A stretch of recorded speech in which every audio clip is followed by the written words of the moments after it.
Well, well, well, not so easy for the alleged NBA MVP when he's not getting 76 points from his bench, is it? Not so easy when other players around him aren't doing their jobs. Yes, Shea Gilgeous-Alexander looked pretty normal tonight. Well, actually, he looked pretty subpar tonight, if you ask me.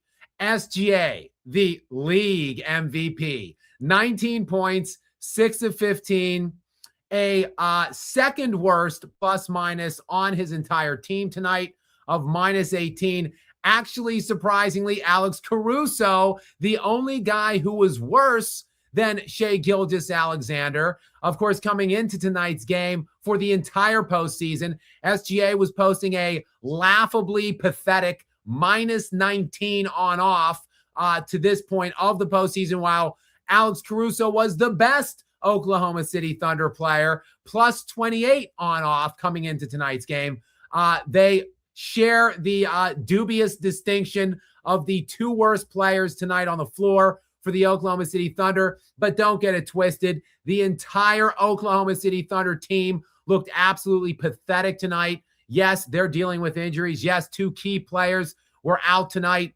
But the San Antonio Spurs lay belt to ass tonight on the Oklahoma City Thunder in just what amounts to an absolutely biblical beatdown. The probably only time, really, yes, definitively the only time in two full postseason runs to this point that I have seen the Oklahoma City Thunder just absolutely trounced and destroyed physically. The other one of those games was game 3 of the Western Conference Finals last season against Minnesota when the Timberwolves beat them by around 35 or 40 points.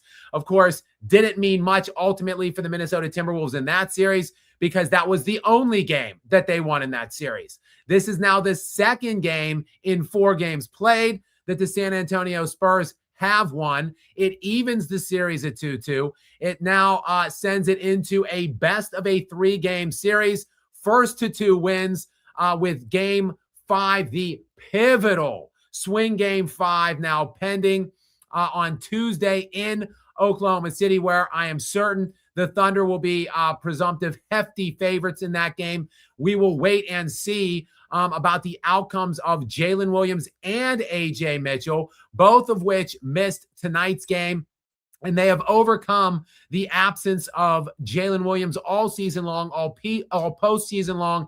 But a big part of them overcoming his absence in the postseason has been AJ Mitchell, who again now is also out, attending to the official injury diagnosis being a strained calf, which is obviously never a good designation because that is the doorway injury, the gateway injury, if you will, to the ruptured Achilles. So he's only making $2 million a year on his rookie deal right now. I'm not sure how eager he's going to be to try to gut check and play through that injury, but we will see. This seems or feels like it might be an all hands on deck kind of game for the Thunder in game 5 because I'm certain they don't want to go down 3-2 and have to come back into San Antonio in a potential closeout game.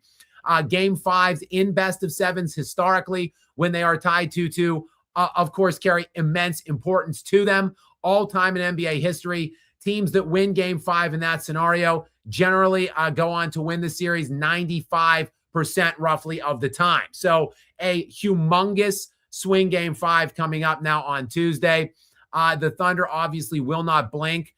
They have been in precarious situations over the last 2 years, really not this year, but last year several times. They always stood and answered the bell, but they have never been in a precarious situation against a team like the San Antonio Spurs, who just looked outright better than them tonight. Of course, like I said, 2 key injuries for the Thunder, but the Spurs just beat the hell out of the Thunder from basically the opening tip and all the way through the final bell because this game was realistically never close. It was never really a game at all. The Spurs were always in firm command of this game, and they really did just beat the shit out of the Thunder in literally every aspect of the game The Spurs only shot 39% from the field themselves tonight. Not good, but the Oklahoma City Thunder just 33% from the field. So the Spurs outshoot them from both the regular, from the 2-point, from the 3-point.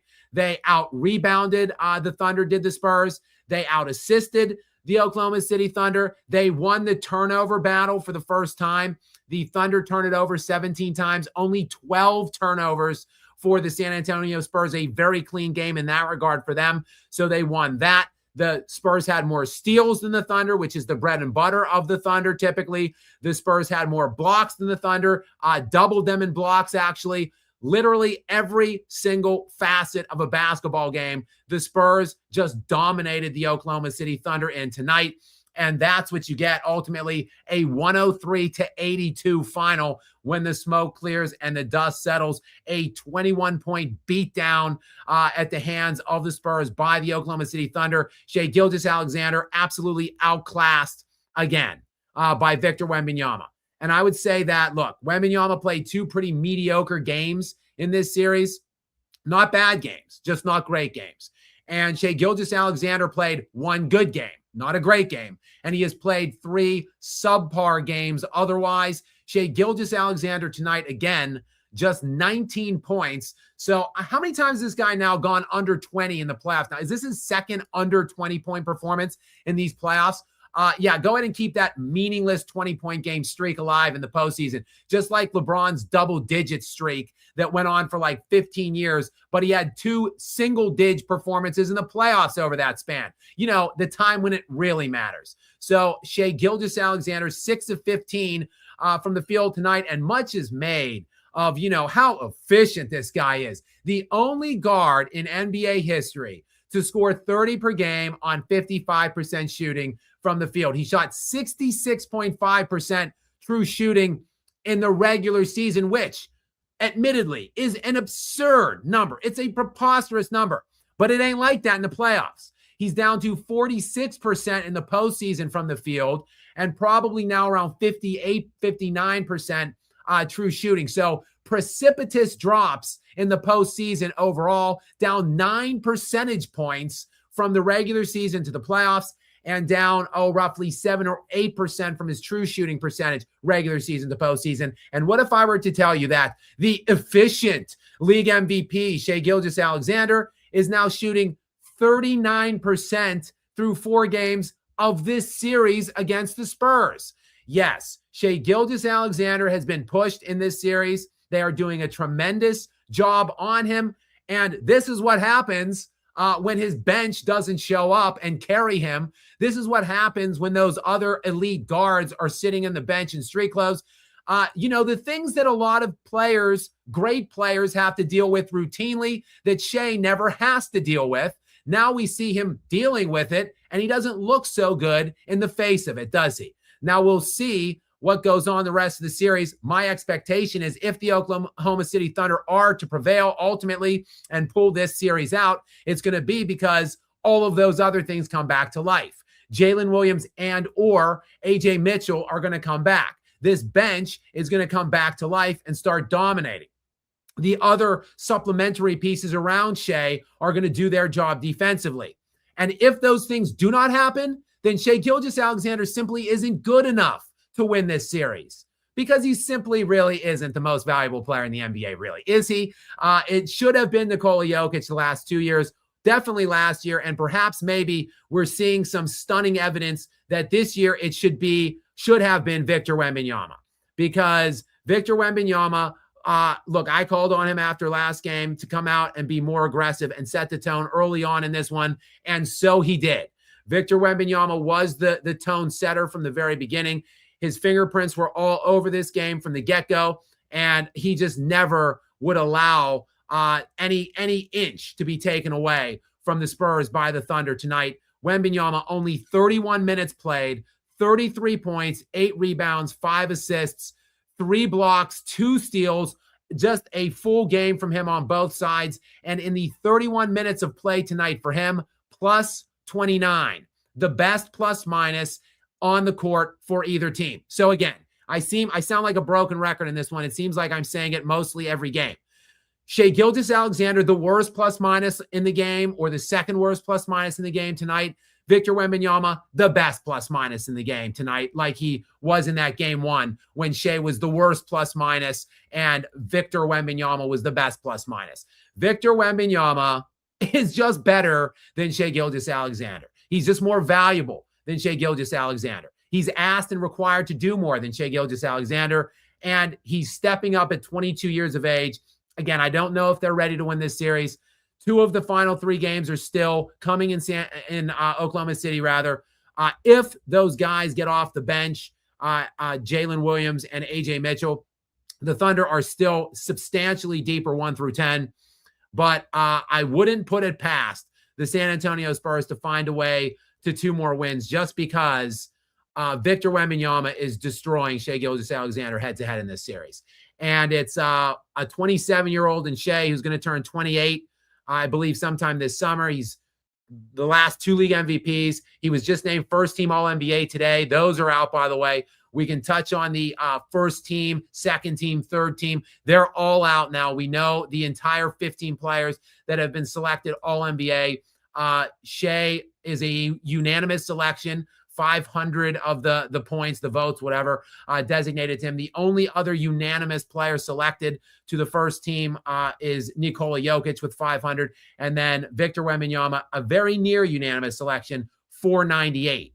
So Wembanyama officially All-NBA 1, All-NBA Defense 1, MVP 3, Defensive Player of the Year 1 in his age 22 season. Just a preposterous year for him.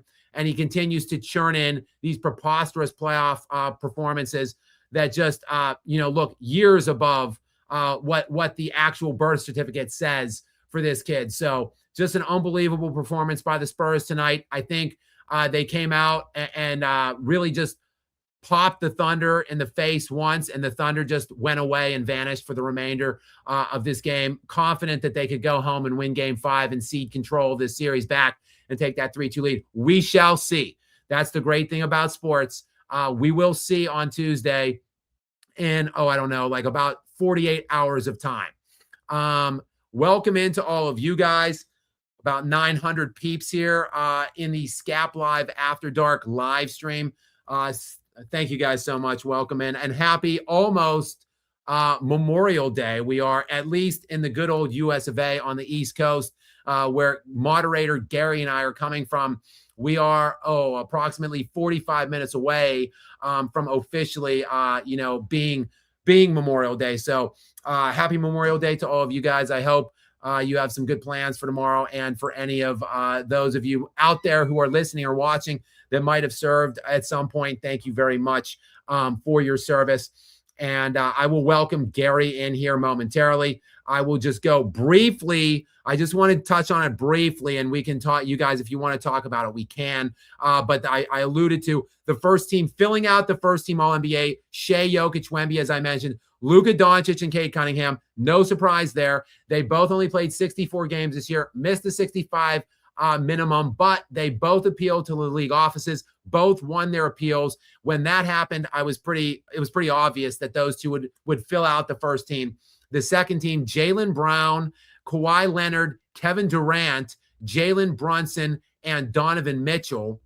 And then the third team, 5 first-team selected players to an All-NBA team. So all newbies here on this third team: Tyrese Maxey, Chet Holmgren, Jalen Duren, Jalen Johnson, and the disappearing man, the invisible man come playoff time for the last 3 years, Jamal Murray. Congratulations, little game Jamal, for making your first All-NBA appearance this year and your first All-Star appearance, and then absolutely shitting your pants yet again in the postseason. Congratulations to you. Hopefully that makes it easier for the Denver Nuggets to trade his bum ass now in the postseason. We can all only hope. Meanwhile, one quick note on Jalen Duren. He is now eligible. His contract, he's completely out of contract now. He is now eligible for a supermax that reaches $287 million on 5 years because of this All-NBA designation. So that's up from, I believe it would have been 230. So he makes himself $60 million by catching on to one of these All-NBA teams. So we can discuss any of those elements if you want. I'm sure many of you would just like to talk about this biblical ass belt to ass beating that the San Antonio Spurs just delivered to the behinds of the Oklahoma City Thunder. It is satisfying, isn't it, guys? I know all of you, roughly 1,000 people joining us right now. Also, love to see it. Love to see it. Let's welcome in Gary, moderator Gary, of course, the big Spurs guy. He knows that they're ahead of schedule, but he still has to be loving this, right, Gary? Yes, sir. I'm just very glad that my Spurs don't have James Harden on the team, or this would have been over by now. I'm glad Wemby is better than Harden already. I mean, Wemby may be better than everybody already. I mean, the way these, again, game 2 and 3. I mean, his whole career. I mean, he's already got more playoff success in 3 rounds than Harden's had his whole career since leaving OKC. Well, and if he wins this game, Gary, he will have been to as many NBA Finals series as Little Game James already in his 22 season, and James has been in for like 17 or 18 years. So, exactly. Just an amazing performance. He was, again, Wemby wasn't bad in games 2 and 3. He was okay. It was passable. His games in game 2 and 3 definitely good enough to win. They were winning performances, but they weren't like elite great performance. Tonight and game 1, game 4 and game 1 were great performances. And see, that's the difference between he and SGA, between Jokic and SGA. Those guys against the Thunder have to deliver those performances. They have to. Shea wins games and series all the time with subpar middling performances. He's great some of the times. I'm not saying he's not, and he's elite and he's clutch and he makes big shots down the stretch. Yes, of course he does all those things, but he also routinely wins games, several games in the playoffs, several series without playing his best basketball. He doesn't have to. That's why he's not the MVP, because the ask isn't that much. When the games Jokic got against the Thunder last year were historic performances by Jokic against ridiculous odds. And that's what Victor Wembanyama did tonight and what he did in game 1. Ridiculous performances, like all-timer type performances, is what it takes for those guys to beat this Thunder team. That's why they're more valuable. That's why Shea doesn't deserve the MVPs, and these guys do in Jokic and Wembanyama. So we'll see the way it goes the rest of the way. The Thunder worked all season long to be in this position where it's 2-2, and 2 of the 3 are coming in Oklahoma City. That is obviously a very difficult place to play. Historically speaking, the old adage in basketball, like, role players don't typically travel that well. All of the role players typically play much better at home, shoot better at home, yada, yada, yada. Role players on the road, not so good. So it's just what it's going to take, again, Gary, is another like masterpiece of a performance by Victor Wembanyama to get one of these 2 remaining games that are in Oklahoma City. They will have to win one more, either game 5 or 7 ultimately, if they are to win this series and advance on into the NBA Finals to meet who we are pretty certain at this point will be the New York Knicks. And speaking of those Knicks, they are laying a little belt to ass themselves right now in their series against the Cavs. You mentioned Little Game James Harden. Their game is tomorrow night, and game 4 in Cleveland. And I anticipate the New York Knicks to punch their tickets to the NBA championship round for the first time since 1999, where they are now going to be waiting for like 9 or 10 days watching these 2 guys, the Thunder and the Spurs, beat up on themselves. So other than us and the roughly thou on here with us, probably the Knicks are the only other entity right now watching this outcome tonight and feeling as good, because they just want this thing to go 7 and just be as big of a war of attrition as it possibly can be. Have those guys, those teams, both of them, get as many players banged up, fatigued, whatever that they can. And the Knicks will just be, lying in wait, getting healthy, maybe a little rusty, but definitely also getting healthy and waiting for that outcome to present itself. So here we are. We've been waiting, like I said, all year. The expectation, at least from about the middle part of the season on, has been these two teams to play in this finals, and that it would be a great Western Conference Finals, a really competitive Western Conference Finals. And so it has been. The last two games actually blowouts, 15-point win by the Thunder last game, and now a 21-point blowout by the Spurs in this game. But ultimately, when you go ahead and, like I said, the dust, the smoke clears and the dust settles, it is an evened series. And I think the full expectation now at this point is this will be going 7. I selfishly am hoping that the Spurs win the next game and then just close out in 6, because I think if it goes 7, the Thunder will likely win game 7 in Oklahoma City. But that's a conversation for another day. When I picked the Spurs, when I flip-flopped my pick and then stayed with it, I thought that the Spurs would be up 3-1, hopefully, and then lose game 5 and go back home and close in 6. Still a possibility that they can do that, but it would entail them winning next game and ultimately 3 straight games. They would have to have won tonight, next game, and then the following game.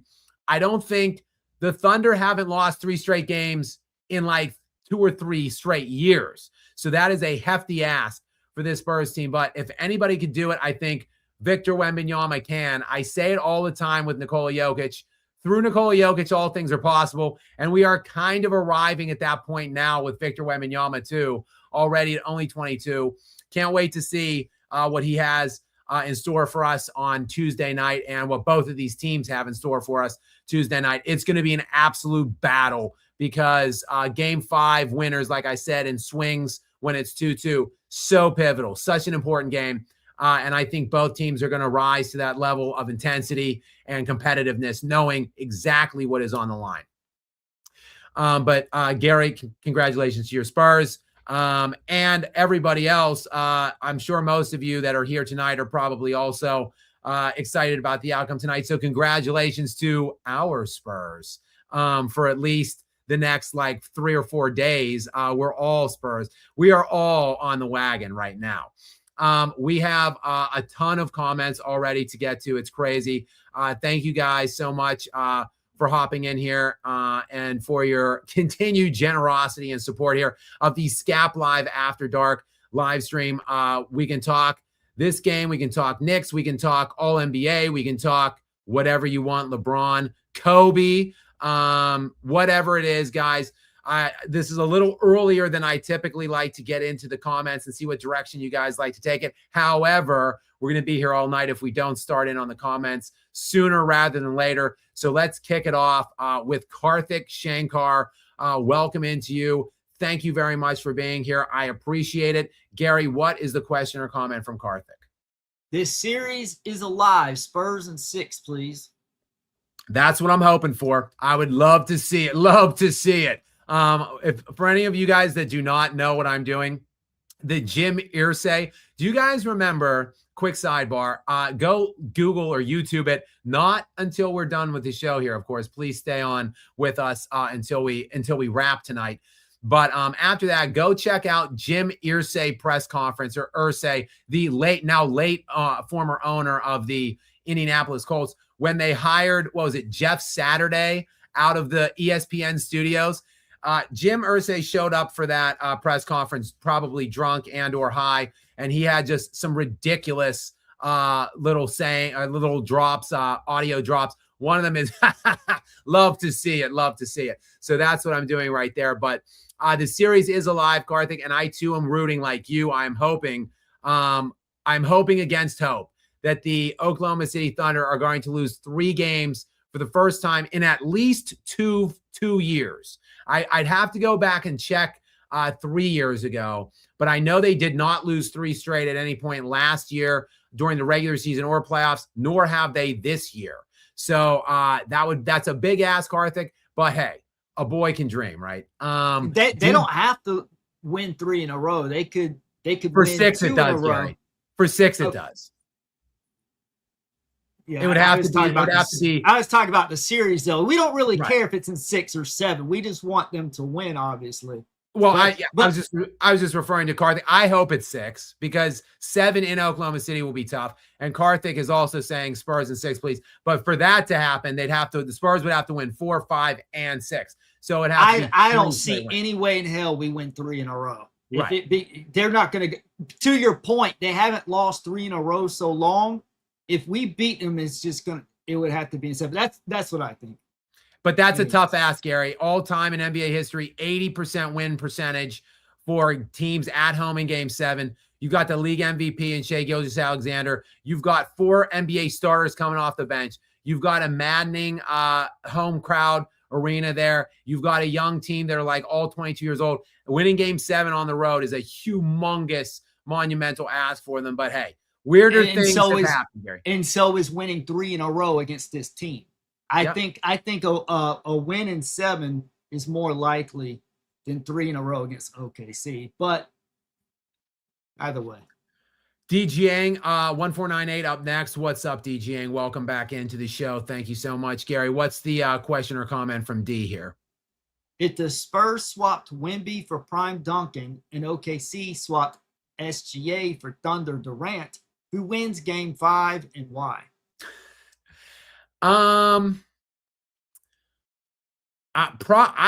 don't know. I would probably lean Thunder with Durant just because, quite frankly, Durant is just as Durant's to me, he's a better scorer than Shai Gilgeous-Alexander.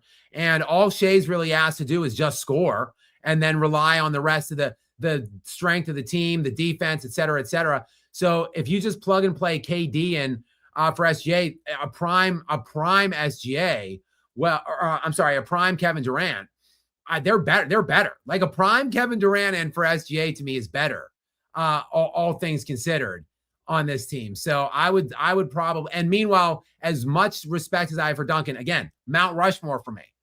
But I don't know. He just doesn't have the ability to go absolutely nuclear offensively, which I feel like Wemby does have already at 22. Like Wemby can drop like 50. Now I know Duncan has had big scoring games, but I feel like with the handle that Victor Wembanyama has, the fact that he's all over the court, he shoots from behind the 3-point line. He brings the ball up and can pull up from did you see the half court shot he drilled tonight before halftime? Did you see the 3-point shot he came up with in Game 1, 3 feet behind the 3-point line and drilled that?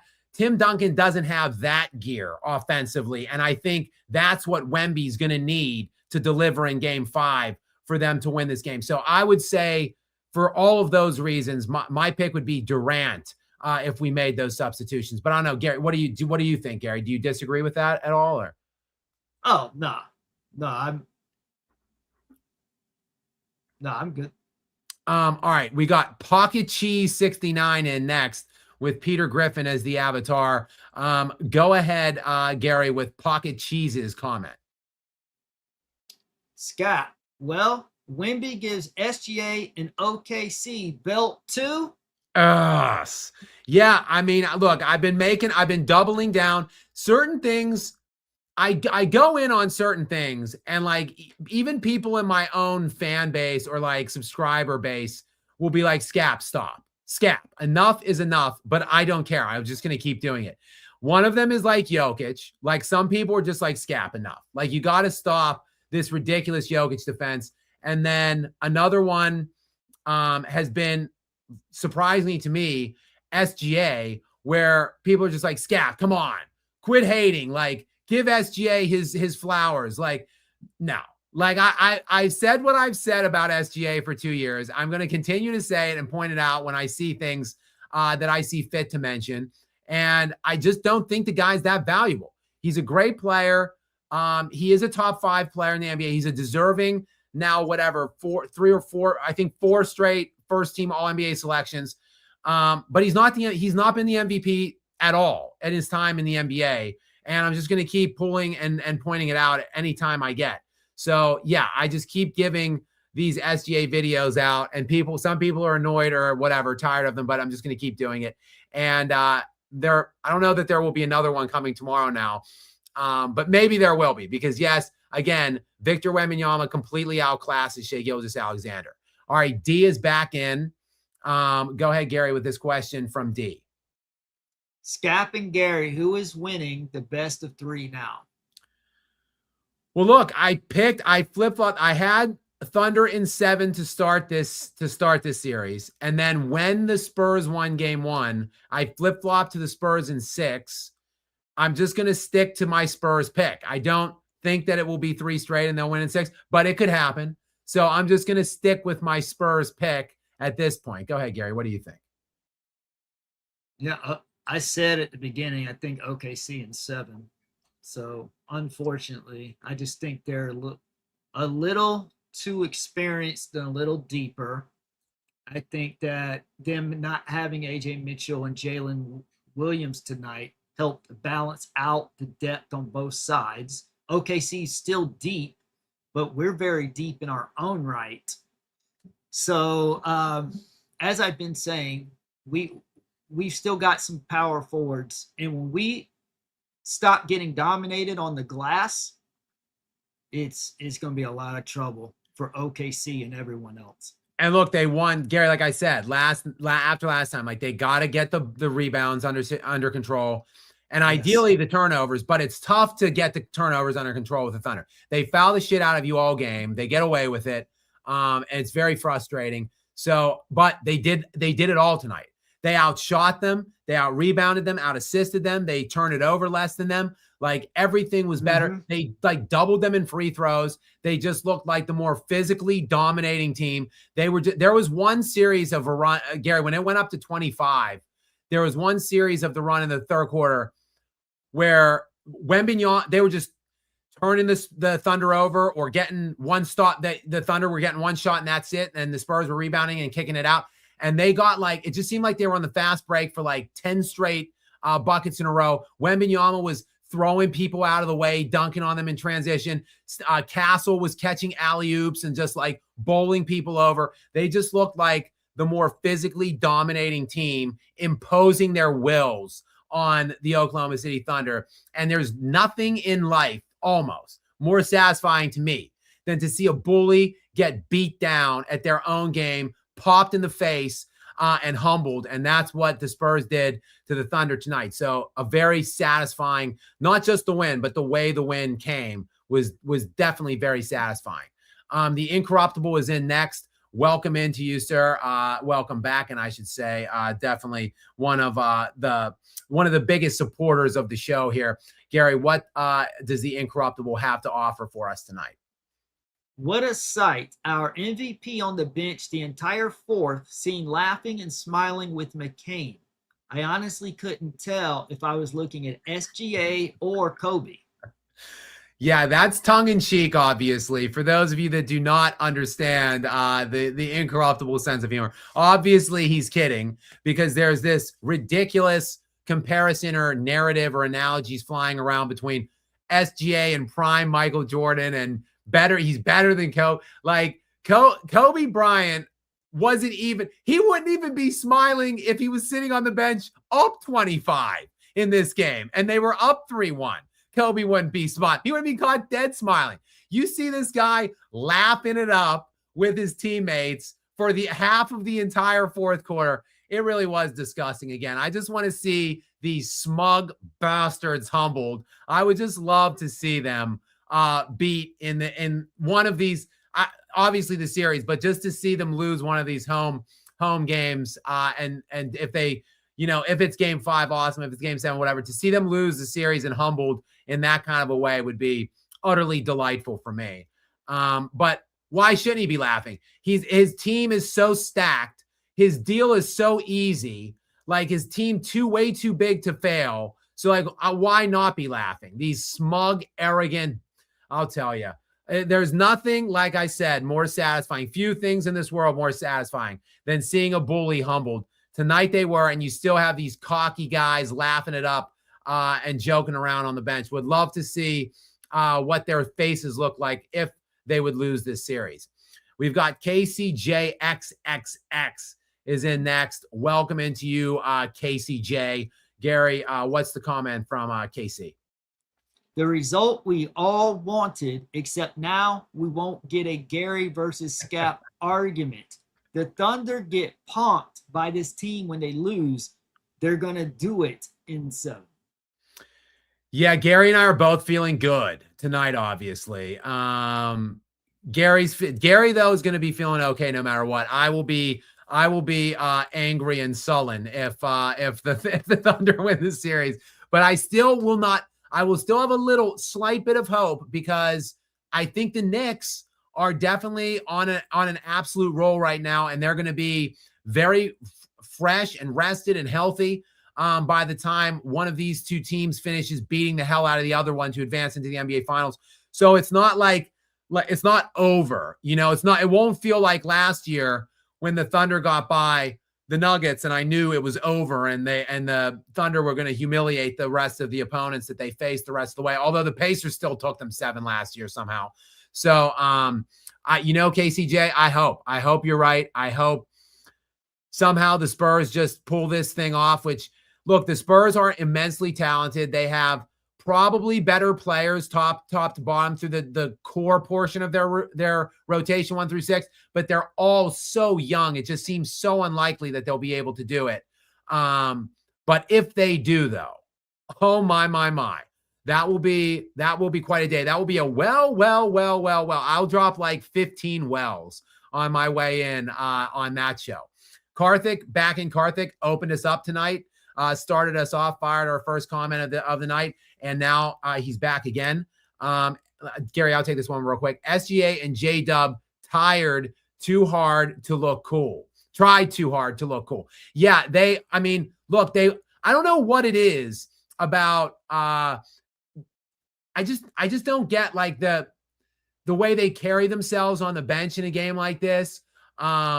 The way I didn't see them walk to the locker room, but like I've seen it before in the playoffs. Like I saw it after the Nuggets losses last year, like SGA laughing on his way. Like, is that supposed to look like confidence? Is laughing when you get beat in an important playoff game, and in this instance, getting humiliated in an important playoff game, is that supposed to make you look confident in some way? Because to me, it makes you look like an ass and someone that doesn't care enough about winning ultimately.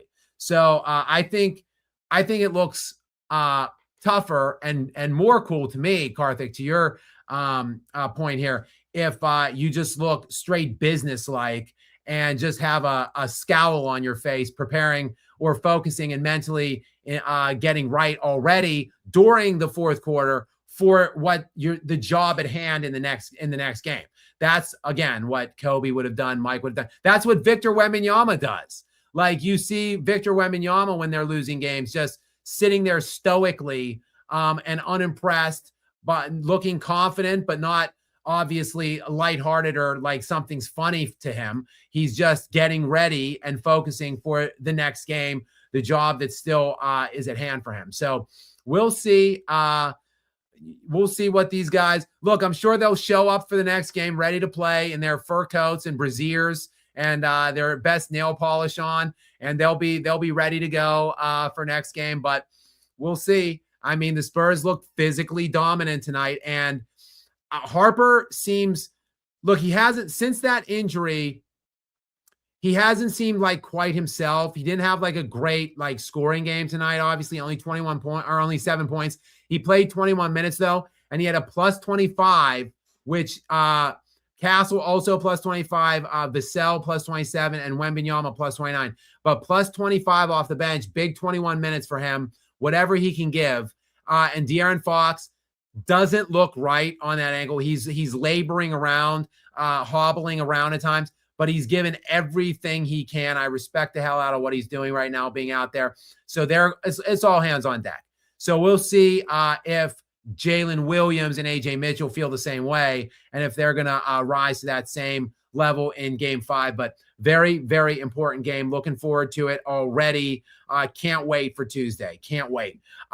Deal with it. 28 is in and just wants us to know, Gary, OKC beatdown. That's right. It was a belt to ass opportunity tonight for Vic, and Vic delivered a very thick belt too. It was like one of those really thick leather belts, the ones that would really kind of hurt. So that's what Victor brought to the building tonight and laid down on Oklahoma City.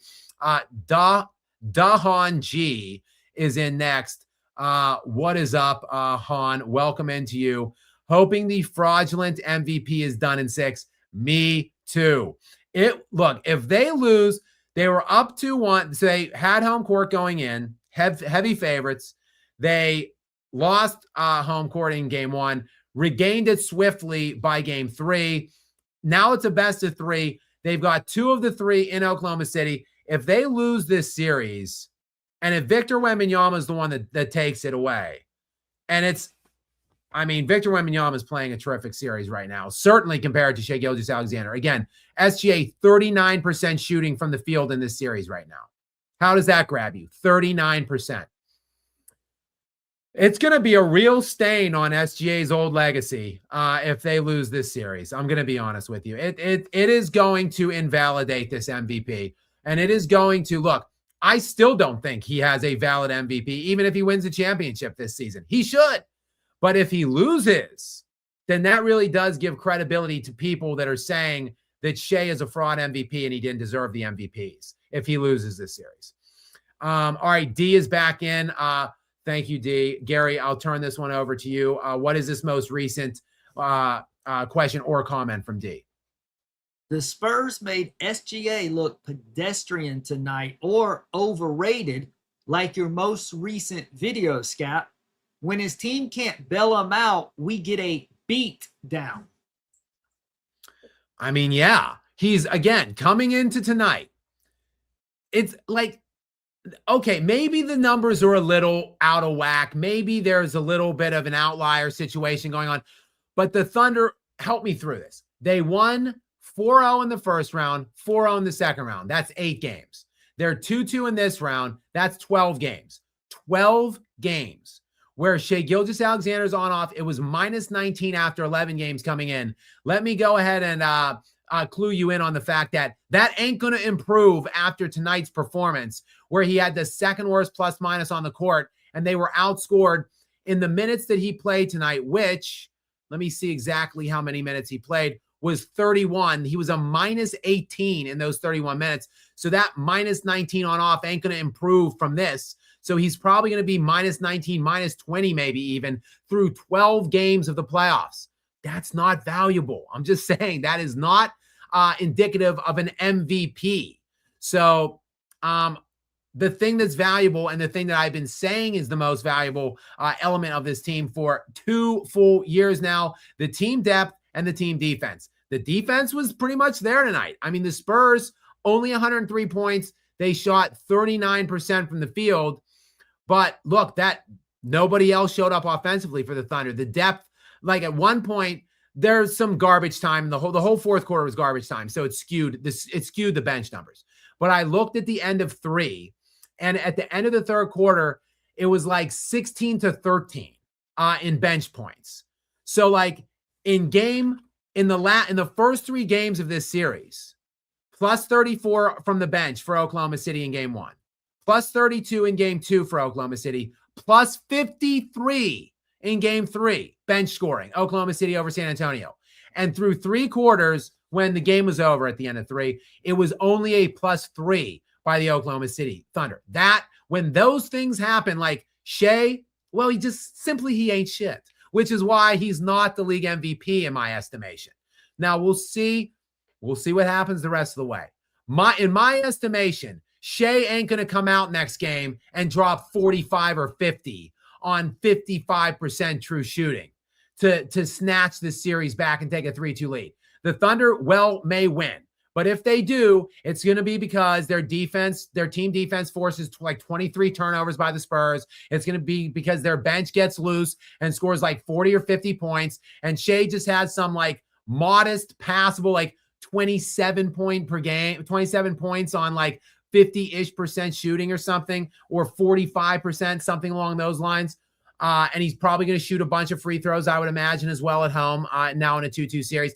But hell, maybe, like I said, we'll see. In sports, we always see. Like, you're either proven right or wrong. Maybe Shai will come out. Maybe his team won't have it. Maybe the bench will be non-existent again. And maybe Shai will just deliver an actual MVP performance and drop like 40, 45 points on elite shooting and get like 8, 9 assists or whatever as well.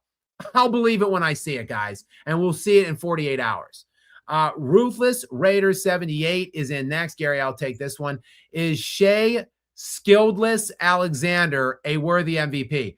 Well, I don't know that I have to spend all that much time answering this question, Ruthless Raider 78. If you've been here for the last 45 minutes now, you will have heard ample instances of me talking just about exactly why the answer to your question is no.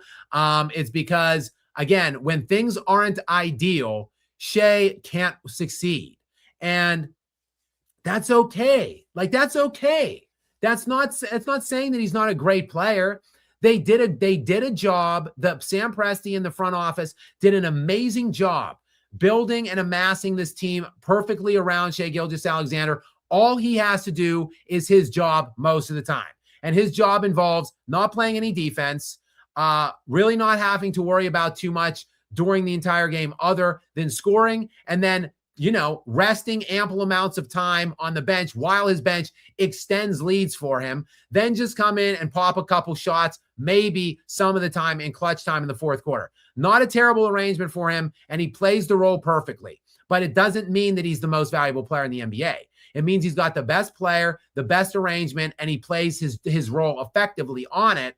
But there's other guys that are asked to do way more than him. Quite frankly, look, I'm not saying these guys had the numbers to be ahead of him this year or should have been ahead of him.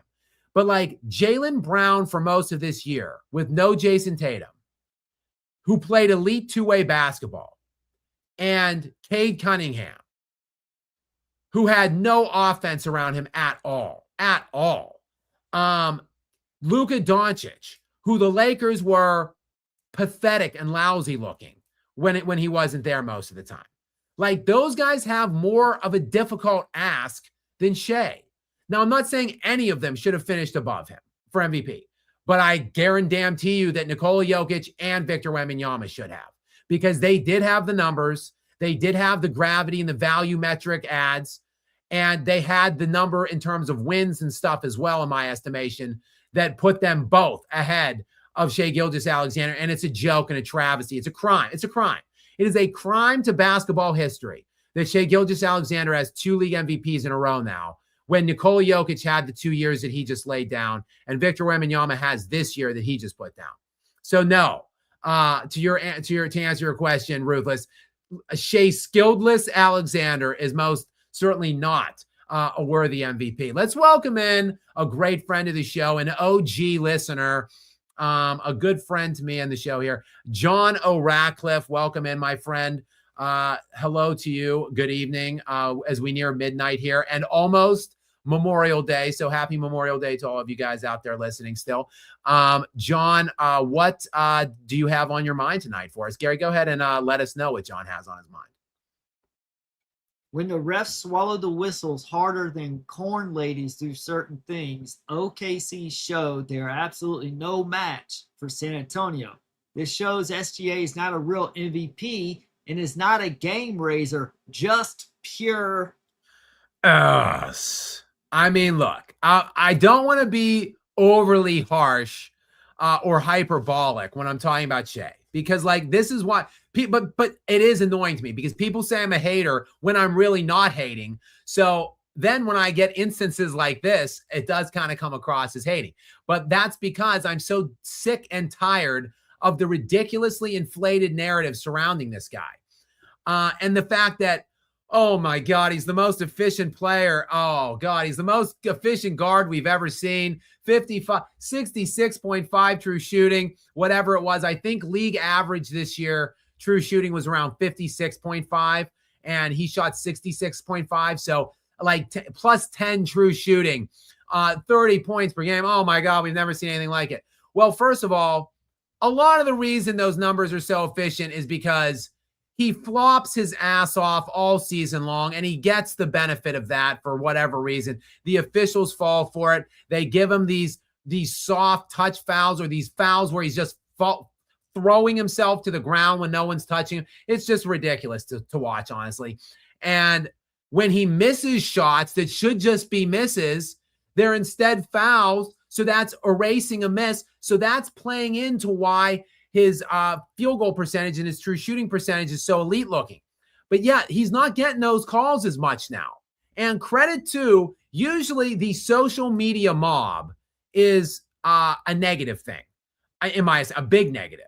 But credit to all of the countless people out there that are just posting all of these videos and footage and montages of these truly disgusting flops by Shai Gilgeous-Alexander, that maybe the NBA is getting embarrassed by the fact that he has been such an embarrassing ambassador to this point these 2 years with his behavior on these flops. So maybe the NBA is like, stop, we're not giving him those anymore. Like, stop it. So if he's not going to be getting those, maybe he'll be shooting 39% in series more often. Or maybe he won't be shooting 55% from the field and 66% true shooting anymore. Again, it's like 46% now for the postseason and 39% in this series. So I'm with you, John. We got Jay Savage, 8295 is in next. Welcome in, my fellow Jay. What is happening? Good evening to you. And Gary, what does Jay have for us now? If Shai better than Jokic, like they say, he better go out there and prove that Jokic with this OKC team probably would have 4-0'd the Spurs, LOL. Well, look, Jokic was 3-1 in the regular season against the Spurs, including beating them the last 3 times they played. And his team is a shell of what this Oklahoma City Thunder team is. So, yeah, I don't know if they 4-0 Vic and co, but yeah, I don't even know. The Nuggets, as assy as they looked against Minnesota, I don't think they would have beat the Spurs in the second round. I think they would have taken them 7, though, I think. And so if you give Jokic this Thunder team, they would have won that. They would have beat the Spurs for sure. But Jokic, he's just he's better in all ways than Shai. Like, I'm sorry, like Shai scores more, but he shoots more. He shoots more from the field. He shoots more free throws. Jokic is a more efficient as SGA is. Jokic is more efficient. And then he's an elite floor riser. He makes this ass Nuggets team look good because of what a great floor riser he is. Now, he's not a good rim defender at all, but he wouldn't have to do that or worry about that on this Thunder team. So, yeah, Shai, look, again, Shai's not, look, he's not terrible. He's not ass, but he's certainly not the MVP. And I do think that this year it should have been Jokic or Wembanyama. I would have voted for Jokic, but right now Wembanyama is looking phenomenal. And last year I think it should have been Jokic, but we'll see. We'll see. I think, look, the Thunder are not out of it by any stretch. They're still overwhelming favorites to win this series, in my estimation, with 2 home games coming in the last 3. But if they win it, I certainly don't think it's going to be because of Shai Gilgeous-Alexander. I think it's going to be because of why they always win, why they always succeed, why they always beat their opponents, because their team is just too good and too deep. But we'll see. I mean, they certainly missed. I think they can get away without Jalen Williams or AJ Mitchell, not both.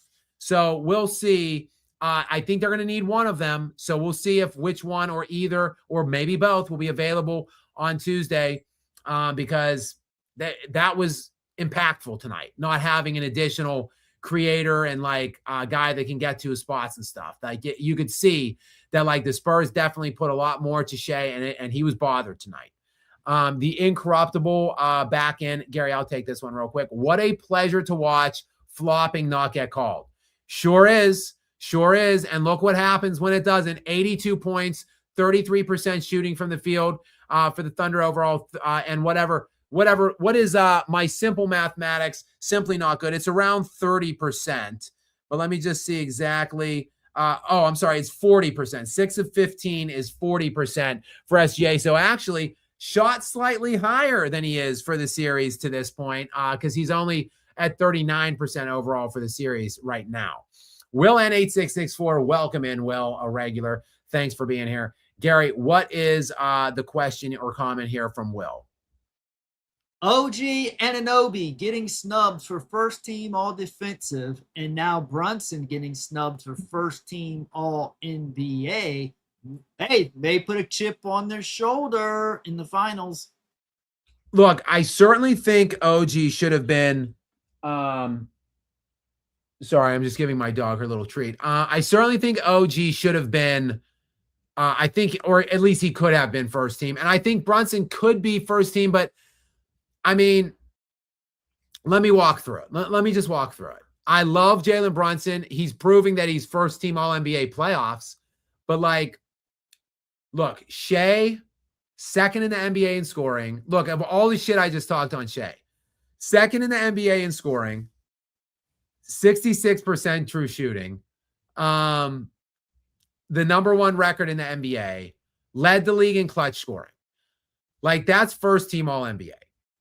Nikola Jokic, first player in NBA history, not in 1 year, the first player ever in any year to lead the league in rebounds and assists. He did it in the same season. He also averaged a triple-double while dropping 28 and nearly like a league best true shooting percentage. He's first team. Victor Wembanyama, first team All NBA defense, led the league in blocks, one of the best defensive players we've ever seen, averaged like 24 and 11 to go along with it, and had the best net swings. Him and Jokic had the best net swings and on-offs of any player in the NBA, of any elite player in the NBA this year. He's first team. So those are three guys decisively that are first team. I wish Cade and Luka had not won their appeals with the NBA. If they didn't, I think Brunson and Jaylen Brown probably would have been first teamers. But when Cade and Luka won their appeals, like Luka Doncic led the NBA in scoring and was third in assists this year, and averaged like 7 rebounds too. I mean, that's first team. Like, how do you lead the league in scoring and third in assists, and you're not first team? Like, you are. You just simply are. So the only guy would be Cade Cunningham. He's the only one that you could maybe make a case that, okay, it could have been, but I don't even know that it would have been Brunson. Look, Jaylen Brown's numbers across the board better than Brunson's, and they won. The Knicks were the 2 seed, and the Knicks were the 3, and the Celtics were the 2. Yes, it was close. It was like 1 game difference, but it's hard not to make a case for Jaylen Brown even over Brunson. So, like, I love Brunson, and he's first team playoffs for sure. But in terms of, it's hard to make a case, though, that he got snubbed for first team. Look, ultimately, there's only 5 guys that can make it, and there's an elite 5 guys in the NBA right now that it's hard to make a case that one of those guys didn't deserve it. All right, we've got ENNZ 2798 is in. What is up, ENNZ? Game was rigged. Caruso played 14 minutes, shot once. So what's the theory? Like, how was it rigged? You mean the Thunder just laid down and intentionally lost the game? Is that what you're suggesting? I don't believe that. Like, look, I don't believe in conspiracy theories in professional sports that involve players taking dives. Like, yes, maybe you can convince me that the league offices put some kind of a mandate forth that, like, the referees will call it a certain way or let certain things go in a certain way. Like, not intentionally rigging, but just saying, for instance, like, oh, don't call Oklahoma City's flops tonight. Or all those touch fouls where they're grabbing and fouling the shit out of people, call that closer tonight. Like, I believe those things happen if you want to present that as a conspiracy theory. But for guys making 15, 20, 50, 60 million dollars a year, I'm sorry, and with their legacies on the line as well, I'm sorry, I just don't prescribe to the fact that these players are intentionally throwing games or taking dives. ENNZ, I just can't go there with you. You mean the same players that on your channel you criticize for not giving an F, and that they don't act like Kobe does and Duncan and Jordan, the old school guys? I believe some of those dudes absolutely would take a dive. I'm not up here using anyone off the top of my head as an example, but I don't think it's far-fetched, because I think a lot of these guys, you can see it in the competitiveness that, or lack thereof, I should say, that these guys with these huge contracts now, they're distracted. Like, their focus is divided. Many of these guys are no longer like singularly focused on the game.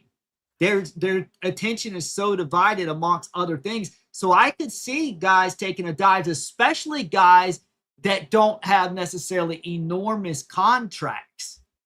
I could see it, but I'm not. That's one thing, Gary. Now, but if you're saying, look, I still don't think they're taking. I mean, Terry Rozier was I guess intentionally affecting his prop lines, and he was making $96 million in 4 years. So it is certainly not impossible. But look, Alex Caruso, first of all, I'm not saying he did. Yeah. Right. I mean, Alex Caruso is on a 4-year, $81 million contract. So he's making good money. And then Alex Caruso is actually like an elite competitor. And so I don't think but that is a puzzling performance by him. Like, I don't know. He was on fire in this series. Like, I don't know why, one shot. That is just odd to me. Why? I think it's because they stopped double teaming SGA as much. So he's going to see more defensive attention. Also a good point. He came into the night tonight in this series, averaging 21 points per game in this series. So coming into tonight, the Spurs had Caruso averaging 21, McCain averaging 14, Chet Holmgren averaging 12, Cason Wallace averaging 10, Jalen Williams in the limited action. We saw him 13 points, and the other Jalen Williams 8 points. SGA 26 points per game on, again, 39% shooting coming in. SGA actually, let me lay this one on you. Other than Kenrick Williams,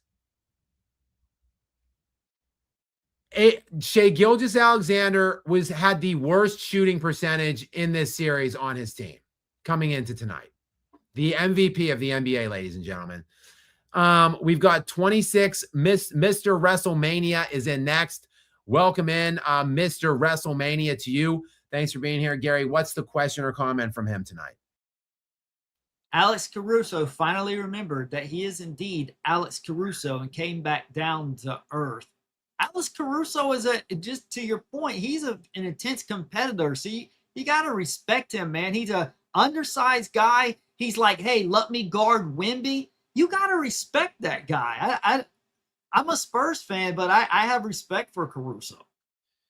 So, again, I mentioned his coming into the game tonight, 27 minutes a game, 21 points a game, 60% shooting from the field, 60% shooting from the three-point line. Alex Caruso coming into tonight's game, it's just ridiculous. It's just ridiculous. He had a 112 D rating, which isn't like super, but it's upper end for this series for the Thunder. A 145 O rating, and he was shooting 81% true shooting. 81% for Alex Caruso. Look, as Gary, everything you said just a second ago is accurate, but Alex Caruso ain't 21 points per game on 81% good. So it's a mix between the two. He ain't this bad what we saw tonight, but he ain't he's not as good as what we saw in those first. He's a defensive player. Right. That's why he's so valuable. And let me just say something one time. I see the chat. They're always like, we want to see one rant from Gary per live stream. Well, here comes my rant of the night. I will not tolerate on this live stream disrespect of Alex Caruso after he single-handedly led the Lakers to a championship in 2020. Put some respect on Alex Caruso's name. Gary, do you know what they called him back in LA? Caruso. Caruso was what was the nickname back when he was in LA. So he hardly had any help on that team. It was amazing what he did in 2020. So much. I'm just glad he got his damn respect. It's about time, isn't it? And he even kind of talks crap on that bubble ring now too, by the way, which is funny. Right. All right, we've got Medved Ted is in next. Wow. Good luck reading that one, Gary. I like the hustle out here. Shavante Grifter of Alexandria, fraud MVP, looking for teammates, refs to bail him out. Yeah, I mean, Vontae Grifter of Alexandria, fraud MVP. That's pretty good. Yeah, look, if the refs, which are kind of on his team, they're part of the teammates most of the time. So if they're not available and his actual teammates aren't available, it's just not going to go well. By and large, for Vontae Grifter of Alexandria. So tonight was just one of those instances where Vontae wasn't getting any help, and when he doesn't, he's just not going to be able. I don't think he can singularly will a team to win things. Like I've seen Nikola Jokic, like I've seen Victor Wembanyama. So we'll see what he has. We'll see what kind of an answer he has in store for Tuesday night. I, for one, am very excited to see it. All right, we've got Admon Vincent is in next. What's up, Admon? Welcome in to you. People compare that fraud to Kobe. GTFO of here. Get the F out of here. Yes, I agree. Kobe, nah. Like Kobe and Jordan, nah. Like, honestly, I'm not even willing to go to D Wade yet at this point. Probably like 2 league MVPs, though I don't think he deserved either of them. But like, I mean, there's great guards that we've seen throughout NBA, like Jerry West, Dwayne Wade, and we're just automatically jumping and past these guys and Kobe Bryant all the way to peak Michael Jordan already. Nah. And like I said, if we want to move Shea at some point, if he wins another championship or another 2 championships or whatever, we want to move him past at some point in the far out future. We want to put him past all guards ever or off guards, even though he's somehow listed as a point guard. I don't see that. But if we want to move him past off guards or 2 guards, that's fine, except for Kobe and Mike. Take their names out your mouths when you're talking SGA. He will never pass either of those 2 players. Never. Ruthless Raider 78 up next. Will Shea Bagless, Alex Blander get through San Antonio in 7? Well, look, if you ask me to pick with my head, probably yes, but I'm not using my head at this point. I swapped my pick to the Spurs. My initial pick was Thunder in 7. I swapped to Spurs in 6. I'm sticking, maybe not in 6, but I'm sticking to my Spurs pick at this point. I'm not using my head. I'm not thinking clearly. I'm using my heart, and I'm rooting for the Spurs. So I will say that the Spurs will find a way to somehow pull this thing off and shock the basketball world and expose.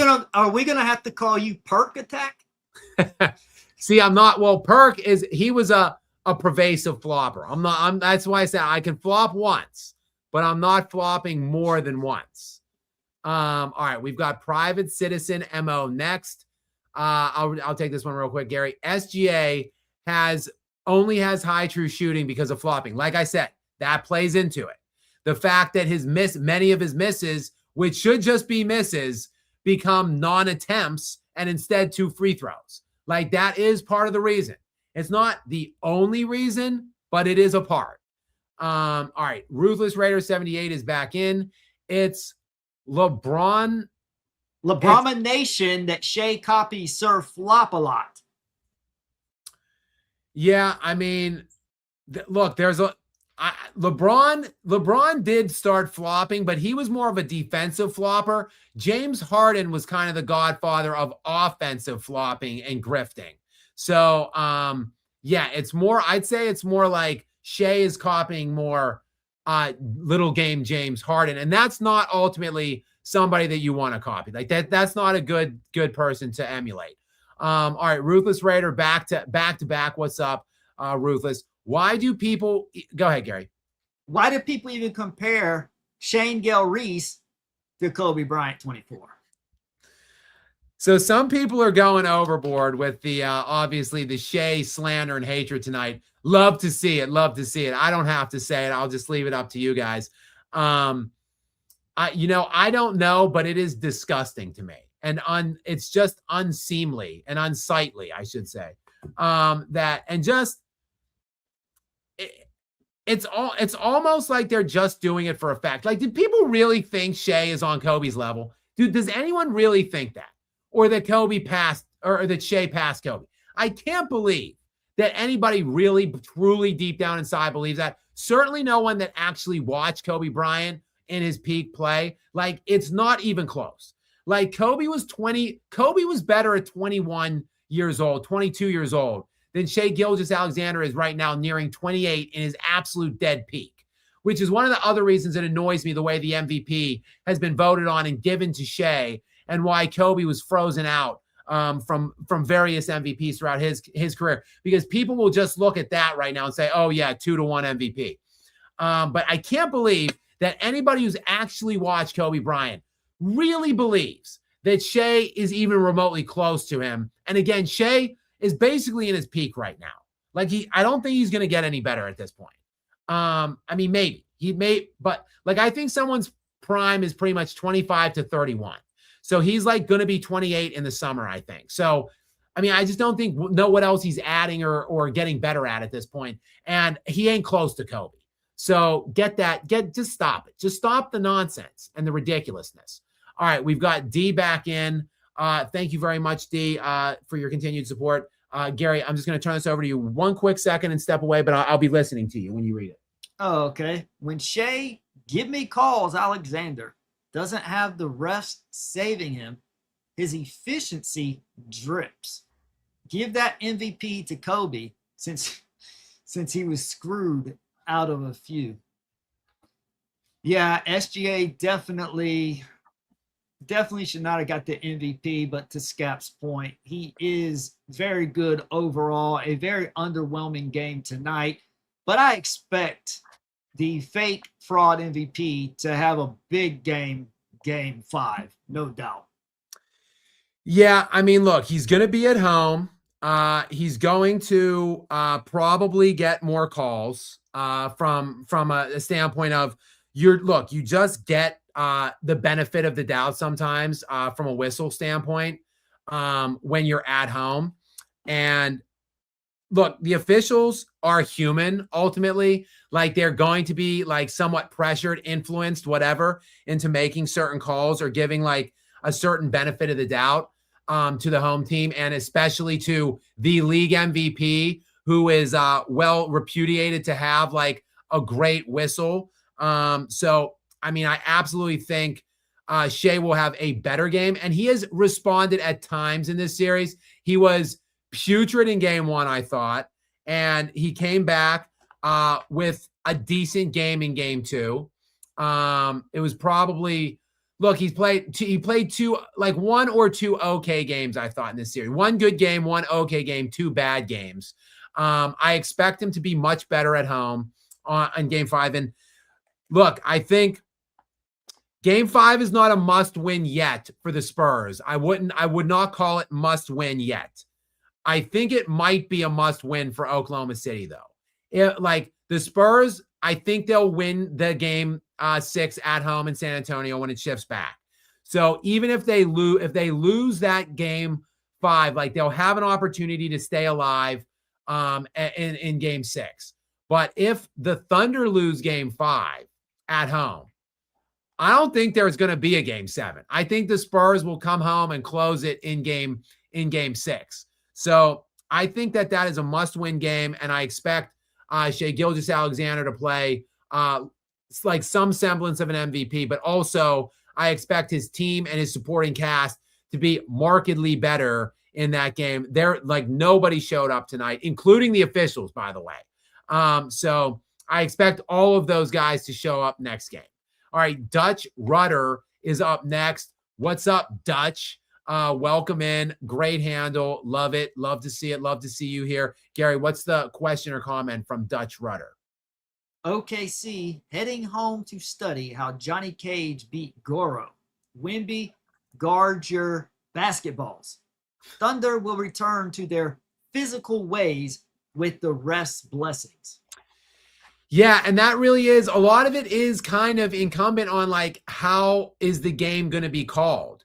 Because it's not just about Shea's flopping. It's really a tale of 2 different halves or 2 sides of the ball for the officials and the kind of whistle that is given out to the Oklahoma City Thunder, isn't it? Like, will Shea be rewarded for his flopping, flailing, foul grifting, and free throw merchanting ways? Will he be rewarded with copious amounts of free throws and such on that end? And then secondarily, will the officials be calling all of the holding, grabbing, and fouling that the Thunder defense utilize all game long? Will that be allowed to pass again? Because if it is, that's when the Oklahoma City Thunder get those 21, 23, 24 turnover games. And a lot of those are live ball turnovers. They get out on the break. They're very deep, so they're always very fresh as well. That's when the games get away, and when the Thunder just run people off the floor is when they're allowing that grabbing and holding to happen all game long. So it really is, both. We need to see how the game is being called on both sides. Like, is it going to be like a Shea, free throw clinic and just like a 23 turnover game and a bunch of live ball turnovers and like 25 points off turnovers for the Oklahoma City? Is it going to be that kind of game? That it's all going to be dependent on how do the officials call it. Like, what kind of game are they allowing to pass? And again, I don't know the inner workings of the NBA or like how they assign different crews and if the crews are prepped with what they're supposed to or how they're supposed to call certain games or whatever. We will know, though, pretty early on. Generally, these things, show themselves or reveal themselves very early on in the game. Like, certainly by the end of the first quarter, we're going to know. So we'll see Dutch Rudder. We will all see earlier than later on Tuesday. Ruthless. I've got Dutch Rudder and Ruthless Raider back to back. Ruthless Raider, welcome back in. SG Garbage, S Garbage, really LeBron his draws tonight. That really does paint a very specific kind of picture, Ruthless Raider. As always, I appreciate the sophomoric childish humor. It really does. Your comments really are a breath of fresh air for me in here from whenever they do pop up through our comment portions. We've got John Highfill 1909. John, what's up? Welcome in. Thank you so much for being here. Gary, what's the question or comment from John tonight? Spurs took what they learned in game 3 and applied it to all 48 minutes. Wemby, Castle, and Vassell could equal something special if they stick together. Well, I mean, the whole team. I mean, Wemby, Castle, Vassell, like, let's throw Harper in the mix as well, who's just been incredible. And I think he's going to be obviously a guy that they retain, and he's going to, play several years of his career moving forward with the Spurs as well. So, and they've just been, they've been adding the right pieces. They've been drafting the right guys. So, it really is just a tour de force of team building for the Spurs as well, just like it has been for Sam Presti in Oklahoma City. So, shout out, kudos to everything they've done in San Antonio. They've got a great, classy young coach as well there. So the Spurs, like everything they've done with this roster, like all the players, the personnel, et cetera, et cetera, et cetera. So, and yes, to your point, they certainly did look like a different team tonight from the beginning. Very aggressive, very assertive. They came out quickly in the first half of game 3. They just didn't retain that level of energy and I guess tenacity and really aggression that they opened the game with. So they certainly came out from the get-go tonight with it, and they never did cede that. They never backed down all night long. So kudos to them, a young team that is continuing to learn on the fly and really be able to apply these lessons and so forth, as you stated. So we'll see. We'll see what kind of a response or answer that this seasoned and veteran and defending NBA championship Oklahoma City Thunder squad has to deliver back now to San Antonio in Game 5 at some point throughout lengthy series, though. And look, now they've played 4 times in the playoffs, 5 times in the regular season. Look, we're talking 9 times these teams have played. At some point, the adjustments and everything just go out the window. These teams know who each other are. They know what they want to do, and it's just a matter of will and which team can assert that will, with more regularity throughout the remaining 3 games. All right, next in, we've got Mr. Lunch for Dinner. What's up, Mr. Lunch for Dinner? Welcome into you. Gary, what's the question or comment from him tonight? You're a hot take machine, a serious Stu Gotts. Well, I don't know. I'm not a huge Stu Gotts fan, but yes, I do have some pretty spicy takes from time to time. I feel like I mainly learned my hot taking ways and tendencies from the legendary Mr. Jim Rome, who I grew up watching. But yes, Stu Gotts also definitely a hot taker with the best of them. Thank you, Mr. Lunch for Dinner. If that was indeed intended to be a compliment, that of which I'm not certain. The Incorruptible is back in SGA free throw buffet, 4th quarter vacay, SAS in 7. We will see. I would love to see it. Shout out to the late great Jim Irsay. But yes, I don't know. My heart is telling me yes. My head is still skeptical, but we'll see. I'm saying, to quote one of Gary's favorite movies, Dumb and Dumber, I'm saying there's a chance. All right, we've got D back in now. DJing, thank you very much. 1498. Welcome back yet again to you. Gary, go ahead and read this most recent question or comment from them. Jokic won't reach Mount Rushmore due to Jamal Murray.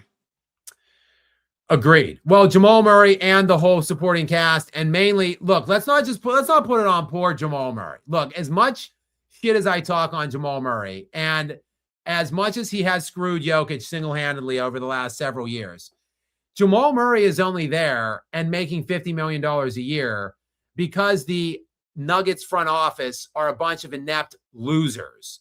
So, it's really the Nuggets front office's fault. They've not only put Jamal Murray there, they gave Michael Porter Jr. $30 million a year for years before they got rid of him. They gave Christian Brown $25 million a year. They gave who's that other? I can't even think of that scrub they have making $7.5 million a year now. That he's been making 7.5 for 4 or 5 years now, and he doesn't even play in playoff games. They're the ones that have built this roster, this terribly flawed roster. Zeke Nnaji is the name I was trying to think of, around Nikola Jokic. So it's not really Jamal Murray's fault specifically as to why Jokic, and I agree with you, Jokic will not have, while he has the skill set and the on-court eye test or product that would put him possibly fringe Mount Rushmore, he will most certainly not attain the resume that he needs to be designated at that level. And it isn't specifically and solely Jamal Murray's fault. It is the entire Nuggets organization, the front office, and shout out to the Kroenke family, bumbling idiots that they are. They're a big part in it as well. The destruction of Nikola Jokic's career, that is. All right, we've got the real Donald Trump in next, 1646. Mr. President, welcome in. Appreciate you always taking the time to hop on Skap Live After Dark and join us here. Gary, what is the question or comment from El Presidente here? When will free throw Alexandra turn into a fish? Probably in Game 5. He'll be flopping and flailing around on the court, dive bombing into other players on his release, just throwing himself on the ground like a fish out of water. More than likely, that will be coming early and often in Game 5 in what amounts, like I said, to a must-win for them. All right, D is back in yet again. Thank you very much, D, for your continued support here and generosity. In Wemby, we trust. Will the refs stay consistent? Again, I don't know. It changes from game to game, Perhaps the NBA is dictating who's going, what their mandate or referendum is for that game. Obviously, different crews call games differently. So obviously, some of them let the Thunder get away with murder, some of them don't. Like, it will be interesting to see which crew gets the rights to call that game. And really, the reason why the refs aren't consistent is because different crews are different. So, but there should be consistency, and things should be called with regularity, and it should remain the same no matter which crew is calling it. That's a problem that the NBA certainly should address if they even want to. All right, we've got Jay Savage back in. What's up, brother? Jay Savage, 82.95. If SGA loses this series, we need that choke fid. Oh, you absolutely will be getting that choke fid if SGA loses. Don't you worry about it. There will probably be multiple SGA choke fids if the Oklahoma City Thunder lose this series. Gary, I'm going to turn this over to you one more time. Guys, if you wonder why I keep getting up or stepping away, it's because my boss, Luna, the 12-pound Shih Tzu best friend of mine, who is also my assistant director and also producer, is barking at me for various things. So I'm just going to get up and get her another treat here, Gary, as you read this. But I will be listening to what you read. All right. OKC equal the new Odyssey movie. I don't know what the heck is wrong with that Odyssey movie, what they're doing to it, because initially it looked like people were hyped for it. They're like, man, this may be the best film of the year. And now all of a sudden they've got these questionable casting choices that make it look like a total joke. Like, you put all that time and effort into the production of this movie just to ruin it. It's like cooking a perfectly good steak and then topping it off with a cat turd on top of it, essentially. Yeah, look, I go out of my way, Mr. President. I go out of my way to remain as apolitical as I possibly can on this platform for multiple reasons. One, because I don't want to offend anybody in my potential base or audience. Two, because I really do firmly believe that politics and sports should not mix. Same with entertainment and politics for that matter. Like, I don't want a crossover. I actually do have some strong political affiliations and leanings, but there is no place for them on my sports or entertainment platform. At least I don't think so.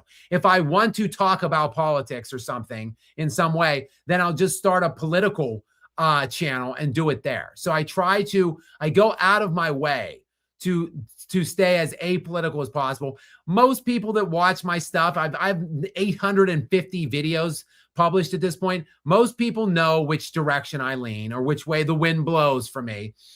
But let me just say this about this Odyssey movie thing. I don't want to speculate on what's going on with the casting. There's news and information and stuff that's leaking. The Odyssey, I was a very good student in school all the way through college. Basically a straight A student at every level. Grade school, high school, and college. Couple B's here and there. But mainly all A's. Graduated with whatever, high honor, magna cum laude or whatever in college. I didn't like any subject I ever studied at any level of any of the schooling other than Greek and Roman mythology. Loved Greek mythology. The Iliad and the Odyssey, arguably my favorite story ever. I've been waiting my whole life for a really high level Odyssey movie to be made. Finally, a director who I have immense respect for takes on the project, and obviously Matt Damon, who I'm not a huge fan of, but he's a pro. He makes good movies. I'm behind that. Behind him is the cast there. He said, the kid that plays Spider-Man, Tom Holland, who's in the movie as well. He plays Telemachus, the son of Odysseus in the film. He actually went after the role because he said it's the best script he's ever read. So, like, I have a lot of excitement around this film. Let me just say, I don't care. I know there's a series of things that the Academy has implemented, a series of checklists, if you will, that movies have to meet in order to be eligible for Academy Award status come award ceremony. And many of those things are like that you have to meet certain diversity elements of a film. So I think there's no doubt some of that, if the rumors and speculation that are swirling around about some of the casting are accurate. Really, the only one that concerns me is the actor or actress, or I don't even know what to call this person, Elliot Page, who formerly was Ellen Page or whatever, when this actor was a female earlier in their career. I don't care if you put this person in the film. So if I don't even know what to say or what gender or whatever I should be using here when I'm talking about this person. If they're in the film, I don't care. But damn sure what they shouldn't be in the film as is, I don't even want to say, because I don't even know if this is true or not. But the speculation percolating around the interwebs is that it's Achilles. And there's no way that Achilles should be played by this actor. So if that's true, unfortunately, like a movie that I've been waiting my whole life for to see, like I'm just going to have to go ahead and boycott that movie and not watch it, unfortunately. So I'm hoping that this is not the case, that Christopher Nolan did not lose his damn mind and make Elliot Page Achilles. The last time we saw Achilles, and what wasn't a tremendous movie, don't get me wrong. The movie Troy wasn't like a great, super well-acted movie, but it was like a pretty awesome, like, testosterone-driven film that was pretty awesome to watch back in the day. And Brad Pitt looked like a literal Greek god in that movie when he played Achilles. So if you go from that to Elliot Page, I don't really even know what to say about it, but I will not be happy about it. To answer the full crux of your question, Mr. President, I'm sure, hopefully that doesn't get me in trouble, damn it. But it had to be said because I love movies. Anyone that is on this live stream or pays attention to me off of my videos knows that I love movies, and I am immensely have been immensely excited and anticipating this film since I heard about it. But now, I'm less. My excitement has been tempered by some of this news and expectations on some of these casting decisions. Ruthless Raider 78 is back in. Could Lamud Dumpling and Little Broomy help OKC right now? Probably not. Well, I don't know. Maybe LeBron could. Maybe they need a little more offense on the second unit at this point. And maybe Braun could help supply that. But I don't know. He just doesn't fit the Oklahoma City defense first kind of agenda, which even though SGA is like the sixth or seventh best defender at best on his own team, he at least can play both ways. And he is a good defender. LeBron can play defense, but he's just so unwilling at this stage and an age of his career that I just don't know that he would really fit in on this squad right now. So Ruthless Raider, I don't know. That's certainly not going to happen though. That's not one of the destinations in the offseason. LeBron can't do that. That would be like as bad as KD, or worse probably than KD. It would be worse than KD going to Golden State more than likely. All right, we got Rand Moss 45 up next. What's up, Rand Moss? Welcome into you, big Randy Moss fan. As you know, I've mentioned it before when you've come on with this handle. So thank you very much for being here. Thank you for the generous donation. Gary, what does Rand Moss 45 have for us? Hey, Skap and Gary. We hear about the Kobe/MJ mentality a lot, understandably, but how come no one talks about the Tim Duncan mentality? Arguably just as effective as those other guys, if not more so. I mean, I have Tim Duncan. I mean, let me just reiterate this. My Mount Rushmore is Kobe, Jordan, Kobe, Kareem, Duncan. Those are my top 4 players all time. So, like, I'm not disrespecting Tim Duncan. But, like, the reason we hear about the Kobe MJ mentality primarily is because those guys were, like, ferocious competitors that wore their emotions on their sleeves, that, like, showcased their fire and passion while on the court, got in people's faces, got in their own teammates' faces, opponents' faces. Tim Duncan was more calm, methodical, emotionless at times. And there's times that Duncan would be fiery, and also times that Duncan would lose his mind on officials about, like, not lose his mind yelling at them, but like would look like his eyes would get real wide and he would just be beside himself by a call. So, like, he wasn't always stoic, but way more so than Jordan and Kobe. So I don't think that, like, we just don't talk about Duncan in the same vein because he wasn't as much of a showman in the sense that he wasn't putting that on display like those other 2 guys were.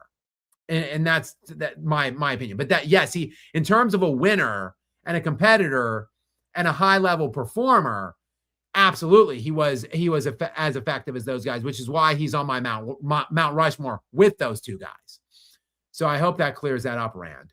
All right, we've got BPM 5293 is up next. Welcome in, BPM.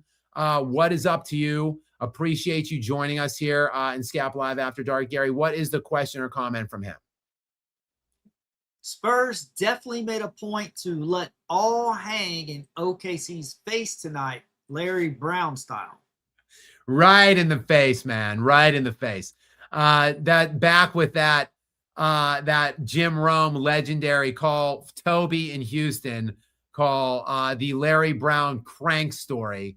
Love to see it, BPM. Love to see it. This is a Jim Irsay love to. I got to learn how to use audio drops on this show so I can bring these various drops on with me and play them rather than just saying them myself. That's something that I'll a goal for mine in the before I greenlight my actual daily show. If I ever get that off the ground, I will learn how to do that beforehand. All right, Will is back in Will N8664. Welcome back, Will. Thank you very much. Gary, what's this latest one from Will? The one factor I feel a lot of people overlooked from Game 4 is that Castle fixed his turnover issue. Well, he wasn't running the point because Fox was there and Harper was there, so he didn't need to run the point. That's why he was turning the ball over before, because he was playing out of his natural position. He's not required to right now. Yeah, so Castle, I think he had only 1 turnover last game, and he had only 1 turnover tonight. So, yeah, I believe he had 10 in Game 1, 10 in Game 2, then only 1 in Game 3, and 1 in Game 4. So, yeah, I mean, he certainly has, but to your point, Gary, you're right. Like,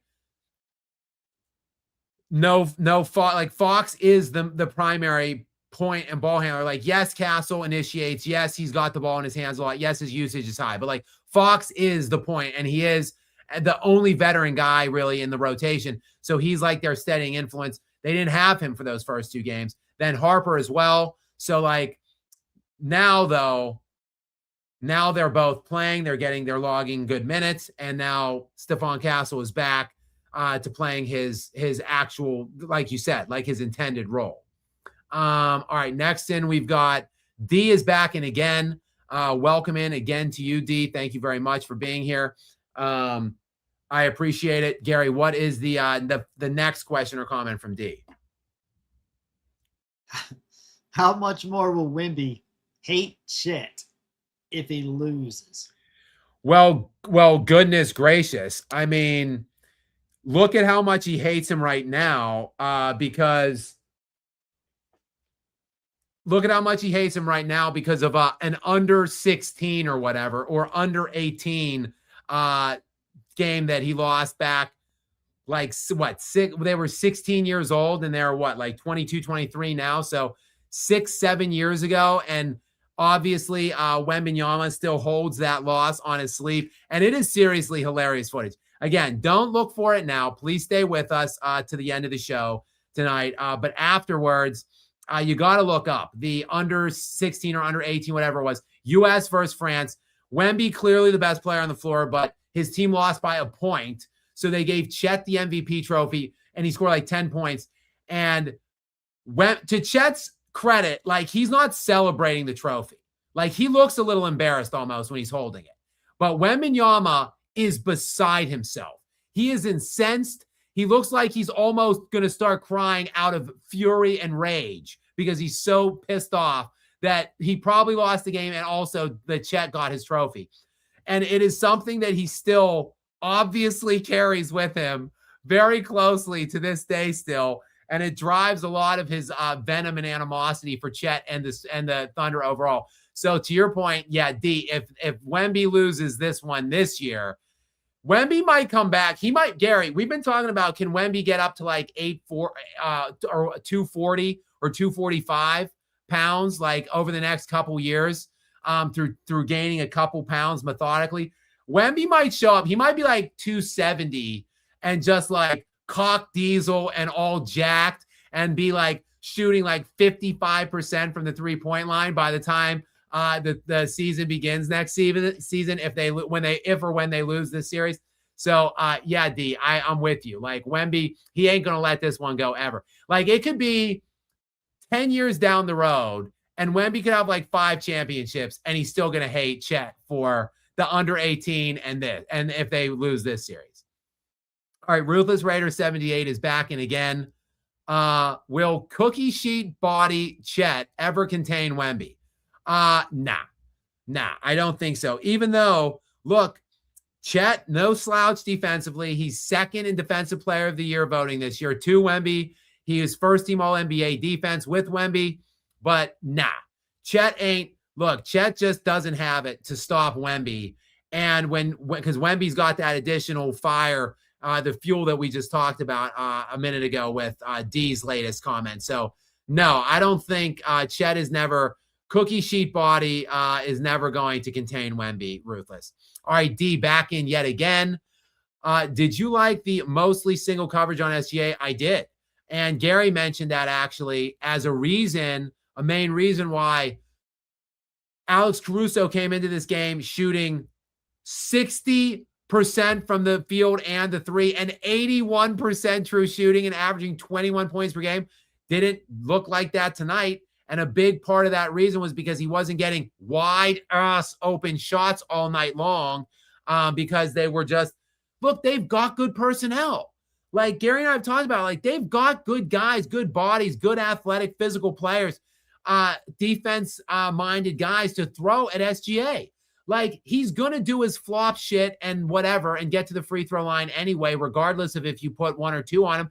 Just put these, like, Stephon Castle is bigger, stronger, and faster than SGA. Just put him on and see what he can do. And, like, don't send help. And see if you can contain the SGA to a point. Because if you're not throwing extra bodies and support his way, he's not going to be able to uplift his teammates and get those guys involved. So, yes, D, I did like that. And I wouldn't be deterred from doing it moving forward throughout the series, even if Shea blows up in Game 5. All right, we've got Breezy 6 is up next. What's up, Breezy? Welcome into you, Gary. What does Breezy 6 have for us? Caruso was acting like a salty Karen tonight. Yeah, he was acting just like they all were. Other than Shea, of course, who was laughing on the bench for whatever reason. I still can't tell why that was. But yeah, Caruso looked like a bully that got punched in the face, which is what Oklahoma City is, a bully. And when they get punched in the face, typically they don't like it. I, however, love to see it. So hopefully there will be more punchings from San Antonio and beltings delivered from that to Oklahoma City the rest of the way in this series. We've got JoJo. Is that M1S, Gary? Dojo M1S. What's up, Dojo? Welcome into you. I see the Mamba in Brunson. I like a lot of what's going on in New York. Love Brunson, love Cat, love OG Anunoby, love Hart, Love Bridges. I like all the players on that squad. And they're on a special role right now. Things are clicking right now for them as a team. They look like a team that genuinely has come together, enjoys playing with and for each other. They play on both sides of the ball.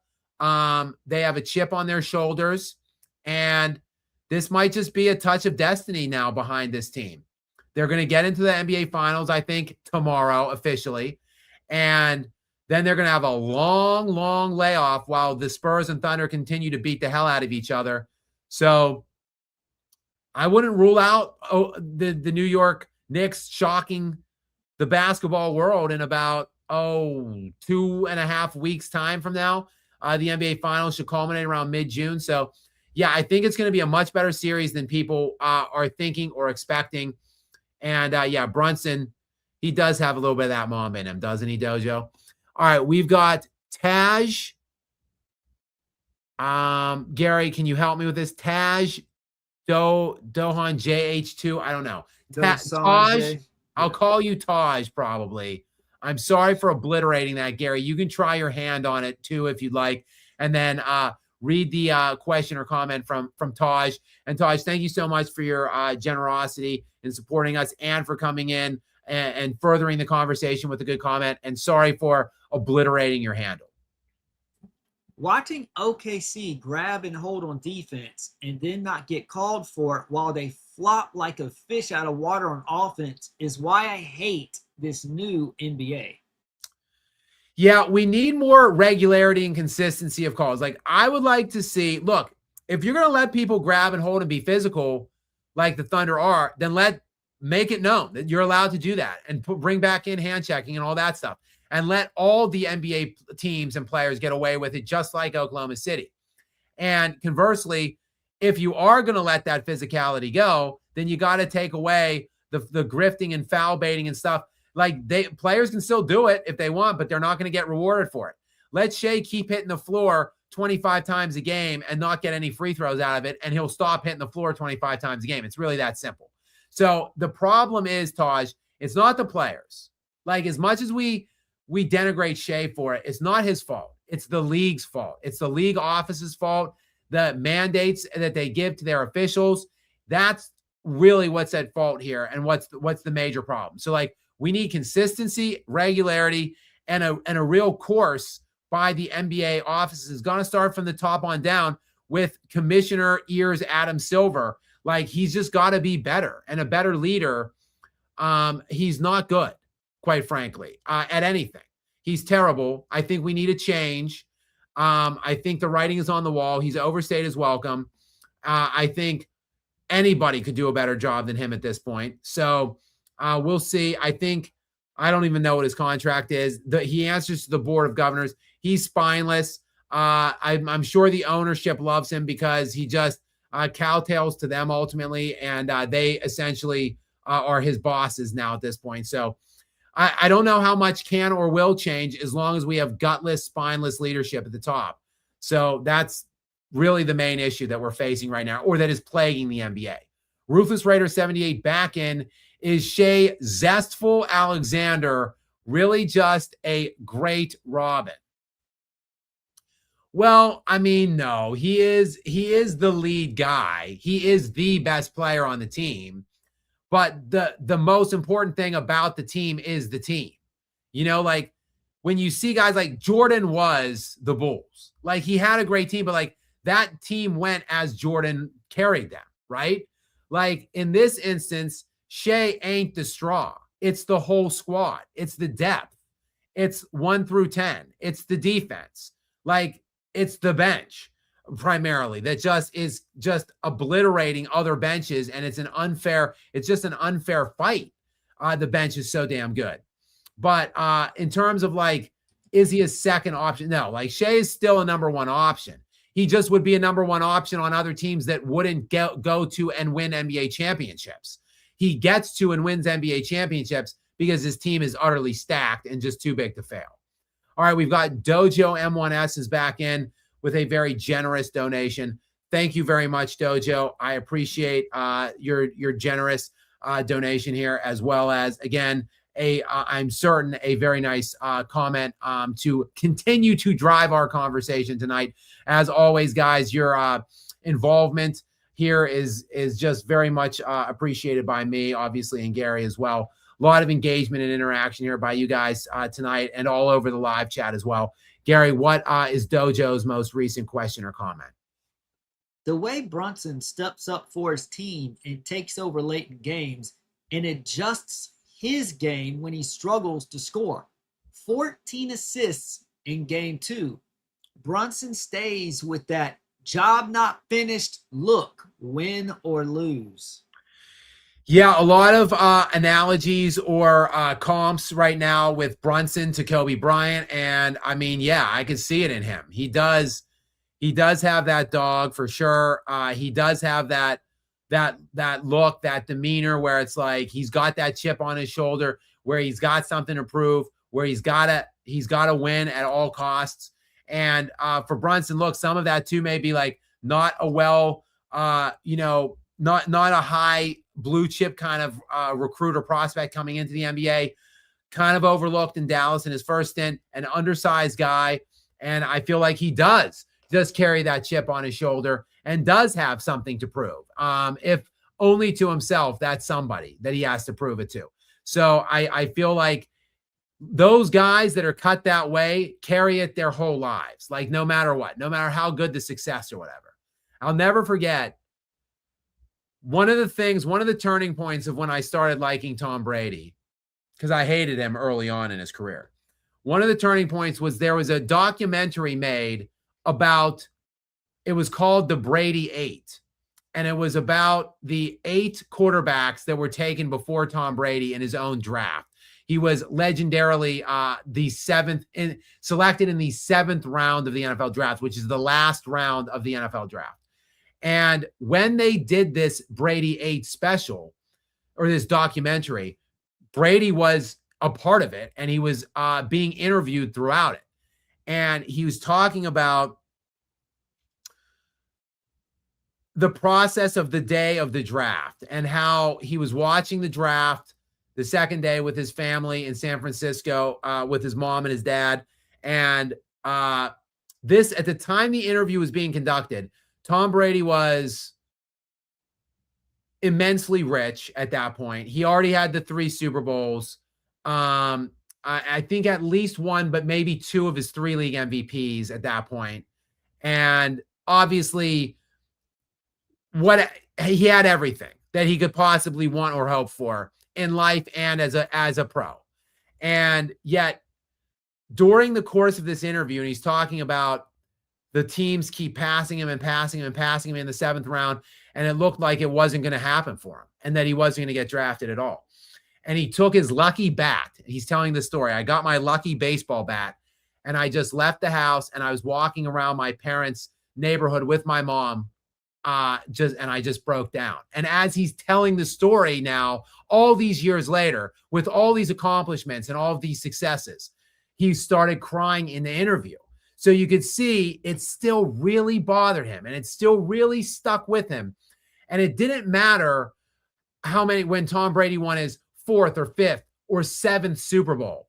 Like, he still was Tom Brady that got passed over by 32 NFL teams 6 times in the draft. Like, that was still the guy that he always was, even after all the successes.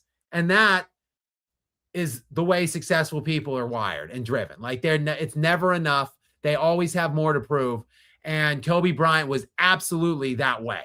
And you're right, Dojo. It does seem that Brunson is also kind of wired that way as well.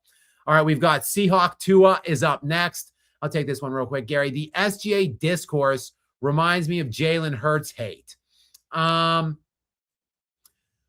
Well, maybe. I mean, that's not a terrible comp. I mean, Jalen Hurts, like, he's a really good quarterback.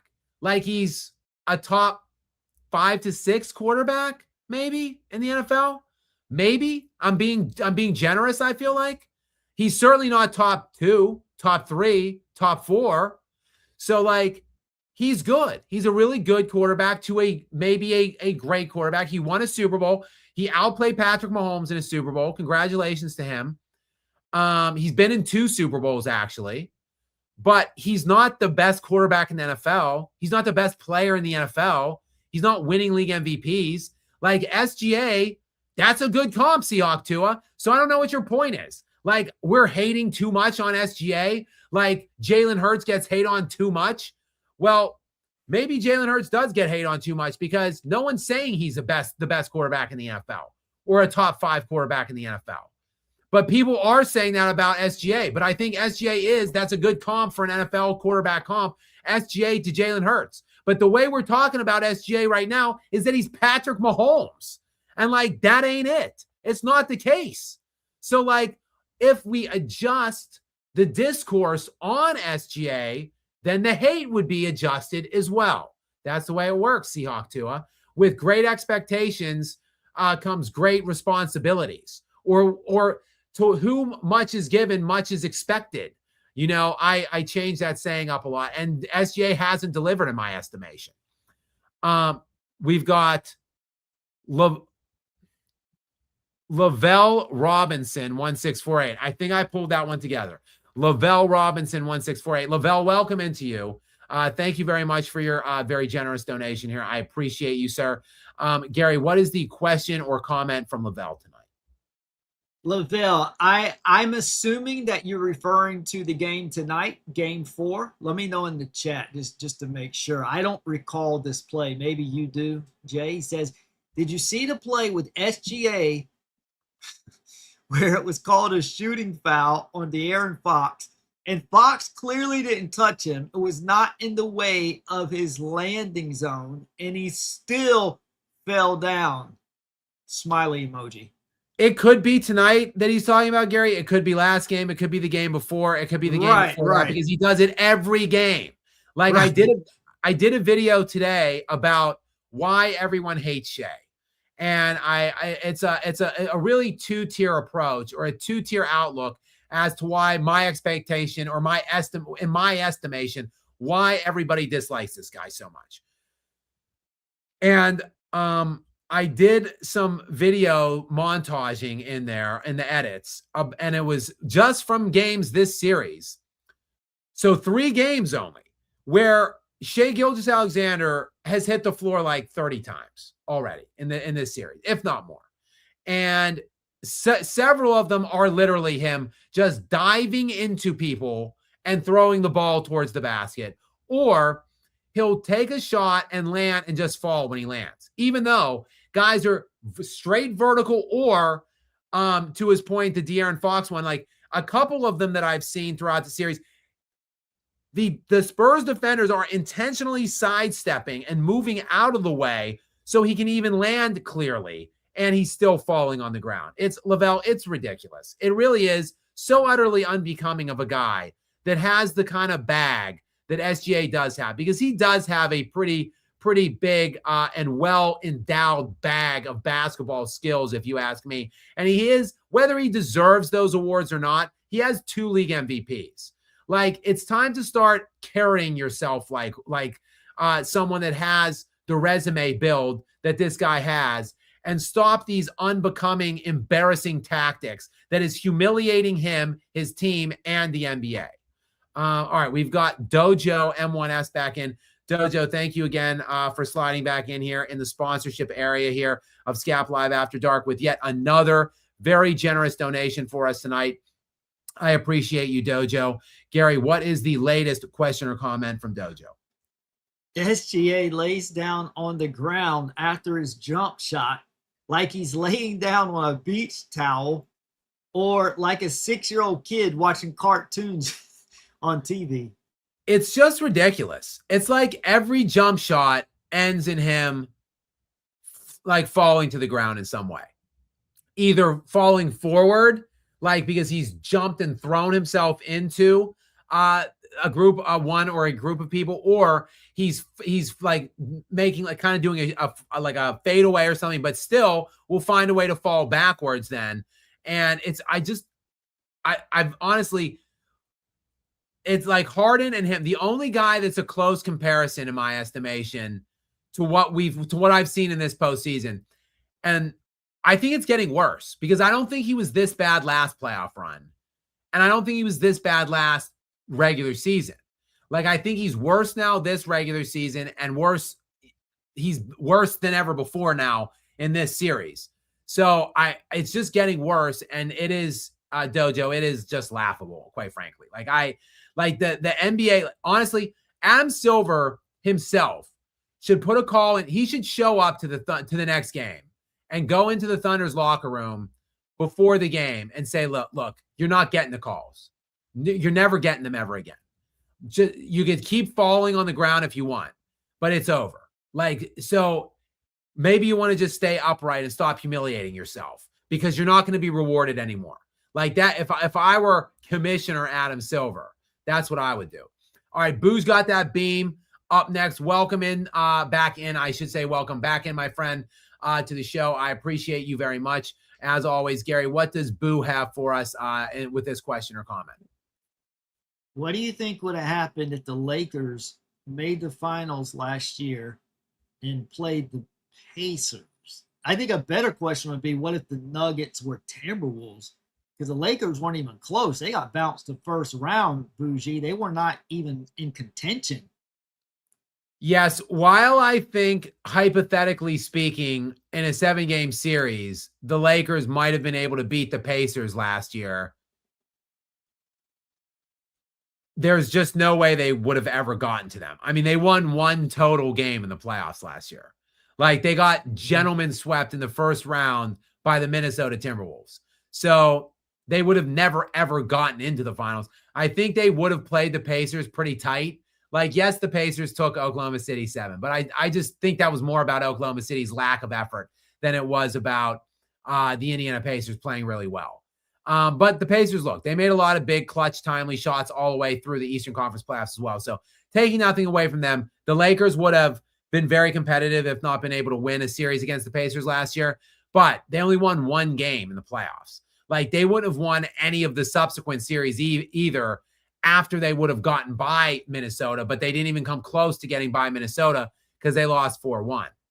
All right, we've got Jay back in. What's up, my fellow Jay? Jay Savage, of course, 8295. What is up? Thank you. Welcome back into the show here. Gary, what is Jay's next comment for us here tonight?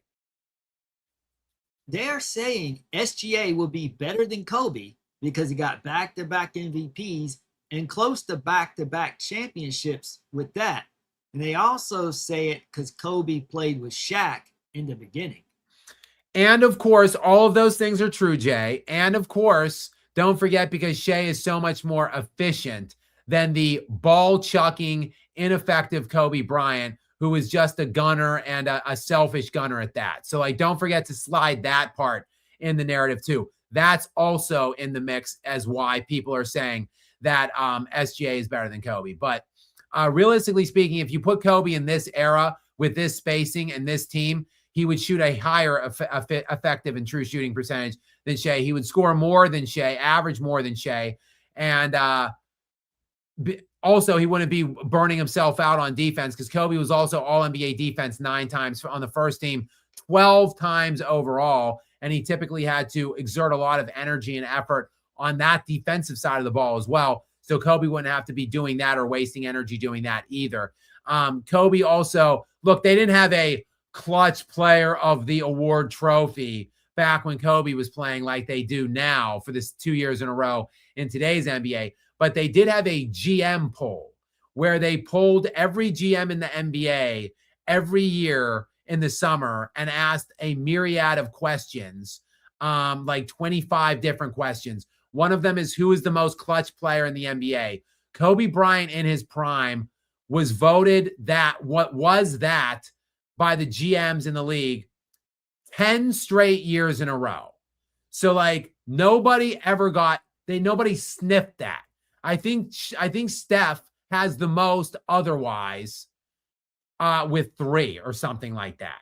Like, Steph and KD traded it back and forth a couple years in a row. There's been a couple one-hit wonders in it. Now Shea won it this year. Kobe, 10 consecutive clutch players of the year, or whatever, voted most clutch player in the NBA. Don't get it twisted. It's not close. Shea is not, has never been, nor will he ever be, even remotely in the vicinity of Kobe Bean Bryant. Just not close.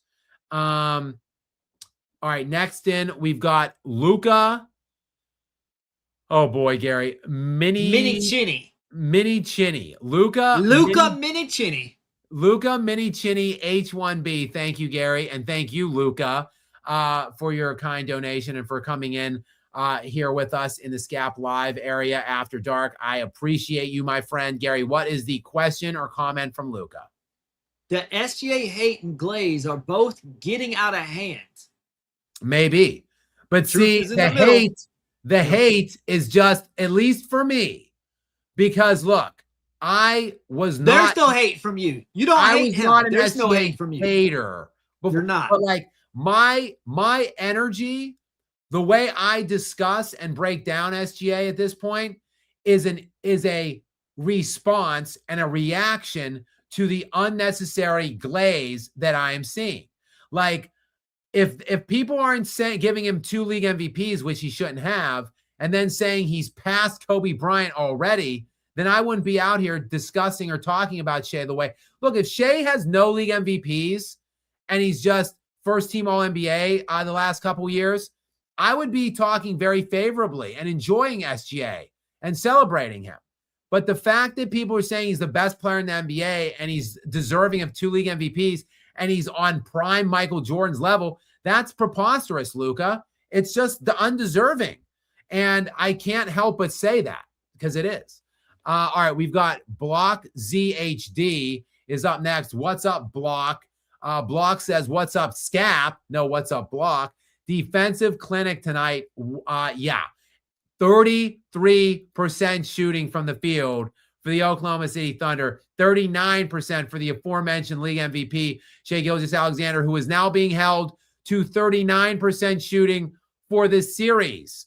And I just have to now at this point remind everybody that Nikola Jokic shoots 56% on Victor Wembanyama Spurs throughout the 7 games that they've played head-to-head. And that included a master clinic on Wemby Spurs on April 4th, as recently as April 4th of this year. And yes, SGA now, the most efficient guard we've ever seen, being held to 39% now through 4 games in this series. Ruthless Raider 78 is back up. Does Shea Silk Dress Alexander get too much credit? Yes, Ruthless Raider, he certainly does, because he gets 2 league MVPs. Like one, I get one. I do. I don't think he should have had either. But if you want to give him one, whatever. Break up the Jokic run, get some new blood in there. But 2, like, nah. Like 2 is definitely too many at this point. But I've seen this story play out before. Steve Nash has 2, Kobe has 1. So now Shai Gilgeous-Alexander has 2, Kobe has 1. Like it's, and yes, it's way too much credit. Because again, the ask is just so easy in my estimation. We've got Abdur. Oh boy, Gary, I'm going to need help with this one too. I don't even know if I could. You know what? One thing, a lot of people don't take their username seriously. They don't expect anyone to know how to pronounce. There's a jumbled letter. It might say something, but I don't think they really expect. I don't think they're going to be offended. Like, how dare you mispronounce my username? Abdur, that's what I do. I just go to the first couple syllables in a case. Abdur, what is up, man? Welcome to the lounge. And he wants to say, do you think we'll get a finals Spurs at New York? I will say Wemby in the Garden would be must-see TV. That would be a fun series. It would be a good back and forth competitive series. I think it would be a much more desirable and watched series for the NBA. It would behoove the NBA offices to at least put the mandate out to the officials to not give Shea these flop calls and not let the Thunder assault the Spurs ball handlers the rest of the way. At least call an even fair game moving forward to give the Spurs a chance. My head is telling me I still am not very confident, but my heart, Abder, is saying yes. Spurs, Knicks, in what to me will be a win-win. I will have no dog in that fight. I'm happy to see either team win. I'll just be rooting for good basketball, and I'll be able to sit back and breathe a sigh of relief that the Thunder will not be winning another championship. So I think my heart is saying yes, and I'm hoping that my heart is right in this case. Abder, that's definitely the series I'm rooting for and the one that I want to see.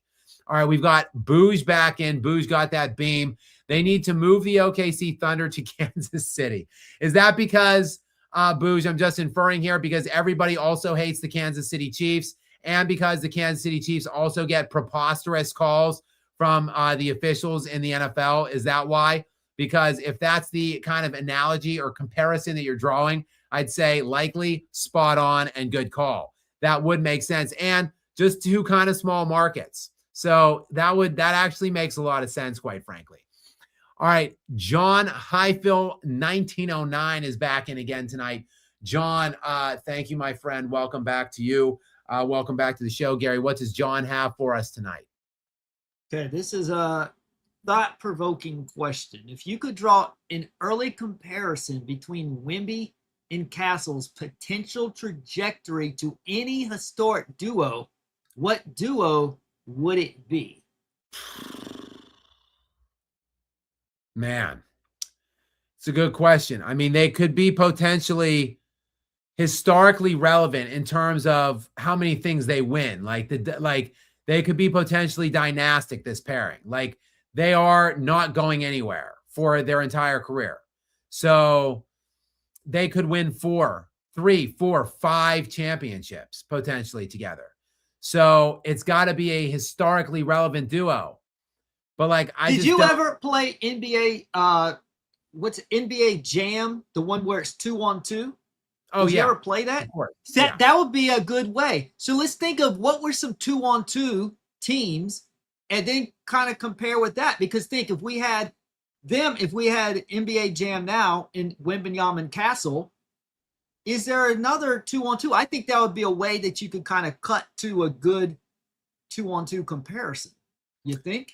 Well, the best, while I grew up a Michael Jordan fan, he wasn't really on that game because he didn't allow his licensing imaging to be used. But like Scottie Pippen was like unstoppable on that game, I remember. And I think it was Horace Grant. I want to say it was Scottie Pippen and Horace Grant or something like that. Or maybe Rodman. Maybe it was Pippen and Rodman. But anyway, the best duo on that game to me was Sean Kemp and Gary Payton. Gary Payton. I was going to say them. Yeah. That was the best. And like, but I feel like as great as Sean Kemp and Gary Payton are, that's a disrespectful analogy for Wemby and Castle, because I think, well, Castle's got a chance to be like top 10 all time. And while look, Stephon Castle, Wemby. Yeah, Wemby has a chance to be top 10 all time.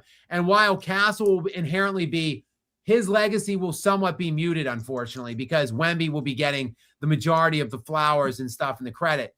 But I don't know. Maybe, I don't know, Gary. Like they're just unlike any other tandem we've seen, because like we've seen a good big and guard tandem like Kobe and Shaq, or like Karl Malone and John Stockton. But like we've never seen, like, I don't think this pairing, these guys are so athletic and both so good defensively.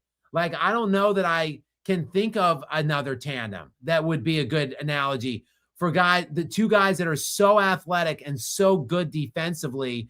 And both dudes definitely are dog competitors, like fierce competitive guys. Like, I don't know. It's like I've never seen a tandem like this before. This is in their own kind of cut from their own cloth. You know what? I say this. Let's bookmark this and just keep in the back of our mind, because something will probably come to us. So, John, it's definitely going to stay in the back of my mind. I'm going to think about that. I mean, Gary, maybe Young, maybe they only won one championship because they didn't stay together because Kareem Abdul-Jabbar went to LA. But maybe when Kareem and Oscar Robertson were playing together in Milwaukee, possibly. I don't know. Like, I struggle for a good guard big duo because like the best two guard bigs that I can think of would be like Kobe and Shaq only played 8 years together, but still they went to 4 NBA championships in 5 years and won 3. So they're a historically great guard, big kind of tandem. And then the other one, obviously, that famously comes to mind would be obviously Kareem and Magic. And then, I don't know, look, maybe you could throw in Duncan and Tony Parker maybe as like as potentially like in that sort of pseudo in that mix. Though Tony Parker wasn't top 75. So like I think what he's asking, if I'm understanding him, is there another duo that came in together so close together, like back-to-back years or right around the same age bracket? And also because Castle is he's a hybrid guard. He's not a straight point guard. Whereas if you had NBA Jam, you'd put Wemby and Fox if they were doing that, because you want to put a big and a point guard. Right. Castle's a hybrid guard. Right. And he's less of a scorer than Fox, but he's more of a defender. So it's like Wemby and Castle are such a unique duo especially because of Castle's skill set. He's not a straight point guard. He plays defense. He's more like he's a guard, but he's more like a small forward. Yeah. If you think about it, he's more like a smaller Kawhi or Pippen. So it's it's a very interesting and actually unique dynamic. So has there ever been a similar parallel of a big man and like a hybrid guard / small forward? So that's something that I'm going to meditate on, over the next few days. And you can't answer a question on the spot, and in the next day or two you think of something. That's what happens to me a lot. George Costanza, wait, I got it. The jerk joke or whatever. He wanted to fly back. The jerk store called and they're running out of you. Yeah. Right. And the other guy was like, well, what does it matter? You're their #1 bestseller. So he came right back. And then Costanza needed another 3 days to come up with his retort there on that one. But yeah, good question, John Highfill. All right, we've got Esoon Mean is in next. What is up, Esoon Mean? Welcome in to the show. Coming from one of those crazy, far, far away markets to be here with us tonight. And I really do appreciate you for that. Gary, what is the question or comment on this time from Esoon Mean?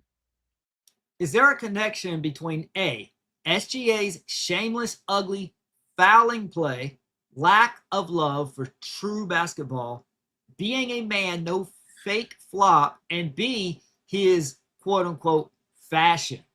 I don't know. I honestly don't know. Like that, it is weird. The Thunder are just kind of weird. I don't get it.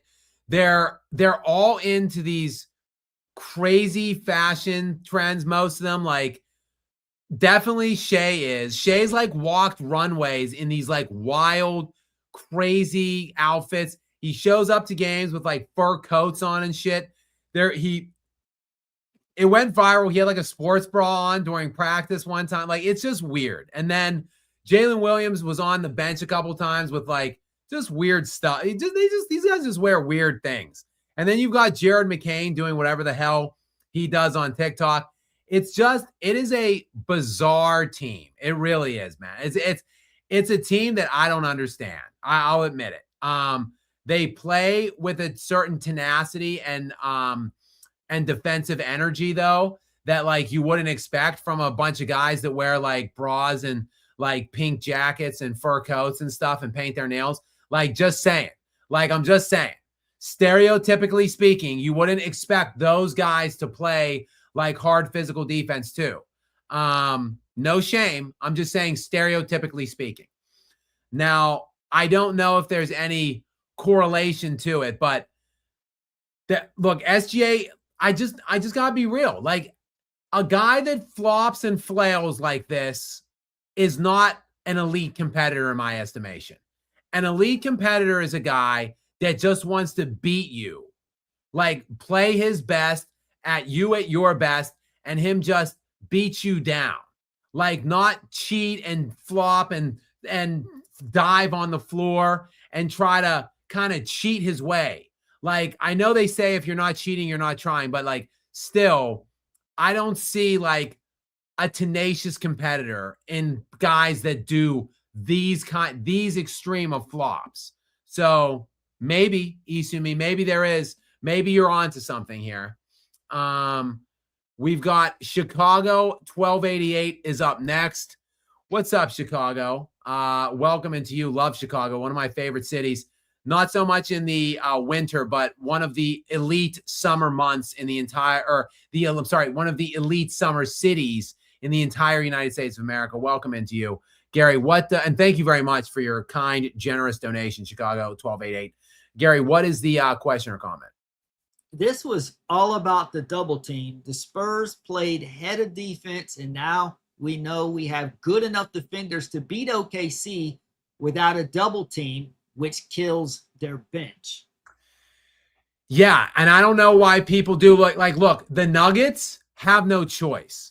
Like when Jamal Murray and Christian Brown are your defenders primarily. This last year was before Peyton Watson really emerged. You really got no choice because your point of attack and perimeter defense is so porous for a team like for Denver when they play Oklahoma City. You got no choice but to double him and then get singed off the double teams by the other shooters and stuff. But in terms of this San Antonio Spurs team, again, like throw any of these guys, like mainly Stephon Castle, but like Vassell, definitely Dylan Harper. Like there's multiple guys, like throw Harrison Barnes in on some minutes to play SJ. Like they've got multiple guys that are more than capable than staying with and staying around Shai Gilgeous-Alexander and making it difficult enough. And then Wemby can just dive him, like jump up from the wherever he is in the paint at the release point whenever Shai's shooting and bother his shot enough. That's the way to go. Like, don't bring the hard doubles and early on to let the rotation, the ball swings happen, and then these guys are getting wide open shots, and then the confidence and everything is flowing with all these guys. And once they got it going, like it is really hard to put that genie back in the bottle. All right, Isun Min is back in again. A Space Jam take. I like it. Go ahead, Gary. I'm interested to see what the Space Jam take is. I saw the first one. Still haven't really seen the second one. I've been meaning to watch it and do a live stream reaction to it or something while I'm watching it, or maybe a video breakdown of it. But go ahead. Hopefully this is a Space Jam 1 take. Space Jam take. As a kid, I loved it. It has banger music, great animation, fun characters, good story, and even MJ playing baseball and golf gambling.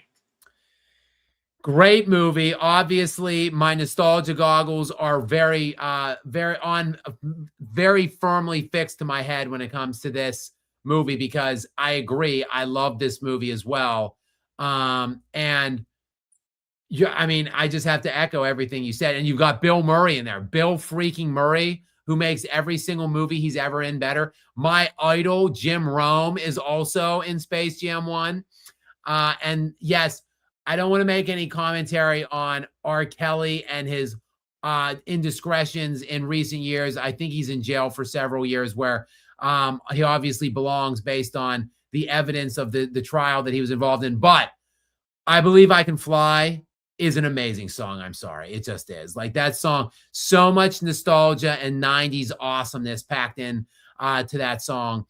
It's just a tremendous film overall, Isun Min. I am with you 100%. Don James, C4R, is up next. What is up, Don? Welcome into you. Not to get too political, but do you support who LeBron does? Negative. Yes, I do not. So that should probably say enough. If you do not, if you did not know what my leanings are before, you do now. Ruthless Raider 78 up next. Bronchitis in the Iliad as go ahead, Gary. I got it. I've already discussed it with him in the chat. Okay. Bronchitis in the Odyssey as the ghost of Achilles. Yes, the Iliad and the Odyssey.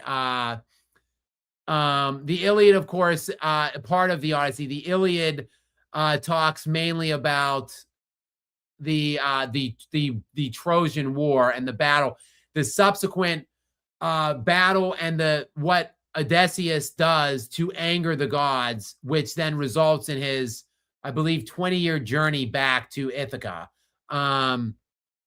So it's that we will probably not see the movie Troy, essentially, that came out in 2004 covered the Iliad part. Now this Christopher Nolan film will be covering the Odyssey part. But I like your reference there, Ruthless Raider 78. As always, a very clever, well pieced together comment. Boo's got that beam up next. Gary, I'll read this one to you.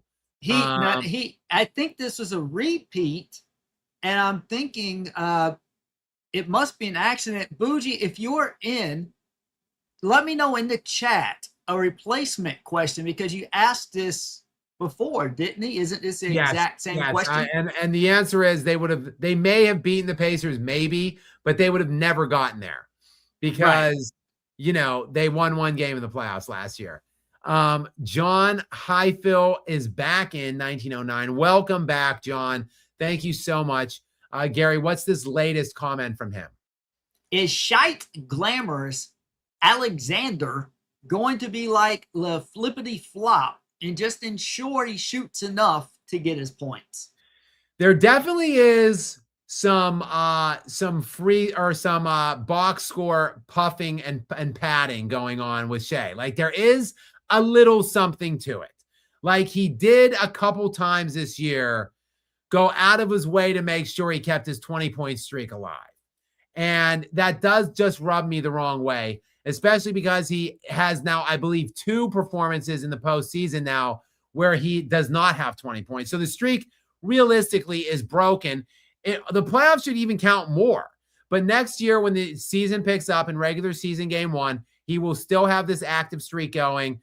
And people just won't talk about the fact that he had 2 under 20-point games. But I do see that does mean something to Shea. It's not nothing. Like, I think he does like that streak, and he does go out of his way to make sure that he keeps the streak. And I do see him in fourth quarter sometimes when he shouldn't be. So there is a little something to it, John. Not as bad as LeBron, though. All right, Chicago 1288 is back in again. What's up, John? Or what's up, Chicago? Welcome back in. Just a couple ago that you were here. Thank you so much for an additional question or comment. Gary, what is this one? This game was all about Spurs not double teaming SGA. Man-on-man defense is back. So just picking back up on the last comment, I agree with you. They, again, don't need to. Some teams do have to double them. They just don't have the personnel. But the Spurs absolutely do have the personnel, and they do have the physicality, the desire to do it. And again, like Stephon Castle, as long as he can not be in foul trouble and it's not really hurting his offense that much, I would go with him. He's there. Look, they're both about 6'6", both Shea and Castle, but Castle's got about 25 pounds of muscle on Shea, and he's way more athletic. So like just quicker, stronger, faster, like higher, better vert. Like I put him on and just see what he can do. And I'm with you, Chicago. I love it. All right, Boo's got that beam back in. 2025 Pacers versus 2026 Knicks. Who wins the series? Not close in my estimation. I'm going with the Knicks. I think the Pacers had a little bit lucky of a run in the East last year. Credit to them. They made the big shots when they need to. They won the games, but they got a lot. There was a lot of the teams were hurt last year. They sidestepped a lot of good teams as well on the way.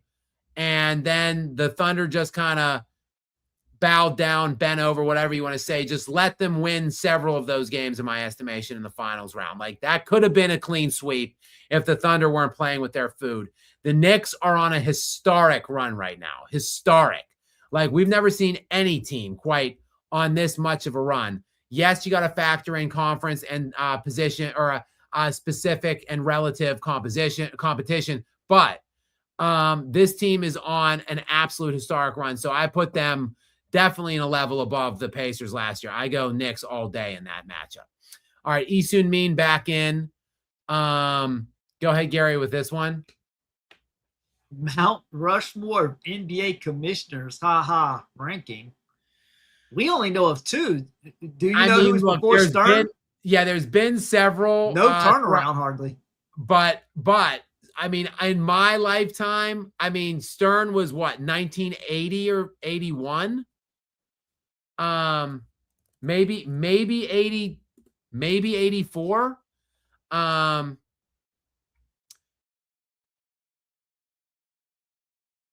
He was 1984, 84 to 2014. So basically, not to age myself, but unfortunately I am old. That's basically my birth year, essentially, going till 2014. So when I was like 30. So, and then it's been Commissioner Adam Silver since then. So I've only experienced two NBA commissioners in my entire life, and then there's only been two in like 40 plus years now. So I would say Silver is one, or I'm sorry, Stern is one and Silver is two, if I had to rank them. And there's only four on the Mount Rushmore. I damn sure don't want to put Commissioner Adam Silver on a Mount Rushmore of anything other than ass commissioners. So, but unfortunately, there's only two really that I can speak to. We've got BPM 5293 is up next. Welcome back in BPM. Thank you very much. Gary, what is this latest comment from BPM? Better Knicks roster 25-26 version or team from the movie Eddie starring Gregory Ostertag? I would definitely go with this version. The 2025-2026 version would be the better version in my estimation, BPM. But very good question. All right, we've got Mother Nature's Son is up next. Go ahead and read this one, Gary. Wemby's jock to face of Skap.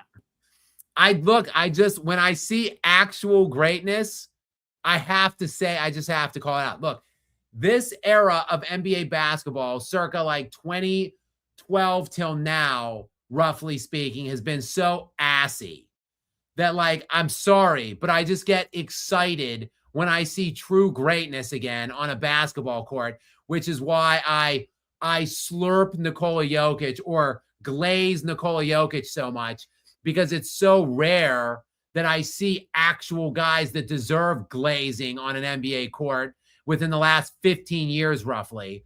And now I see another one in Victor Wembanyama. So yes, Mother Nature's Son, excuse me, pardon me for being excited about seeing a real bona fide great player that deserves all the press and ink that he's getting, if not more, which is why I'm trying to give it to him. Sorry, Mother's Nature.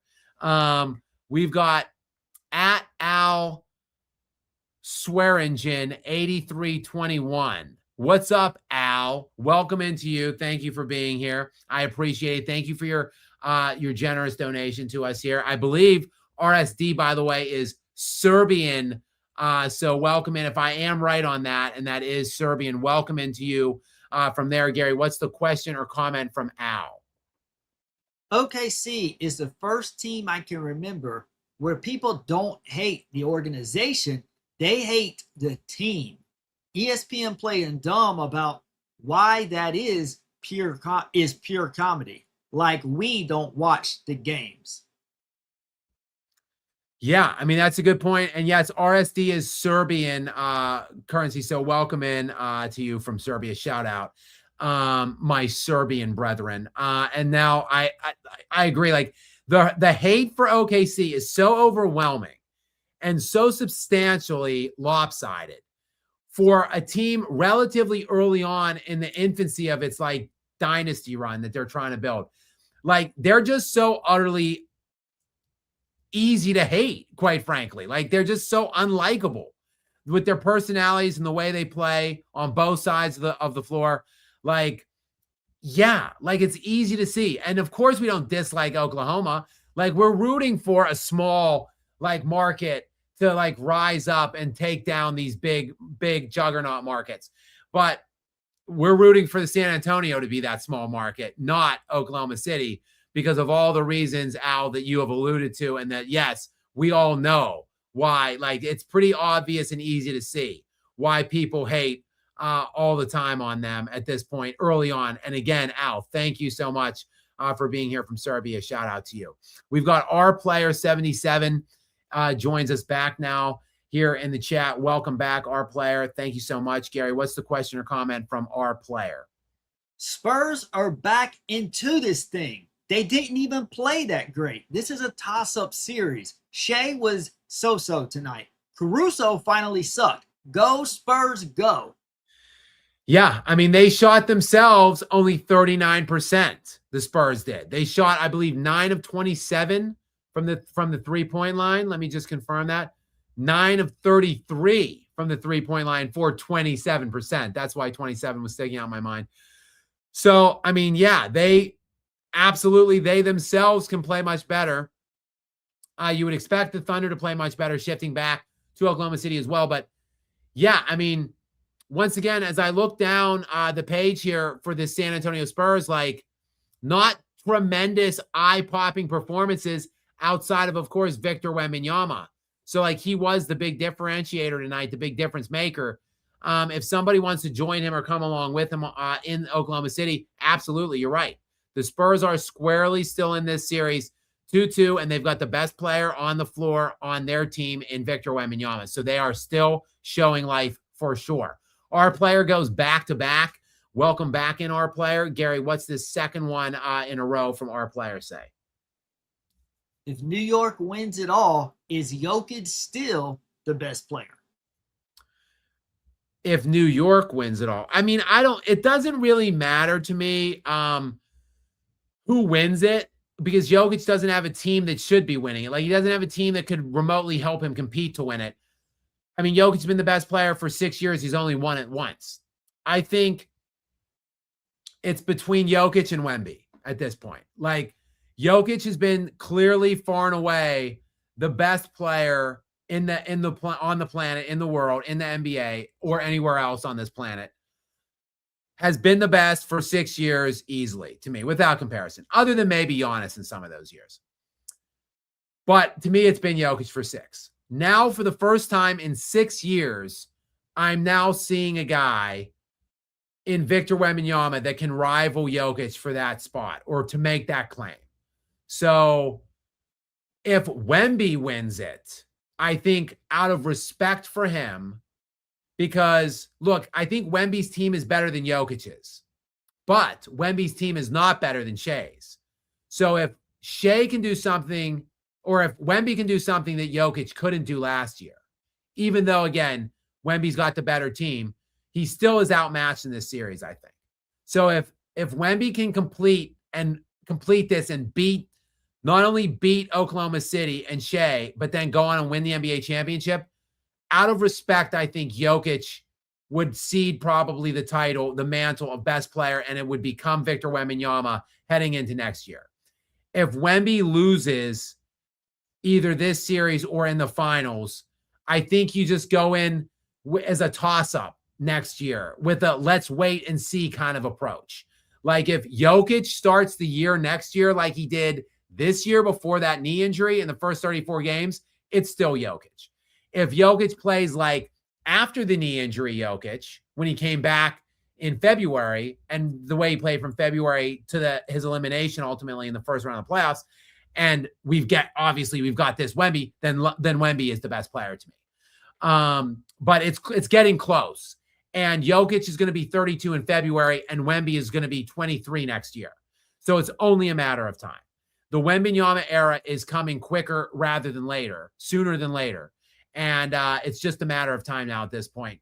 We're going to be on Wemby's clock soon. But Jokic is still going to be the second best player probably, and a guy who really is better head-to-head against Wemby, who gets the better of Wemby by and large. Again, 5-2 against Wemby head-to-head, averaging 37 15-9 on 56% shooting in 7 matchups against Wemby right now, does Jokic in their career head-to-head. Now, some of that is when Wemby's much younger, but one of those games was, again, April 4th, like a month and a half ago, or like almost 2 months ago now. So Jokic still knows how to play Wemby head-to-head, and that's still going to be an amazing battle head-to-head moving forward for the next couple years. All right, we've got Spartan 4196 in our Spurs Thunder, the new Lakers Spurs.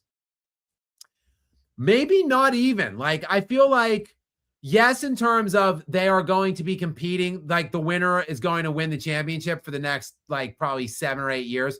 Like, when these teams play each other, like, or one of these two teams are going to win for, like, just one of them will win in the next 7, 8 years.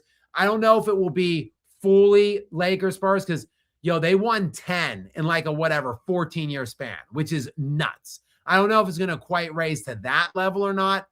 But I also will say this: Lakers Spurs back in the day had more respect for each other than anything. I think there was more hatred and animosity with the Sacramento Kings and the LA Lakers. The Spurs and the Lakers just respected each other. Kobe and Duncan respected each other.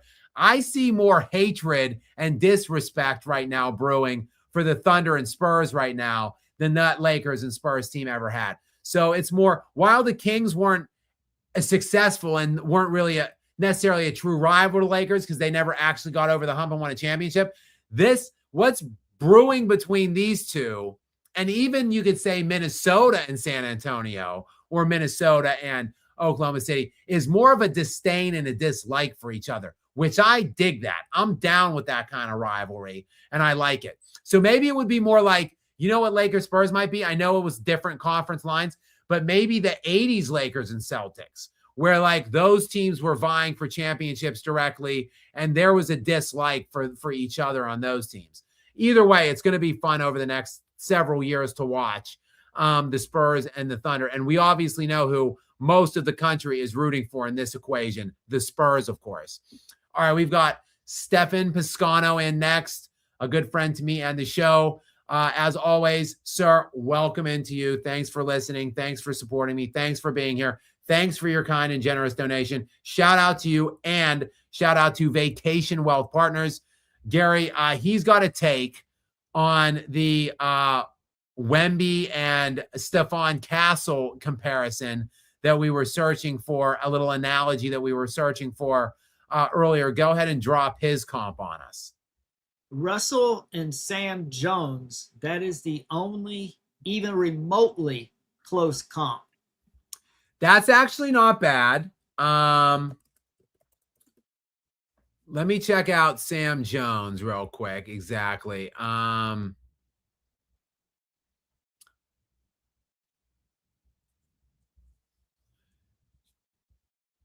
Finished couple times top 10 MVP, 4 times top. So 4th place finish, 5th place finish, 9th place finish, couple all NBA team selections, bunch of all-star selections, 18 points per game, career average. Not bad, actually. It's not a bad. And then Russell, obviously the best defensive player ever. I think Wemby's a much more skilled and talented offensive weapon than Bill Russell, but still pretty good comp, Stefan. I like it. And this team they're not going to win 11, but they could be a modern day type kind of Celtics dynasty with the youth and how relatively talented they are. And yeah, I mean, the defense, that's not bad. Bill Russell and Sam Jones, not bad at all, Stefan. I like where your head's at on that. All right, Isun Min is back in yet again. Best sports video game, NFL Blitz and NBA Jam. I loved both of those games. I did love them both. I also liked Quarterback Club 98 and Madden 2000, and then NBA Courtside 98 or 99. I also loved. But 2 really good suggestions here, Isun Min. 2 very good entrants into the mix here for the best video games ever. NFL Blitz and NBA Jam. Two awesome arcade games as well. If you got to play them actually like in the arcade, that really added something to it. Yeah, I agree with you. Gary, do you have anything? Did you play? I play games, but only when I was much younger. Like I wasn't much of a gamer later on in my life, but I did play sports games when I was younger, and I love these two. Do you have anything? Did you play games? Did you have anything to add on this front? I liked playing on the original Nintendo that came out in the mid 80s. Okay. So I know the graphics are terrible. I'm not bragging about the graphics, obviously. But like I loved Double Dribble, which is just a basketball game. Tecmo Bowl was fun. That was and Yeah, and I love the baseball, RBI baseball. So simplistic, but I loved it. Someone in the chat mentioned Blades of Steel, the hockey game. That was a lot of fun too. So for sports, those are my 4 favorites on the regular Nintendo. And to be honest, I didn't even get any video game systems after. You know what? Later on, like decades later, I got an old like PlayStation 1 because I loved to play Tekken on there. But yeah, once I got older, like you, I stopped playing. But as a kid, I loved Nintendo. Yeah, I also really liked that Mike Tyson knockout game as well. Yes, Punch Out, love that. Punch Out. Yeah, Punch Out. That was, I think that was a regular Nintendo one too, right? Yeah, yeah, classic game. Thank you, Isumi. Love those selections though. All right, we've got Hans. RP SEZ. Hans, Booby, I am your white knight. That's a little diehard one drop for those of you out there that don't recognize it. What's up? Welcome in, Hans. Gary, what does Hans have for us tonight? Skap and Gary, your no BS takes are refreshing. Why are other outlets like ESPN always pushing narratives? Who are the worst culprits? Well, obviously anyone that's cashing the clutch checks or spending the clutch monies like Nick Wright, formerly Kendrick Perkins, though I think he's off of it now, or at least has soured on LeBron and clutch. And of course there is Stephen A. Smith, who, Gary, I don't even know that he's pushing agendas or narratives that he's told to, or that he's just an idiot and doesn't watch really pay attention to any of the games or the sports that he's supposedly covering. But those guys are the ones that really stick out in my mind, first and foremost. I used to hate Colin Cowherd, but I actually kind of, in recent years, I kind of think he's much better, honestly, than those other guys. Gary, I know you kind of like Cowherd, or you've kind of defended him in the past to me, and I kind of have seen where you're coming from on that front.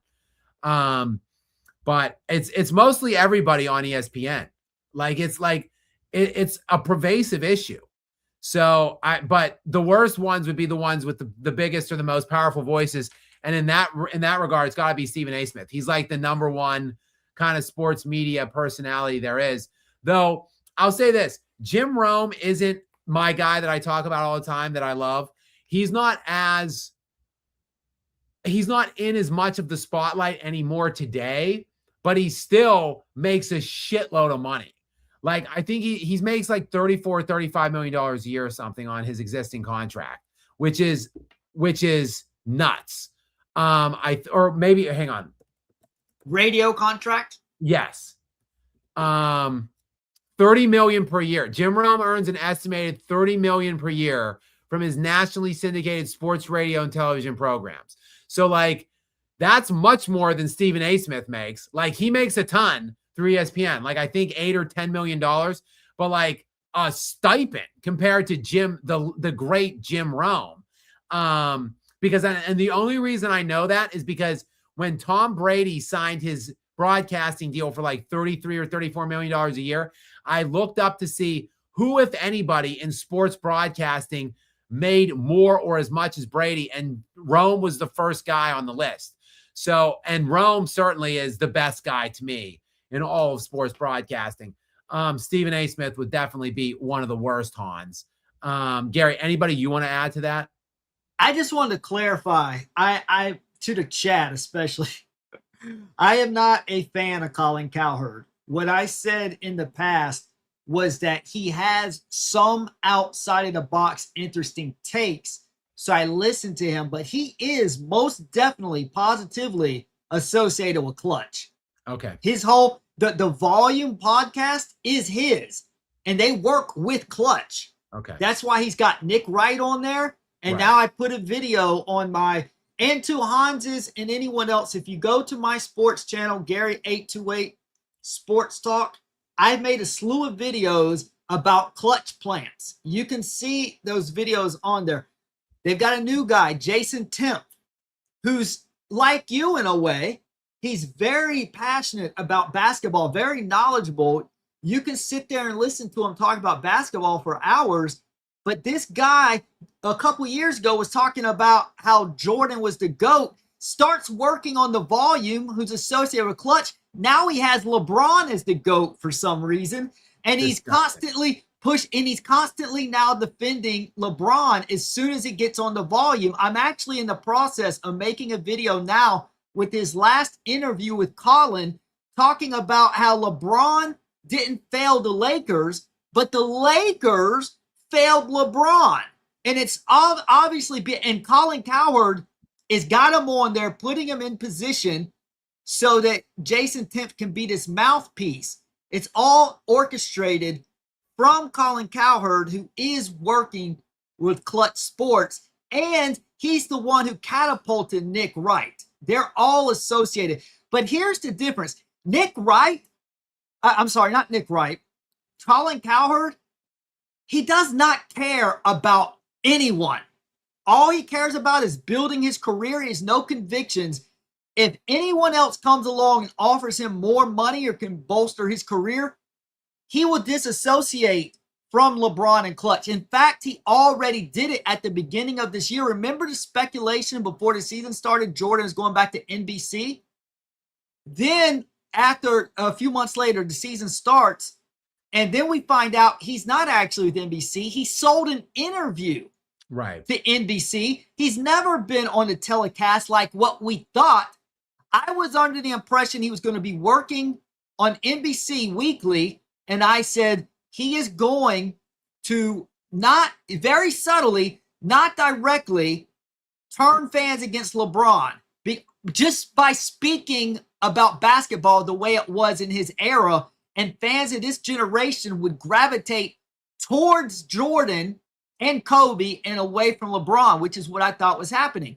Well, shortly after the season started and it appeared like the tide was turning towards Jordan, all of a sudden Colin Cowherd is being totally critical of LeBron.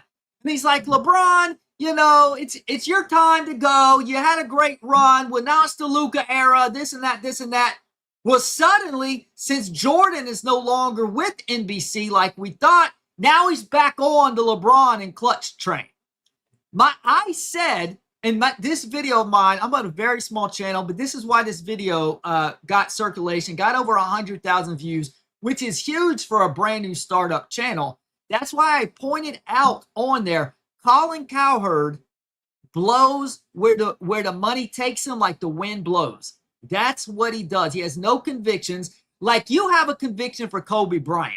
There is nothing anyone can say to talk trash about Kobe Bryant to you. You're going to defend Kobe. It doesn't mean that you won't acknowledge, sure, he had some flaws. No one's perfect. But you have a conviction to defend Kobe.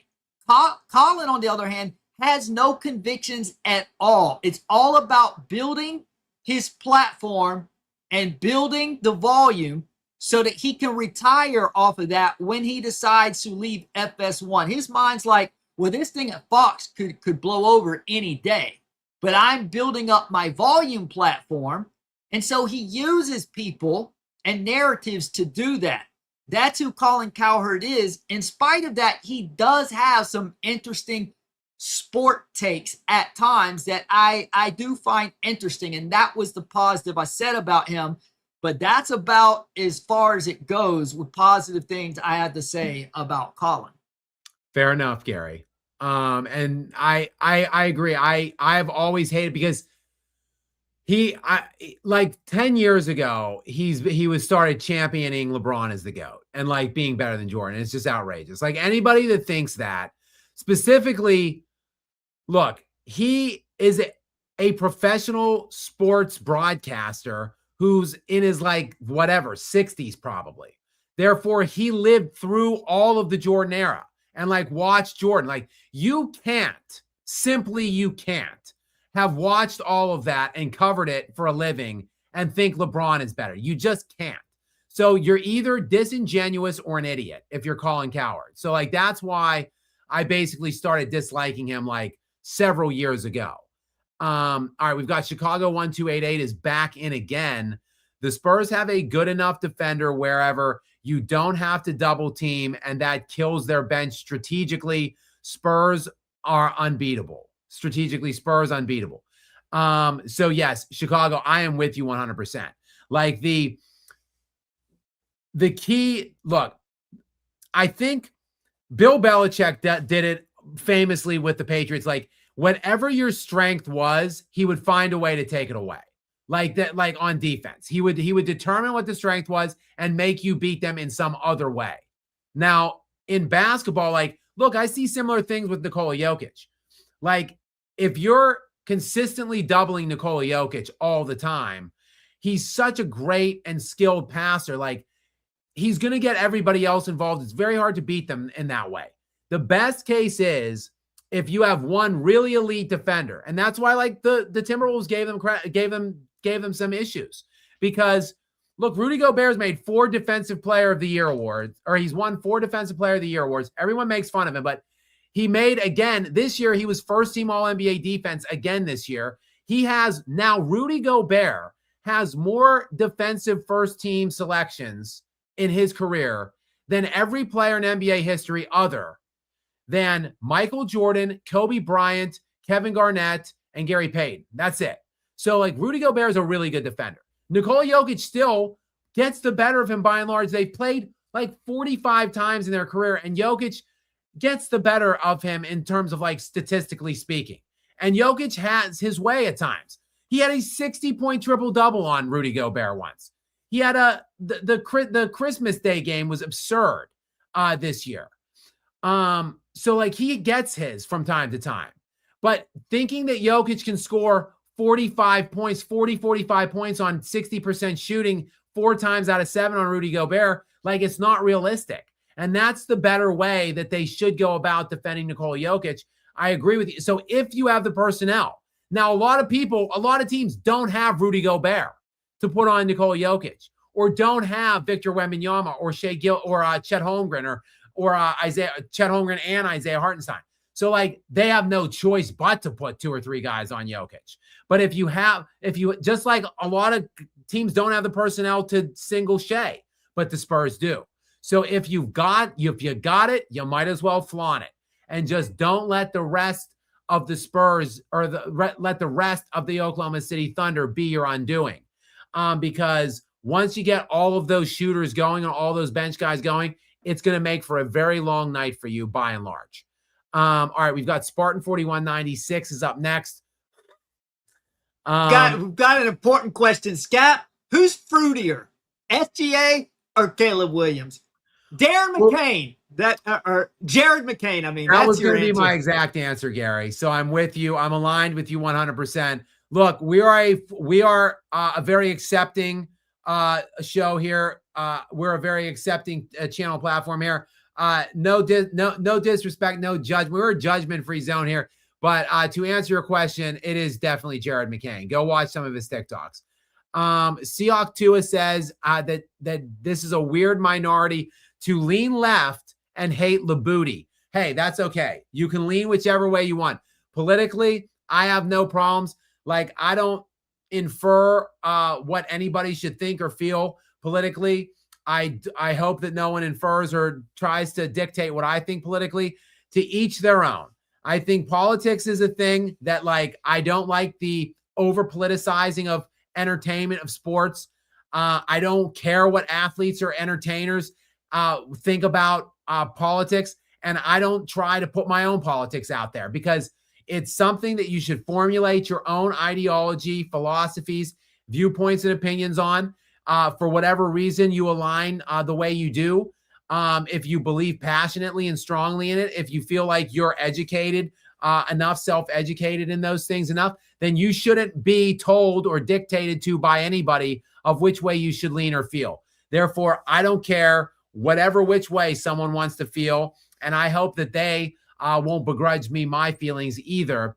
But yes, Labooty certainly is a left-leaner and a champion of the woke. So there you are in the minority in that regard. Isun Min is in next with, it looks like, go ahead, Gary. I'll turn this one over to you. And thank you, Isun Min, again, for your continued generosity here for us. Top 5 to 10 film directors. I highly recommend Gaspar Noé's Enter the Void, intense. And Sion Sono's Love Exposure, fun. Must watch. Holy Mountain. Hopefully I pronounced those names correctly there soon. So there are some names there that I must say that I do not recognize. I'll have to, Gary and I both being film buffs. Gary, I'm guessing since you're not sure if you pronounce some of those properly, you don't know who all of these people are either. I've heard of the movie Enter the Void, but I don't think I watched it. Okay, well, we'll have to, Gary and I being film lovers that we are, we'll have to look into some of those names. I mean, obviously, in this country and most of the movies that I'm familiar with or that I'm exposed to are American-made films or American cinema.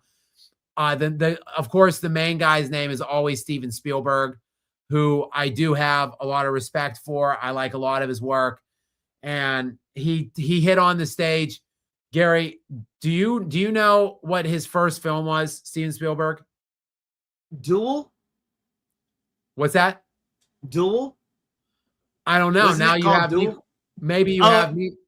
I can look it up on IMDb. I thought it was Duel, which was very good, by the way. But I can look it up if you look it up. The first big high-level blockbuster movie that he was charged with. Was it E.T.? Jaws? Jaws, right. Jaws was a disaster to make, but it was Gary, so good. 26 years old when he did that movie. So the utmost respect to Steven Spielberg. Some other names that come to mind, like like Alfred Hitchcock is someone who gets a lot of, he's a well-renowned director. Martin Scorsese has put out good work. A lot of people like Quentin Tarantino, Stanley Kubrick's another name. Christopher Nolan. And for me, yes, I really do like Christopher Nolan's work quite a bit. I would put Nolan in my upper echelon. And then who is I'm going to I got to look up the name because it is Denis Villeneuve. Prisoners. Mm-hmm. Big fan of his work. He's definitely upper echelon for me. He did Sicario, which I love them both. He's done the Dune movies, which I'm actually not even that high on, but they're very well regarded now. He did the movie Arrival with Renner and Amy Adams, which was terrific. And then one of my favorite movies, actually, probably one of my top 10 personal favorite movies, a recent movie, the newest movie on my top 10 list by a lot. Well, no, because I really did like Maverick as well, Top Gun 2, and that followed this one. But Blade Runner 2049, I absolutely love the film. It is a beautiful film. Yes. It's one of the greatest sci-fi films I've ever seen. Every shot, it's like a 3-hour movie, and every scene is just so beautifully composed. And Villeneuve did that film. One of the few films that rises to the level of a long beloved old movie, though, like Blade Runner, the first one, which is a very well regarded legendary film came out like 84 or something, I think. So it was like 30 plus years in the making. And like typically those movies always flop. But Blade Runner 2049 was a fantastic film. And Dennis Villanueva did that too. So he gets a big shout out as well for my personal favorite directors, Gary. And then the other one that comes to mind, I'll turn it over to you, Gary, is James Cameron, who has done some really good work. For me, I don't like his recent stuff that much, but I love his stuff from the 80s. Really great work in the 80s in my estimation. What say you, Gary? David Fincher, Gone Girl and Girl with the Dragon Tattoo. Yeah. Both great. Yeah. And I like Steven Soderbergh, actually. His pacing is just masterful to me. I like more thriller, suspenseful, maybe horror movies. I don't like cheesy horror, well, unless you want to laugh at it. But I like suspenseful movies. That's what I like. I also like comedy. So like Larry David, he directs too, doesn't he? But not movie. He's more of like, he does shows and stuff. Oh, primarily. okay. Now, Larry David, Ricky Gervais, and the Farley brothers are just Farley brothers direct too. Sure, yeah. They write, they do the screenplays usually, and they direct. Yeah. So, yeah, but good question, Suman. Great question.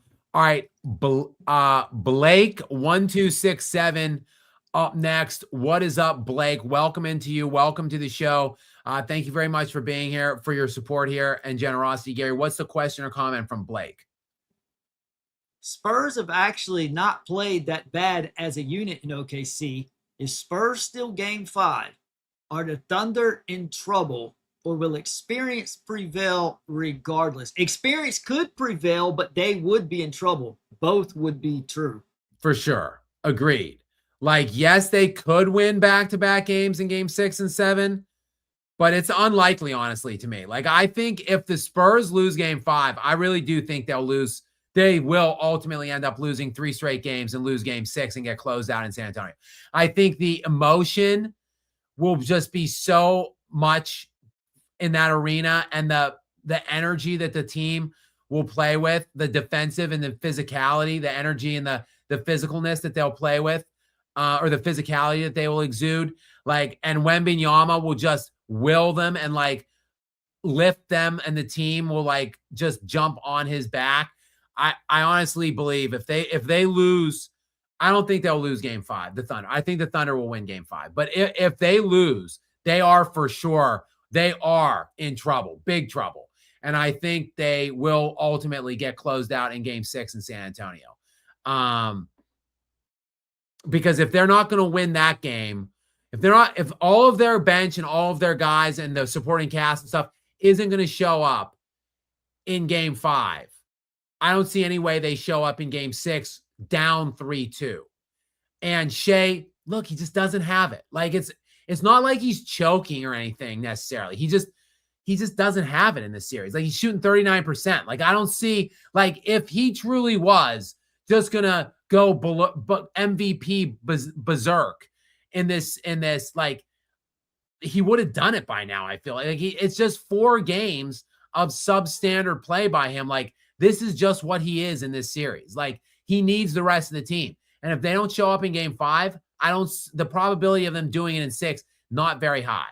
So yeah, they're in trouble, Blake, if they lose game 5, 100%.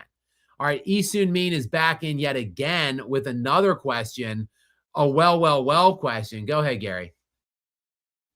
I want a future vid composed entirely of well and wells and well said over choice clips.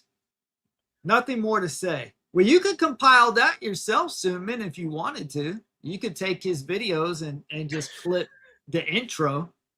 There is a lot of wells and wells that are flying out there in the YouTube ether on my channel.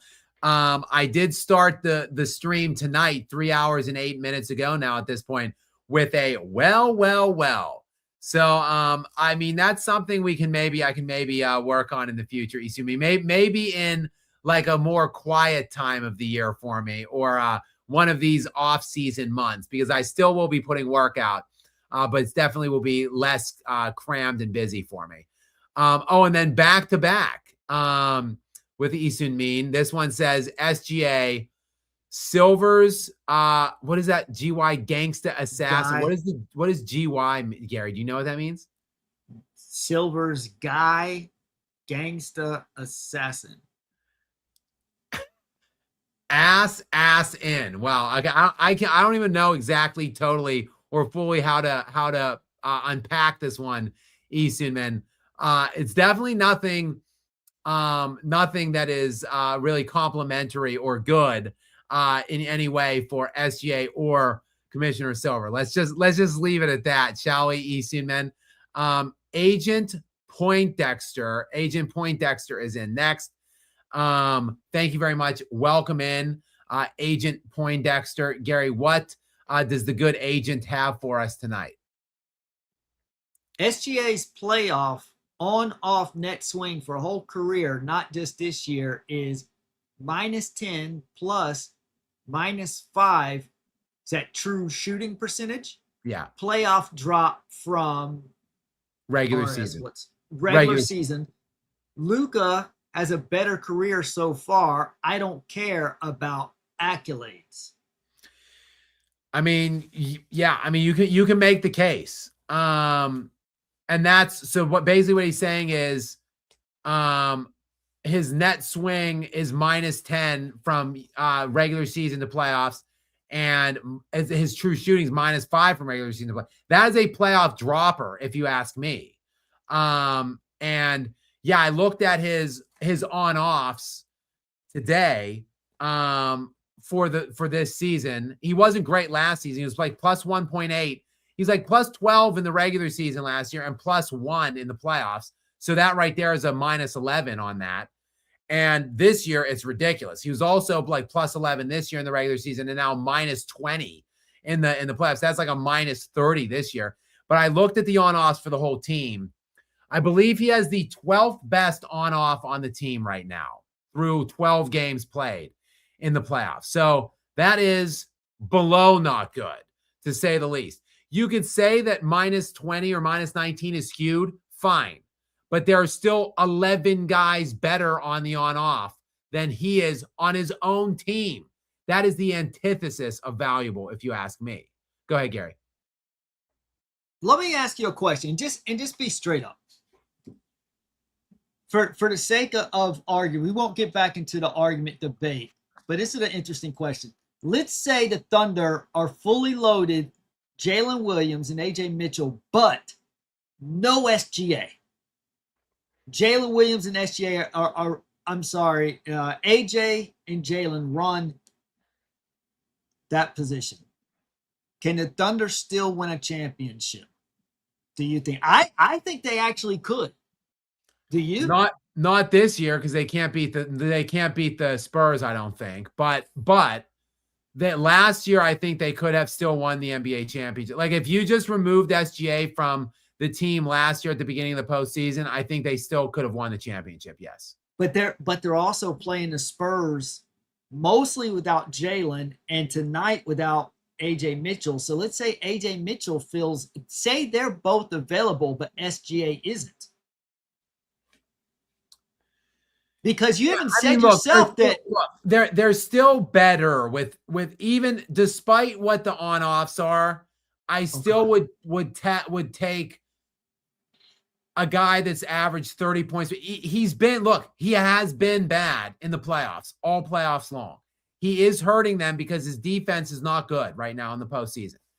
And their starters are getting outplayed by other team starters. So the bench is coming in and looking much better.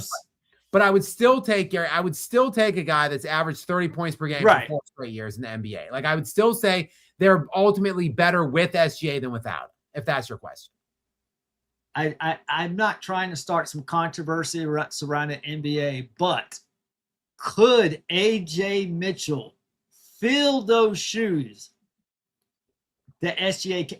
I like SGA. I'm not saying he's not, because we got in a debate about this a week ago or so. But I'm saying hypothetically, if AJ Mitchell was the guy, how much of a drop off, if any, is it possible there could be an improvement? We haven't really even seen what AJ Mitchell can do quite yet. Could he be as good as SGA? Verdict still out. Maybe. You think? Look, Shea's numbers in the regular season, he's got great stats in the regular season. There's no doubt about it. And like last year in the postseason, he had a good run, like 29.9 points per game ish, like 30 ish points per game in a postseason run. Like his numbers are good. But AJ Mitchell plus 22 going into tonight, and SGA minus 19 going into tonight. So do with those numbers what you will, obviously. Right. Chicago 1298 is back in with, again, Chicago is feeling the Spurs and their defense and their man-on-man defense. Spurs defense made a statement. They only scored 82 points man-on-man defense, no matter what lineup OKC threw at them. Gary actually gave me this stat going in to the show tonight, 3 hours now and 15 minutes ago, that he looked up the Oklahoma City Thunder, all their games this year. It was the lowest, I believe, 39 points at halftime for them, right, Gary? 46 was for them against Memphis. But I'm saying tonight they were 39 points, right? 38. Okay. So tonight, 38 points at halftime, lowest halftime output that the Thunder have had all season long. And then the 82 points for the game, lowest total game score that they've had all season long. And what was the previous low, Gary? Like 96? 93. 93.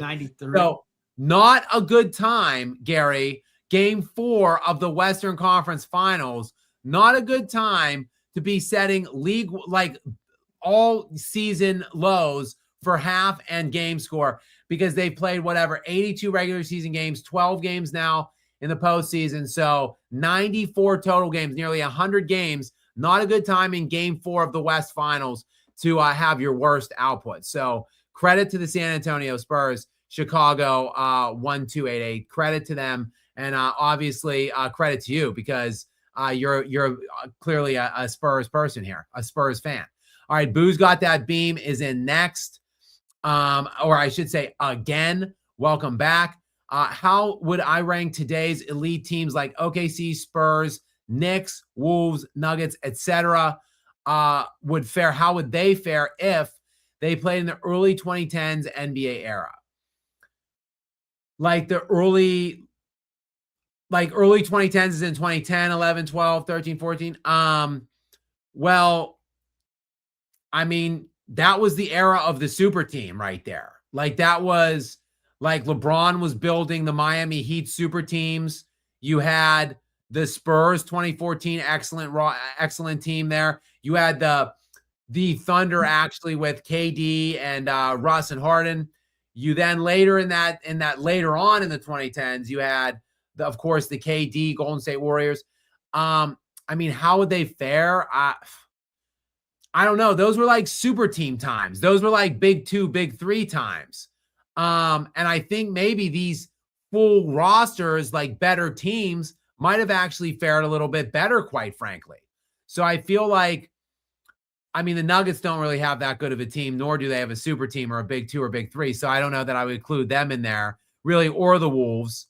But this Spurs and this Thunder team, specifically looking at the teams that you listed, Boosh, I think they would fare very favorably in that early 2010s, because they have elite top-end players like Wemby and SGA, but then they have better teams as well, better full depth on their teams and their elite defensive teams. So I think they would fare very favorably. They might honestly run the league back then in the early 2010s, those 2 teams specifically, OKC or the Spurs.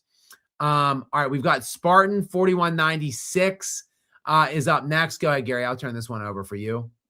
Bron has never been the best in an era. It was Kobe from 03 to 13, Curry from 14 to 17, and Jokic from 18 to 25, and now Wemby. Look, I mean, you can make that case. I would give Bron some years. I would say Kobe was the best player from 03 to 10, maybe 11. Then I would say LeBron was like 11 to like 15. Then it was Curry from like 15 to 18. Then it was Giannis from 18 to 20. Now it's been Jokic from 20 to 25. That's the way I personally would break it down. But you can make it whichever way. Or maybe I would even give Duncan, like maybe I would say Duncan was like 02 to like 05 or something like that. Then Kobe was like 06 to 11 or whatever. Like I would try to squeeze Duncan in somewhere in there because Duncan was great. But like Kobe was, unfortunately, they were the same age and they were just primed at the same time. And Kobe was, I mean, I think just the best, longer than Duncan. But either you can kind of put it any which way. I would give Bron at least like a couple of those years, like 2 years or 3 years maybe in there somewhere. But like you can certainly, Spartan, you can make a case that like he never really was fully the best player or like at least the standalone, like definitive best player. And the fact that some people say LeBron's the best player in the NBA from like 07 till like 2020, it's just ridiculous. These people are straight delusional that they have him running from that span of time. All right, Booge is back. And again, Booge got that beam. What's up, Boo? Welcome back to you again. Gary, what's this latest one from Boo? No, Bougie. This is a terrible take. I think Luka should leave the Lakers and join the Spurs. No, we want defense. So that's a negative there. Join the Spurs with Wemby or Nuggets with Joker. That'll be almost unbeatable. 66 plus win seasons, either team. Well, I feel like the Nuggets are too broken and too cap strapped. I feel like the best thing, if you want a Joker Luka pairing, Luka would have to go into the front office now and be like, look, no Austin Reeves, no LeBron. I want 1 year cheap expiring contracts. Jokic is then, I've talked to him. He's willing to come. He's not going to sign his extension this summer. He'll be free next summer. He said he will come. Let's keep the books completely clean and free and open between now and then. And then when Jokic goes the following year with Luka, it's literally those two and like 8 other guys that score like 3 points per game, but are like league best caliber defensive players. So they have like one rim protector, and then the rest are like 6'6" to 6'9" long athletes that are just dog defenders. And like, that's how you build the team out. Like Luka and Jokic together in Denver would be unstoppable offensively. The Nuggets are already nearly unstoppable offensively most of the time we see them. They just stink defensively, and that's their problem. So I don't know how well that actually would work. It sounds great in theory, but in actual practice, maybe not that good. If Luka were to go somewhere that makes sense, it would probably be like Detroit with Cade Cunningham and the two of them with the defense surrounding them there. Like that would make a lot of sense. Cade and Luka in Detroit would be like an unstoppable pairing in my estimation. All right, next in is John again. John Highfill 1909. Hello, John. Welcome in again to you, sir. Thank you very much for your prolific night here in these super chats and in this sponsor area on the Skap Live After Dark. J and G. Gary, I'll go ahead and let you read this one. J and G, thanks for all you do in keeping these shows entertaining and never leaving anyone out. You two are awesome. Keep it up. By the way, best NBA was 85 through 2005. Thoughts? Well, thank you, John, for the very kind words of support and praise for us. We definitely appreciate it. And we love having you here, obviously. And all of you guys, still 600 here. We were at like 900 something when I first checked over from my little 15, 20-minute open. Still about 600 people here at the 3.5 hour mark. Again, the retention of you guys sticking here with us for these lengthy streams, it really is very much so appreciated. I'm a little too young to remember 85. To me, the best era of the NBA for me that I saw in my lifetime, 95 to 2010. I really, Kobe Bryant is my all-time favorite athlete. So he was drafted in 96. Jordan was 72 and 10 in 95. So, and I'm a big Jordan guy too. So I include 95, 96. And then Kobe was drafted in 96. And then Kobe ruled the earth in my estimation until like 2010-ish, 2011. Then he ruptured his Achilles in like 2012, 2013, which kind of unofficially ended his career. So I would say, and he was still winning. Kobe went to 3 straight, 08, 9, and 10, won back-to-back in 9 and 10. So I very much include 9 and 10 in my range. So I would say 95 to 2010 was my favorite era of basketball, in my opinion. Gary, what say you? You're a little bit older than me, Gary, so you probably go back a little bit longer than me in terms of your opinion.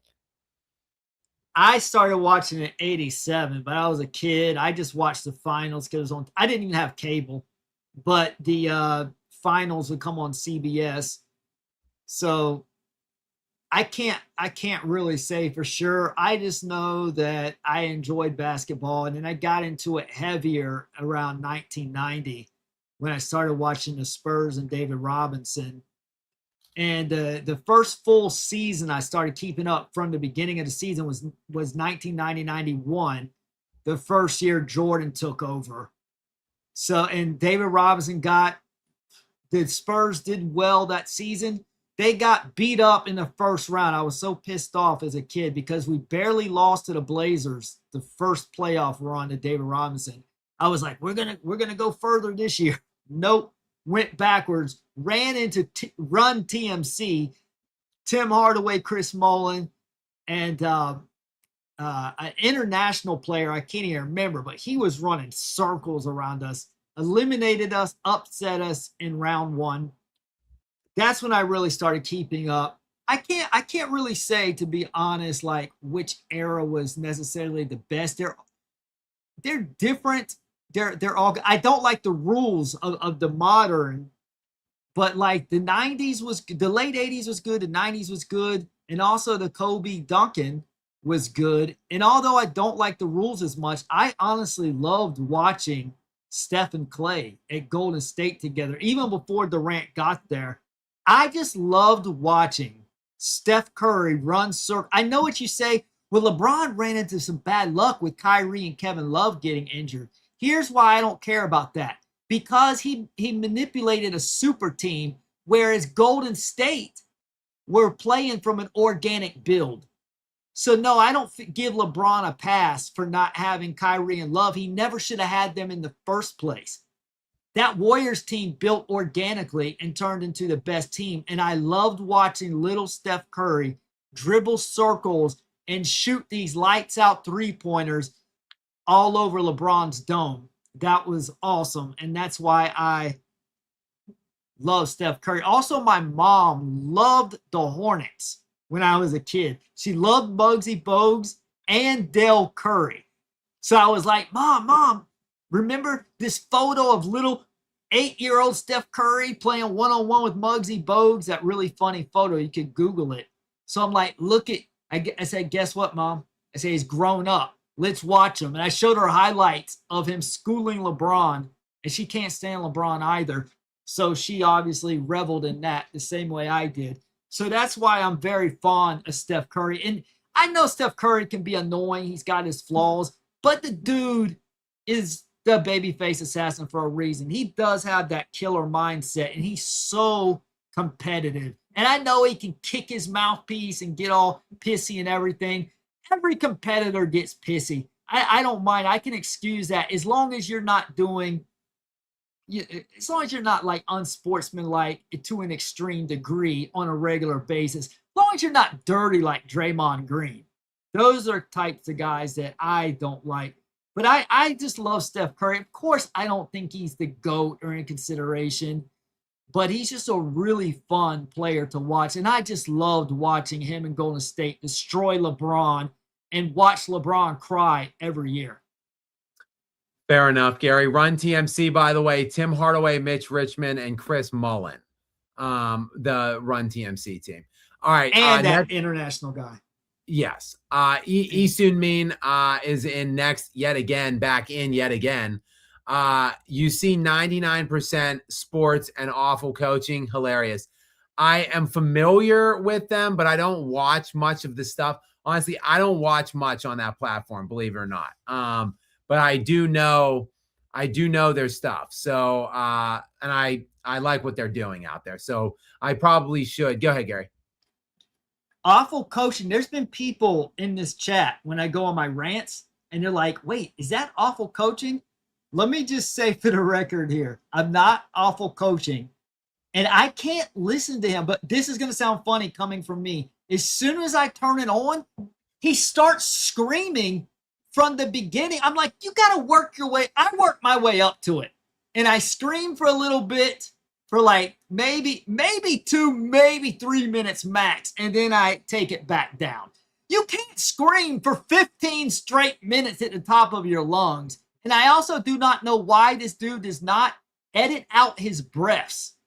He screams and screams and you hear this heavy sigh like every couple of sentences. I'm like, dude, do you not edit that? It just makes it sound so unprofessional to me. I know he doesn't care. He's getting views. He's making money. If he tempered it down, I would enjoy his content more. But it's so ironic. But I cannot stand his constant screaming. Yeah, he's got a pretty good. He's got a pretty good channel. Oh my God, he's got tons of videos up here. How does he got put up so many videos? Oh, he's people in the 2010. People in the chat are now coming at me saying he's way better than you. Listen, I'm not talking about basketball. He understands the X's and O's better than I do. Yes, but as soon as I turn it on, like my heart starts racing. I'll tell you this, Gary. I don't understand. I don't want to get sidetracked with another I don't understand how the subscriber thing works. Like, honestly, I don't. And like I said before, when I talked about it before, I know everybody thinks that the platform or whatever is against them. But like Awful Coaching has 5.3 thousand videos up, 5,300 videos up on this platform. And they've been on, the oldest video is from 5 years ago. So not that long, but 5,000 videos. And somehow like within 5,000 videos, this guy's got 44 million channel views. I have like 39 million channel views with 800 videos. So I have like 4,500 fewer videos in this guy, and I'm only 5 million views behind him. Yet I only have 96,000 subscribers. He has 266,000. Like, I don't understand how there is such a vast discrepancy. Guys, please hit that subscribe button. I'm not greedy here. I'm not asking for 266. Damn it. All I want is 100. I want my silver play button plaque thingy from Google already. Please get me over the hump, guys. All right. Next in is I'm Squish 1150. What's up, Squish? Welcome back into the show, a regular. Have you ever got into anime? Well, Squish, I appreciate you very much for the question and for being here and supporting me. But this is just unfortunately going to be a very short and quick answer because it's a definite no. I don't really even know what anime is. I think it's some kind of maybe Japanese animation or something. But okay, Gary's giving me the thumbs up, but otherwise I know very little about it. And I've never really gotten into it before. Sully's Tech Hub. What is up, Sully? long-time follower of the show here, good friend of the show. Shout out to you, Sully. Welcome in, my friend, to the sponsor area tonight. You know I love you and respect you so much for being here for me. Gary, what is the question or comment from Sully? Call me a conspiracy theorist, but NBA never pushed Jokic like they did guys like Morant. And I can't help but feel that it's because Jokic is too much of a family man and doesn't love luxury and excess.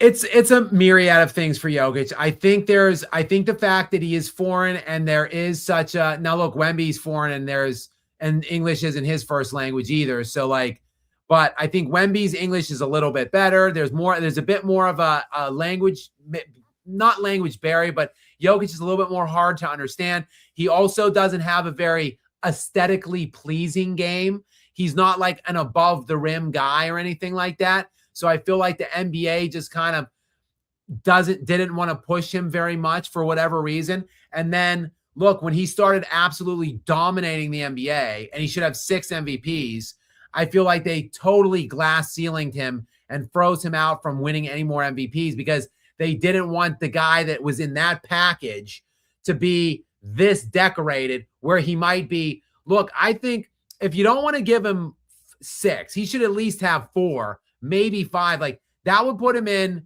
even with 1 ring, he would probably be top 10. If he got 5 MVPs, like Jordan has 5, Kareem has 6.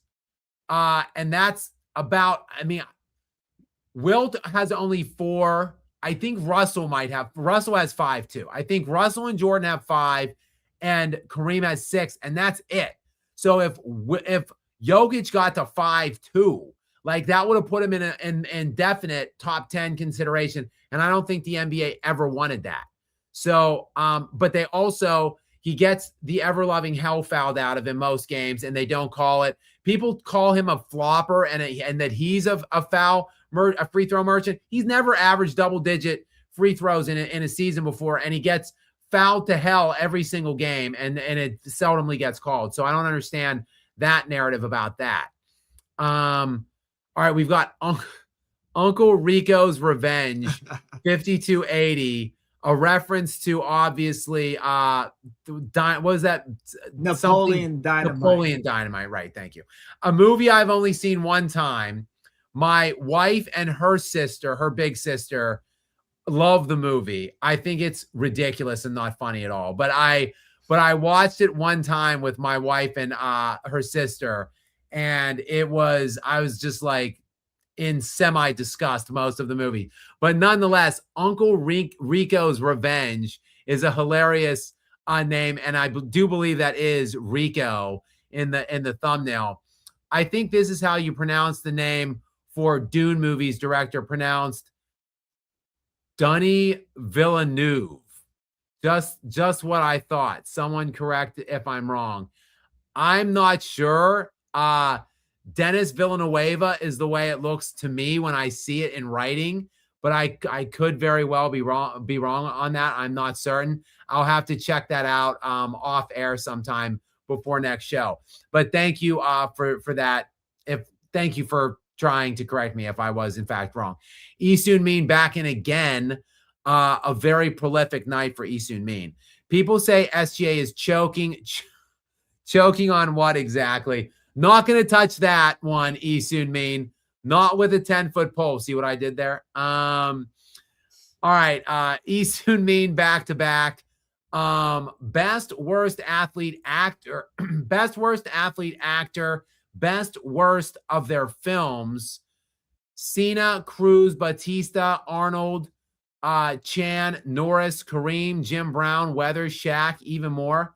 Wow.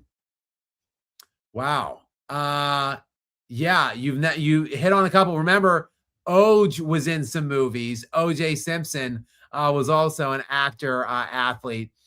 Really, none of these guys are that. I'd say probably, I mean, if we're counting Arnold Schwarzenegger as an athlete because he was a bodybuilder and like a Mr. Universe and Mr. Olympiad, Like, Gary, can I get a ruling on that? Is Arnold an athlete to you? I guess you could. Yeah, competitive bodybuilding. Yeah, and you focus on your body and you have to prep your body. Yeah, I'd say that, even though this list is very extensive, I feel like this would be easier if it was like split into two separate parts for different categories or something. But Arnold obviously has a great filmography, especially the 80s and 90s. After that, he's the biggest action star of all time. And then you've got Chuck Norris, who's one of the greatest martial artists, and Jackie Chan, who martial artist. And you got Jim Brown, who just did like bit roles. Carl Weathers is an actor. Obviously he's an actor, but was he also played a professional in the NFL athlete as well, Gary? Yep, he did. An NFL, he was an NFL player. Yep. I know Jim Brown was. Okay. Yeah, I honestly, Arnold, if we're gonna designate Arnold an athlete, it would be Arnold on this list. He's a legend. Like, he is one of the like all-time iconic movie stars. Not like a tremendous actor, but like an iconic movie star. And a lot of elite all-time great work. Like, too many awesome movies to even mention with him. So it would probably be him. Would be like the best. And then what is his best work? I don't know. I mean, so many Terminator good movies. 2. That would be Terminator 2. that would be the one I would say. Terminator 2. What I mentioned Blade Runner 2049 earlier as one of the best sci-fi movies. So is Judgment Day is arguably the best sci-fi movie ever. It is a flawless movie. It's just perfect. There's time travel element in it as well, obviously too, but it is a perfect movie. That would probably be the best Arnold film. His worst movie would probably be, I don't know, like Jingle All the Way or something like that. There was one even worse, the Hollywood one, where he's what was it? There was one way. Jingle All the Way was not the one that got shamed. It was it came out right around that same time. I think that's the one you're getting mixed up. Jingle All the Way was disappointing for him. Yeah. But there was one Action Hero. Yeah. That Action Hero is the last Action Hero. That's the one that got frowned upon the most. I never even watched it because the reviews were so bad. So I just skipped it. But I mean, of course, he's been in some duds, but right. But someone as long of a career as him, has been as prolific, will obviously have some letdowns. But by and large, Arnold is an absolute legend and an icon. And I mean, I've got nothing but positive things to say about Arnold. Lots of other good guys on this list, though, for sure. The worst one on this list it's got to be Shaq. His movies were acting wise terrible. And yes, acting wise, movie wise, terrible. Now wait, okay. Blue Chips was awesome. So I'll give him that. The one with Nick Nolte. That movie. But Shaq was just that played himself. Right. In a very small bit. Right. But Gary, Man of Steel and Kazam or whatever the hell. Didn't watch them. Horrific. Terrible. Yeah, so that would be my answer to that very strong question. Isun Min. Very, very, very good question. I like it. Go ahead. Don't neglect to acknowledge the greatness of Terry Crews and not necessarily Terry Crews, but White Chicks. White Chicks is an all-time classic comedy to me. I talk about my love of Jim Rome. That is his favorite movie of all time. It is? Jim Rome's favorite movie is White Chicks? Are you For whatever serious? reason, I don't know, but he talks about it all the time. He thinks it's awesome. But yeah, there's some good, like Jim Brown. Look, he was in Any Given Sunday, one of my favorite sports movies. He was in Above the Rim. No, not Above the Rim. He was in He Got Game. Jim Brown was one of the like caseworkers or like one of the guys that was watching Denzel Washington when he's released from prison. So he was in that movie.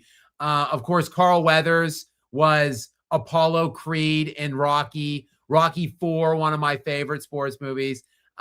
He was also Dylan in Predator with Arnold, which is one of the most awesome action movies and man movies. Like a movie that basically no woman would ever like. Like it's one of the best man movies, testosterone films you could ever see in your entire life. Predator, that handshake where like Carl Weathers and Arnold do the handshake, and they're like both flexing their arms, like as they're like, just a great film for both of them, if you ask me. Kareem obviously was in a movie with, what was it, Gary? When he fights Bruce Lee. Is it the Aliens? No, I didn't know that. Kareem fights Bruce Lee in a famous I didn't know that. fight sequence. Honestly, we know that Chuck Norris is a famed action star too, but he actually fought Bruce Lee as well in a film, Right. which is another famous a famous fight sequence. But I think it was great question. Yes, exactly. Great question, Isun Mean. And not listed was Will Chamberlain on here. Speaking of the ties with Arnold Schwarzenegger, he was in a Conan movie with Arnold Schwarzenegger, was Wilt the Stilt. Okay, Booge got that beam, is back in now. Where do you think KD goes this summer? I mean, staying in Houston is an option still, but I don't know. It did not go well. The burner account thing did not go well. He then just sat out for whatever reason in that playoff series. There's reports that the young players were done with him and didn't really want him to play. It's a mess. They have at least one more year on that contract, maybe two. I don't know. I hope it's not Denver. That's all I'm going to say. Hopefully not Denver. Staying in Houston is not beyond the realm of possibilities. Who knows? Maybe Detroit. Maybe. That's what they need. Yeah. Think if they had him with that defense. He would help them a lot, and then they could trade a young piece or whatever back to Houston, maybe. There's a lot of people that are suggesting Jamal Murray for Kevin Durant. I would cry myself to sleep every day till the regular season started if that happened. I hope not. At least Durant wouldn't do as bad as Jamal did in that Timberwolves series. So they'd at least be better. True. Jamal Murray's that bad. They need to get rid of him. He chokes too much. I agree. But look, maybe you said Minnesota. Maybe Minnesota. KD to Minnesota. Ant-Man is a big fan of KD. That was like his idol growing up. There's a lot of respect there. They do need a secondary scorer and guy on the ball. Obviously, it wouldn't be a long-term situation, but like for like a year or two, like Minnesota's right there though. Right. They're ready.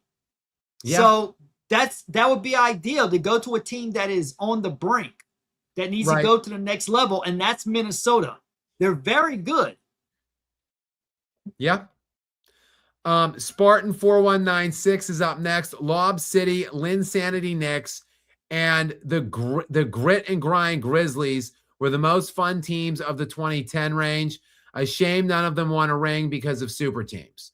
Yeah, I mean, Lob City I feel like they could have maybe competed for a championship, but like injuries derailed them. Like they could never, like whenever Blake Griffin was healthy, Chris Paul was hurt. Whenever Chris Paul was healthy, Blake Griffin was hurt. Like they just couldn't get on the same page from a health standpoint. Otherwise they would have. The Knicks were never realistically close. And the Grizzlies always put up a good fight or beat a team they shouldn't really beat or competed with a team they shouldn't compete in the playoffs. But they were also never really close either. But yeah, 2010s, Spartan, definitely the era of the super team. No doubt about that. All right, Booch got that beam back in yet again. No sarcasm. Where does Gary have LeBron ranked all time? I'm sorry, Bougie. I haven't made a list. I haven't made a list. Like I think differently than Scott. We both agree on Jordan. I honestly, because I've said this, because of the eras, I just can't. I have a hard time putting like Jordan even ahead of Wilt because I'm not familiar enough with Wilt, and I know how dominant he was. I say Jordan because that's who I watched. I haven't seen anyone close to that. Jordan probably is still number one, but my number two may be Wilt. Whereas, is Wilt in your top 10, Jay? He is, yeah. Okay. He's in my top 10. I would think Wilt is actually my number two, and I think I would actually probably put Hakeem ahead of Duncan, even though Duncan had more rings, but Hakeem didn't have the supporting cast Duncan had.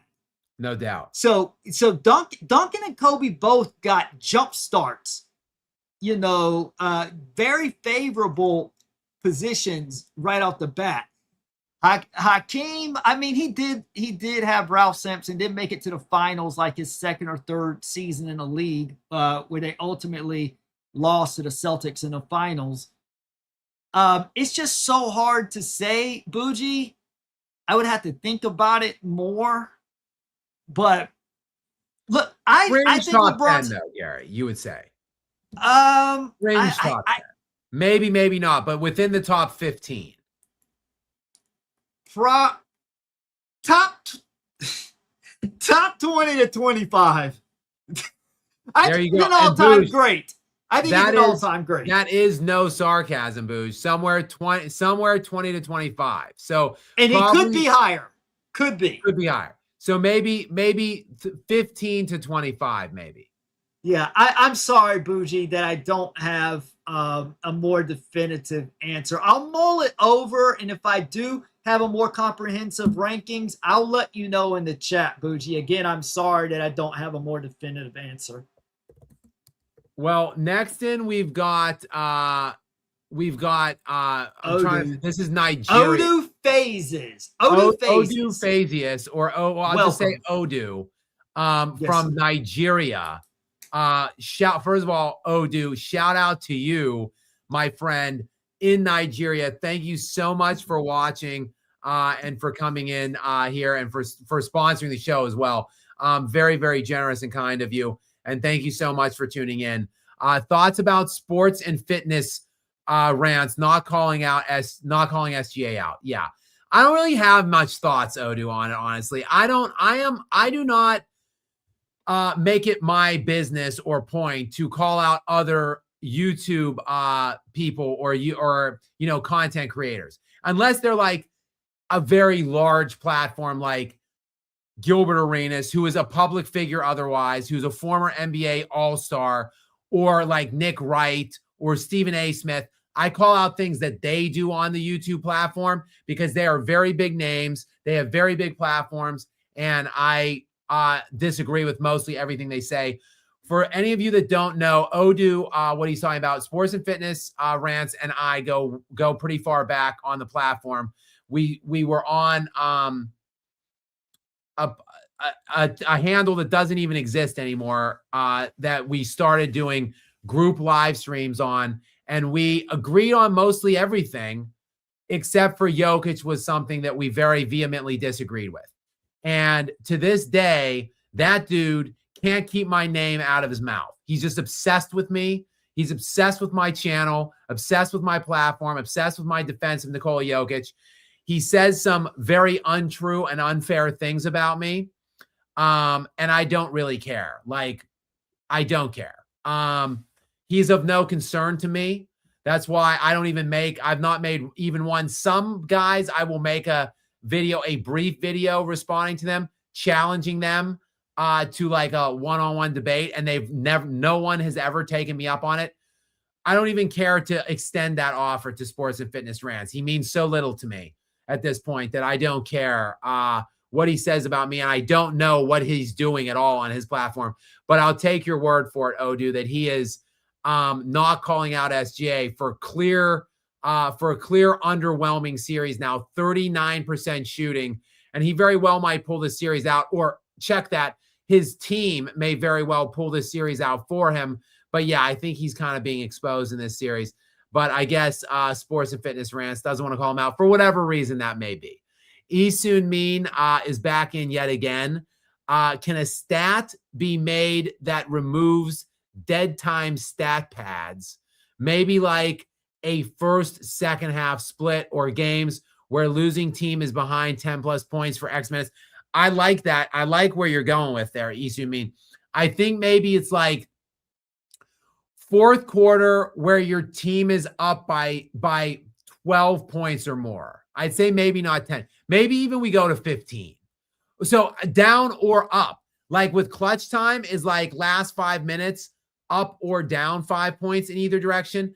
I think like a stat pad stat could be the final quarter up or down 15 points. So whether your team is up or down by 15 in the final 12 minutes of the game, if you're getting points in that time, that's stat padding. So like you can see like what percentage of your points come during that time or out of that time or whatever. See which guys are pervasive stat padders. I like that idea, Isun Mean. It doesn't exist right now, I don't think. But that is something that we need to work. Maybe you can put that kind of a filter on in some of these advanced sites. Maybe that's something I'll have to look into. Great question. I like that idea. Spartan 4196 is up next. Jokic was never pushed because he's white. Listen, Spartan, I will never say that. I will never make that assertion or claim just because, quite frankly, I personally do not see, despite what sports and fitness rants might say about me, because yes, that is one of his assertions or, one of his things, the claims that he levels at me, that I am racist and I support Jokic because he's white. Just a stupid, baseless, ridiculous claim that, again, I'm not going to give any credibility to whatsoever. But I personally do not see race, ethnicity, whatever, when I watch sports, and I would hope that nobody does. So I don't want to give that as the reason that's why Jokic isn't pushed. I think it might be more just a game style primarily, and just like I said, like a language barrier, just the fact that he's not American born or whatever. Doesn't matter what actual color he is. Like, sports to me should be the ultimate. I think everything should be merit-based in life. I think life should be as fair as it possibly can be. But if nothing else, sports should be the ultimate merit-based thing, right? Can you play or can't you? That's like really all that matters. But I won't be so naive to think that it doesn't happen and some people don't push things because of race. I just am not one of them, and I try not to be, so I won't spend too much time on that. Fully Leaded 6299 is in next. What's up, Fully Leaded? Welcome into you. Thank you very much for being here as we near the 4-hour mark here at 3 o'clock in the morning, where Gary and I are coming from. Jordan should easily have at least 7 MVPs. Yes. Agreed, because he should have had Karl Malone's one in 97. We know that. He should have had Charles Barkley's one in 93. We know that. He should have had, that would have been 7 right there, because he had 5. That would have been 7. He should have had several in the 80s. Let me just say that. I don't want to take too many away from Magic and Bird, but there were years that it was just insane that Magic and Bird were winning MVPs. Like, the Bulls were winning near 50 games. Jordan was like lapping the field in PER, BPM, VORP, win share. Like, Jordan was doing what Jokic is doing now in the advanced metrics in the 80s, while being first team defense and leading the league in scoring by like 8 points per game and not winning MVP somehow. Like, ridiculous. So honestly, Jordan probably should have 9 or 10 MVPs if we're being real, but Jokic should have 6. Kobe should have had 4. Guys, it's not new that guys get cheated out of MVPs. Just some guys get cheated out of more than others. Let's just leave it at that. Waffles and Cocaine is in next. One of the funniest handles, obviously, on that comes into my live streams. Oh my goodness, we still have a number of these. This is a crazy amount of super chats tonight. Holy crap. Waffles and Cocaine is in, and Waffles, we know he'll drop a lot of super chats. So there's probably going to be several coming. It looks like Ruthless Raider 78 and Waffles and Cocaine are in a super chat off over the next several super chats. Let's start with the first here. I'm not hating on LeBurch at all, but honestly, at this stage, Wemby's already killing it. I think so far he's a better player in his young career. Agreed. I think, look, if we're extrapolating out what we've seen from Wemby, look, I think Luka Doncic could pass LeBron. LeBron's entire career is predicated on stats and longevity. Luka Doncic came in the NBA doing what he's doing at 19.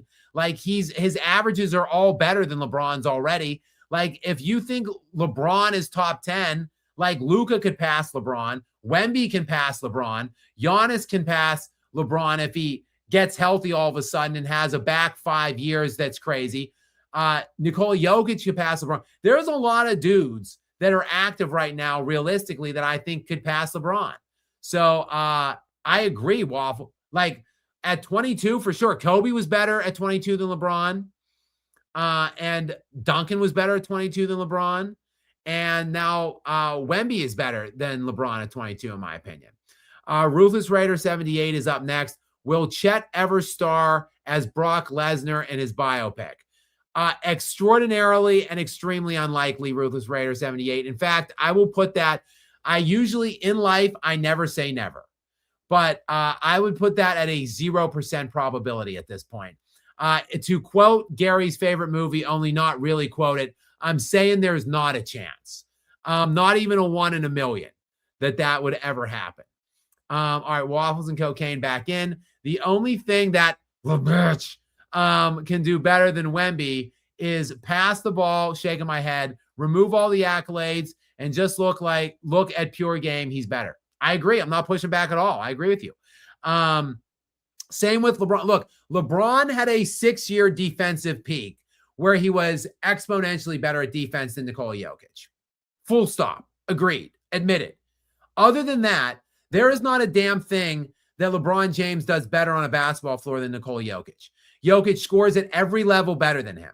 He's a better free throw shooter. He's better in the paint. He's better from 2. He's better from the elbow. He's better from mid-range. He's better from 3. He does literally everything better than LeBron does scoring. He's more efficient at every level. He's a much better passer, much better facilitator than LeBron.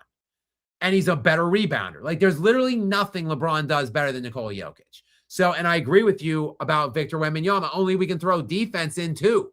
LeBron is high of a level defender as he was for 6 years, never as good as Wemby is at 22. So I agree with you. I'm not pushing back, Waffles. All right, Al is back from Serbia. What's up, Al? Welcome back into you. Thank you so much for coming back and for being here. Maybe KD is exactly what Denver needs. He'll figure out who the real problem on that team is within a week. Then we can waive him. Imagine the tweets. Well, you've got a point there. While I don't think his availability or defense will help the Nuggets, if you can just absolutely extrapolate out to definitive 100% health for an entire one postseason, maybe, but that's an impossibility, and he doesn't make them any better on defense. But he can identify the problems, tweet about them, and then you're right. Then the Nuggets before the trade deadline could just get rid of all those players. So maybe bring KD in as a de facto talent evaluator, perhaps. That's not a bad idea, Al. I kind of like where you're going, where you're coming from there. All right, we've got Rand Moss back in, and he wants to clarify some stuff. So let's see here. Just to clarify my last chat, I know you're a big Tim Duncan guy or Tim Duncan fan, Skap. I meant, why does the media and fans seem to never talk about Tim Duncan's mentality? Well, for the same reason they shit on Kobe Bryant. They talk up Tim Duncan only to shit on Kobe Bryant. And then other than that, it's like Tim Duncan doesn't exist. Why? Because Kobe and Tim Duncan are better than LeBron James. They had better careers. They're greater players. And the media can't possibly talk up or elevate guys that overlap LeBron's actual playing era, because then that would completely invalidate his GOAT claims. If he's not even the best player of his own era, how could he possibly be better than Michael Jordan? And the media needs to have that narrative live. So they've got to shit on Kobe and Duncan, unfortunately, Rand. All right, Ruthless Raider 78 is back in. More educated NBA fan base. Mamba, what is that? Mamba, I'm not, or the Ladiddy committee. So basically the Kobe Bryant, whatever the Kobe Bryant fan base or the Kobe supporters or whatever you want to call them might be, or the Ladiddy committee. Well, obviously it's the Mamba fan base, Ruthless. I am one. Look over my shoulders, bro. Like, I am a diehard Kobe guy and a Kobe truther about how criminally underrated that guy's career was. So of course I'm going to side with us Mamba mentality guys and go with us being the more educated NBA fan base. All right, Waffles and Cocaine is back in. I think LeBron would get exposed in the 90s due to the lack of post moves and handles. He just couldn't handle the physicality back then. Let me add this. The fact that the 90s, the paint was so packed. Like, LeBron needs free movement to the basket, free unimpeded movement to the basket. Like, if he doesn't have that, he's nothing.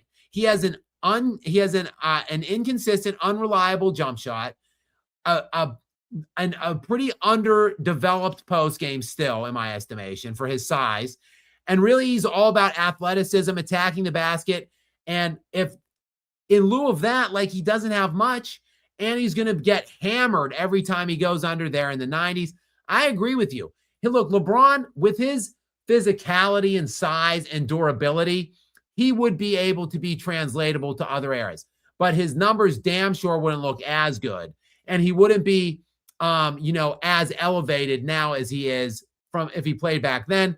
Nor would his career have lasted as long, because he would have been physically beat to shit from playing in that era and getting just pounded every time he went underneath. All right, Ruthless Raider is clarifying that last comment now. Gary, did you want to jump in here with that? Okay, go ahead, Gary. Correction. Most educated NBA fans, Jordan junkies, Mamba maniacs. Or the Ladiddy committee. Okay, I'm sorry. See, that there was a typo. Yeah, there was in the maniacs. That's why I didn't know what that word was. But Mamba maniacs. Okay.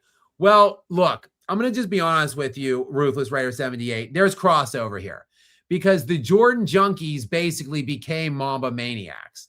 Like, if you love Jordan, you basically then just went on to love Kobe. That's what I did. So I feel like Kobe and Jordan were so similar, so cut from the same cloth, so intrinsically connected in a way that, like, if you were a fan of one, you're a fan of both. Therefore, you dislike LeBron very much so. And LeBron fans typically dislike Kobe and Jordan very much so. So I'll go with, it's a coin toss between who is the most educated fan base, either the Jordan junkies and or the Mamba maniacs. Whichever one, because again, they are synonymous typically for each other.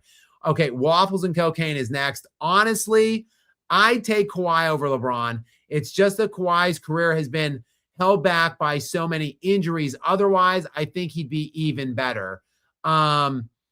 Agreed. I think peak for peak, Kawhi Leonard's peak is better than LeBron's peak. And Kawhi won better rings than LeBron. I mean, in my estimation, specifically that Toronto Raptors ring. Now, yes, he got the injury help from the Warriors, but that's a non-super team win. And it's impressive because he was traded kind of last second and just took them to the championship and won. LeBron could never. And Kawhi is a much better three-level scorer in my estimation than LeBron, and a better high-level defender as well. So I agree. Peak for peak, Kawhi does trump LeBron. Booge got that beam is back in. As much as I love Steph Curry, I can't put him above LeBron. BC of the KD move, Love and Irving hurt, and 0 finals MVPs. Well, Curry's got 1 finals MVP. He's got the 2022 win against the Celtics. He got he got the one because KD got 2 and then Andre Iguodala got the other one. Realistically speaking, Steph probably should have had the one that Andre Iguodala got in the first one. So he should likely have 2. But it's a coin toss. I can see the case for either over the other. I think they're both around 10 through 12 somewhere. They're very close. You can argue either one over the other one to me. And I wouldn't begrudge you either which way, any which way you go with that. I think they're in a similar tiering to me, and they can both be passed by a couple guys now, in my opinion. All right, Waffles and Cocaine is back in. Gary, I'll turn this one over for you. Thank you very much, Waffles, for your very generous spree of super chats and donations here and for sponsoring us here in Skap Live After Dark. I appreciate you, Gary. What does this most recent one say from them? Okay, I think this may be incomplete. We'll figure it out, though. He says, I remember when LeBron went against the Spurs in the finals and they subbed Kawhi in. He looked at him, and I swear right then and there, I knew he had a weakness mentality. I think he meant to say he looked at him right then and there and say something else. Someone else mentioned that he looked at Kawhi in fear or kind of sighed. Yes. Or something. Did you see that? I don't recall that. I do. Yes, I vividly remember. Do you know what game it was? Do you know what game it was? I'm not sure. It had to have been like game 3, maybe game 3. But I do remember it. And it is, you can find it. I'll find it for you, Gary, and text. Yeah, 2014, the one the Spurs won? Yes. Yes, LeBron was like, Kawhi was on the bench. LeBron was at the free throw line. The horn or whatever, the sub horn went off. And LeBron looked over his shoulders to see, and Kawhi was coming in. And LeBron looked noticeably affected. Like it was like disgust, fear, like an uneasiness, like, oh, not this guy who's got me in handcuffs, who has me in absolute hell. This guy coming back. Yeah, I definitely do. I poignantly do remember it. Waffles and Cocaine. And you're right. I mean, you could say,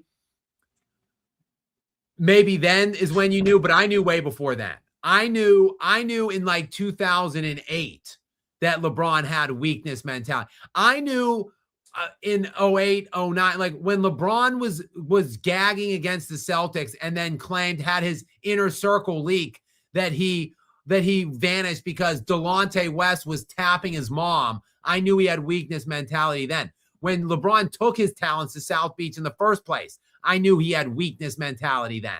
So that was just one more bit of evidence, Waffles. All right, AI back in from Serbia. Thank you so much.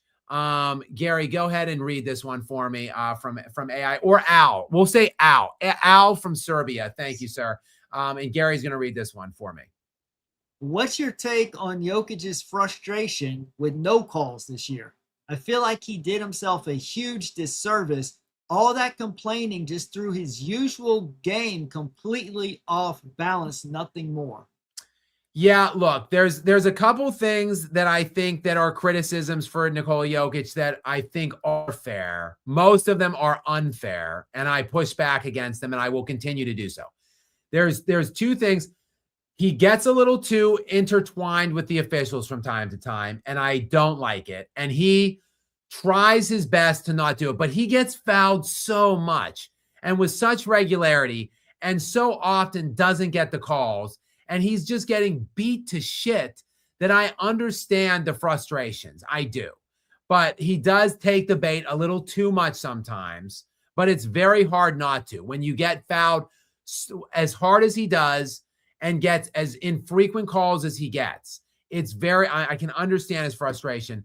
The other thing that he's got to work on and cut back on, the turnovers in the half court aren't that big of a deal to me because he's typically doubled and tripled so frequently, and he's trying, and he makes such great passes and such great reads, and he knows where the ball has to go. But he has some transitional turnovers this year that was just it was just too much. They were fast break killers. And he's got to clean that up into the offseason. That's something he's got to work on. Sometimes he's a little too loose and carefree with the ball at times. And he had some games, like he had one game that he was near 10 turnovers this year, which is just Way too many. All right, waffles and cocaine back in again. I think after the whole okay, I see. Yes, the whole Colorado case with Kobe. That's when the media really turned on him and decided to go with LeBron. I think the Colorado case and that trial played a factor, but I feel like they already were hating. They were already going to hate on him because when he forced Shaq and Phil Jackson out of town, that showed that he was just selfish, stats first, and a ball hog. So I feel like that was also a primary impetus or momentum for hating on Kobe. So I feel like though all of those things kind of played a factor together, but there's no doubt about it. The NBA's media absolutely decided there was I think a concerted effort amongst them. Like they actually colluded with each other against Kobe Bryant to absolutely freeze him out of at least 2 other MVPs. Like I think he should have had 3 or 4. Let's just say at least 3, and he got 1. So I feel like it definitively it was just a collusion by the media to try and intentionally not let him get those, to affect his and impact his legacy. And at the time, I don't even know if they understood really what they were doing, but it echoes resoundingly now through history. The fact that he only has 1 MVP, and it is one of the biggest atrocities in all of sports, and specifically for sure the NBA, that Kobe Bryant has only 1 league MVP. It is absolutely ridiculous. Okay. Mr. Takedown, Gary, go ahead. I'll turn this one over to you. Thank you, Mr. Takedown. I appreciate you being here. Something about political agendas. All right, sir. Let's hear, Gary, what he has to say, shall we? Political agendas, media darlings, major sponsorships controlling and censoring players, and simple racism is changing NBA history in front of our eyes. They're all complicated issues, but never spoken on. Very well said, Mr. Takedown. Very well written, very well stated overall. I do not disagree with practically anything in there. I agree with virtually every word. And I agree. The media is dictating and narrative, their legacy building right now. They're pushing their narratives, pushing the agendas based on things not relating to sports entirely, and sometimes, in some instances, not at all pertaining to sports. It's wrong. It's disgusting. And it's being done by the media primarily. So I feel like we need to take the vote out of the media's hands at some point, or move in a different direction where the voting just simply is done in a different way. Players should have more of a voice, in my opinion, though there's obviously popularity issues with that as well. But overall, the system is definitively broken, and we do need someone to check it, or some kind of checks and balances, because otherwise we're moving down a direction and a path where who knows how bad it might even get. Like it might not even be as bad as it is or will be. What we're seeing now. Hopefully we're on a course correction at this point, but who knows? Maybe the night, it still hasn't gotten the dark, it's darkest just before the dawn. Maybe it hasn't even reached the darkest point of it yet. So I agree with you completely, Mr. Takedown. And it's sad, and it's not a good commentary to make about sports at all right now in the Lord's year of 2026. All right, next in we've got I'm Squish 1150 back in again, I should say. Why was Kobe hated and not MJ? Some of it might even be because Kobe was the next, and maybe Kobe copied MJ, and people somewhat didn't like the fact that he copied MJ. So there might have been a little bit of that. But I think primarily it was just because of Kobe's game style. Yes, he emulated MJ, but a lot of people thought Kobe was overbearing at times. He was very... he isolated himself sometimes. He was I think after the whole Colorado incident happened, he went into kind of a shell and like created a persona, the Black Mamba, if you will, that was even more like isolated and walled off. So he kind of froze the media out then to some degree. I think that it all kind of played into it. He was successful from a very young age at a very in a very elite historical franchise, which I'm sure maybe some people just were prone to dislike and hate that as well. I mean, it is a combination of events and things.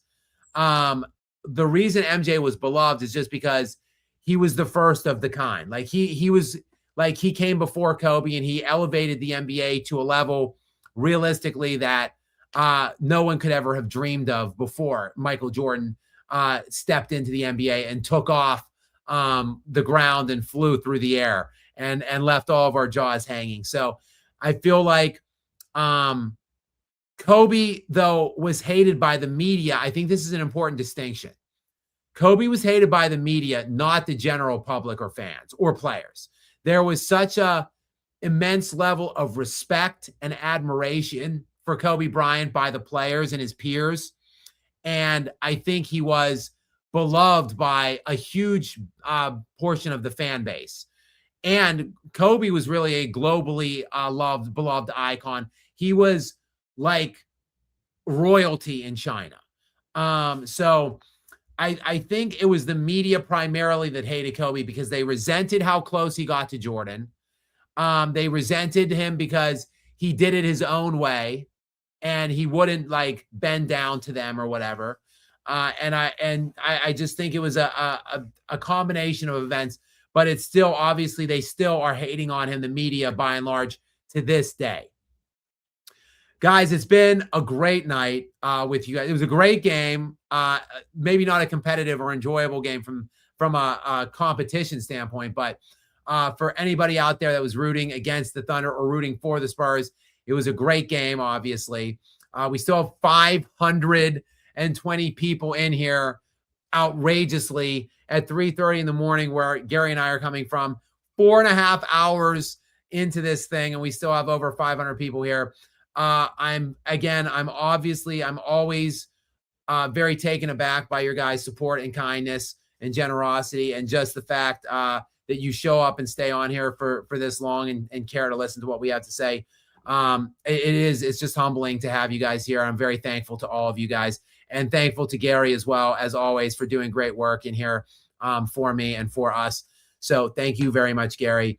And guys, as much as I would love to hang out all night, and some of you would like me to, as E Soon Mean sends in another super chat here. Jingle all the way. Jingle all the way. Boy have P, girls have a V. Okay, that is actually a line from Kindergarten Cop. Boys have a penis, girls have a vagina. That was a line directly from Kindergarten Cop, which is a good Arnold film, I think. Not, but I enjoy it. It's a good childhood. Like I like that movie as a child. It's not like on the Terminator 2, Judgment Day, or any of those, or Predator or anything like that. But it is a good movie.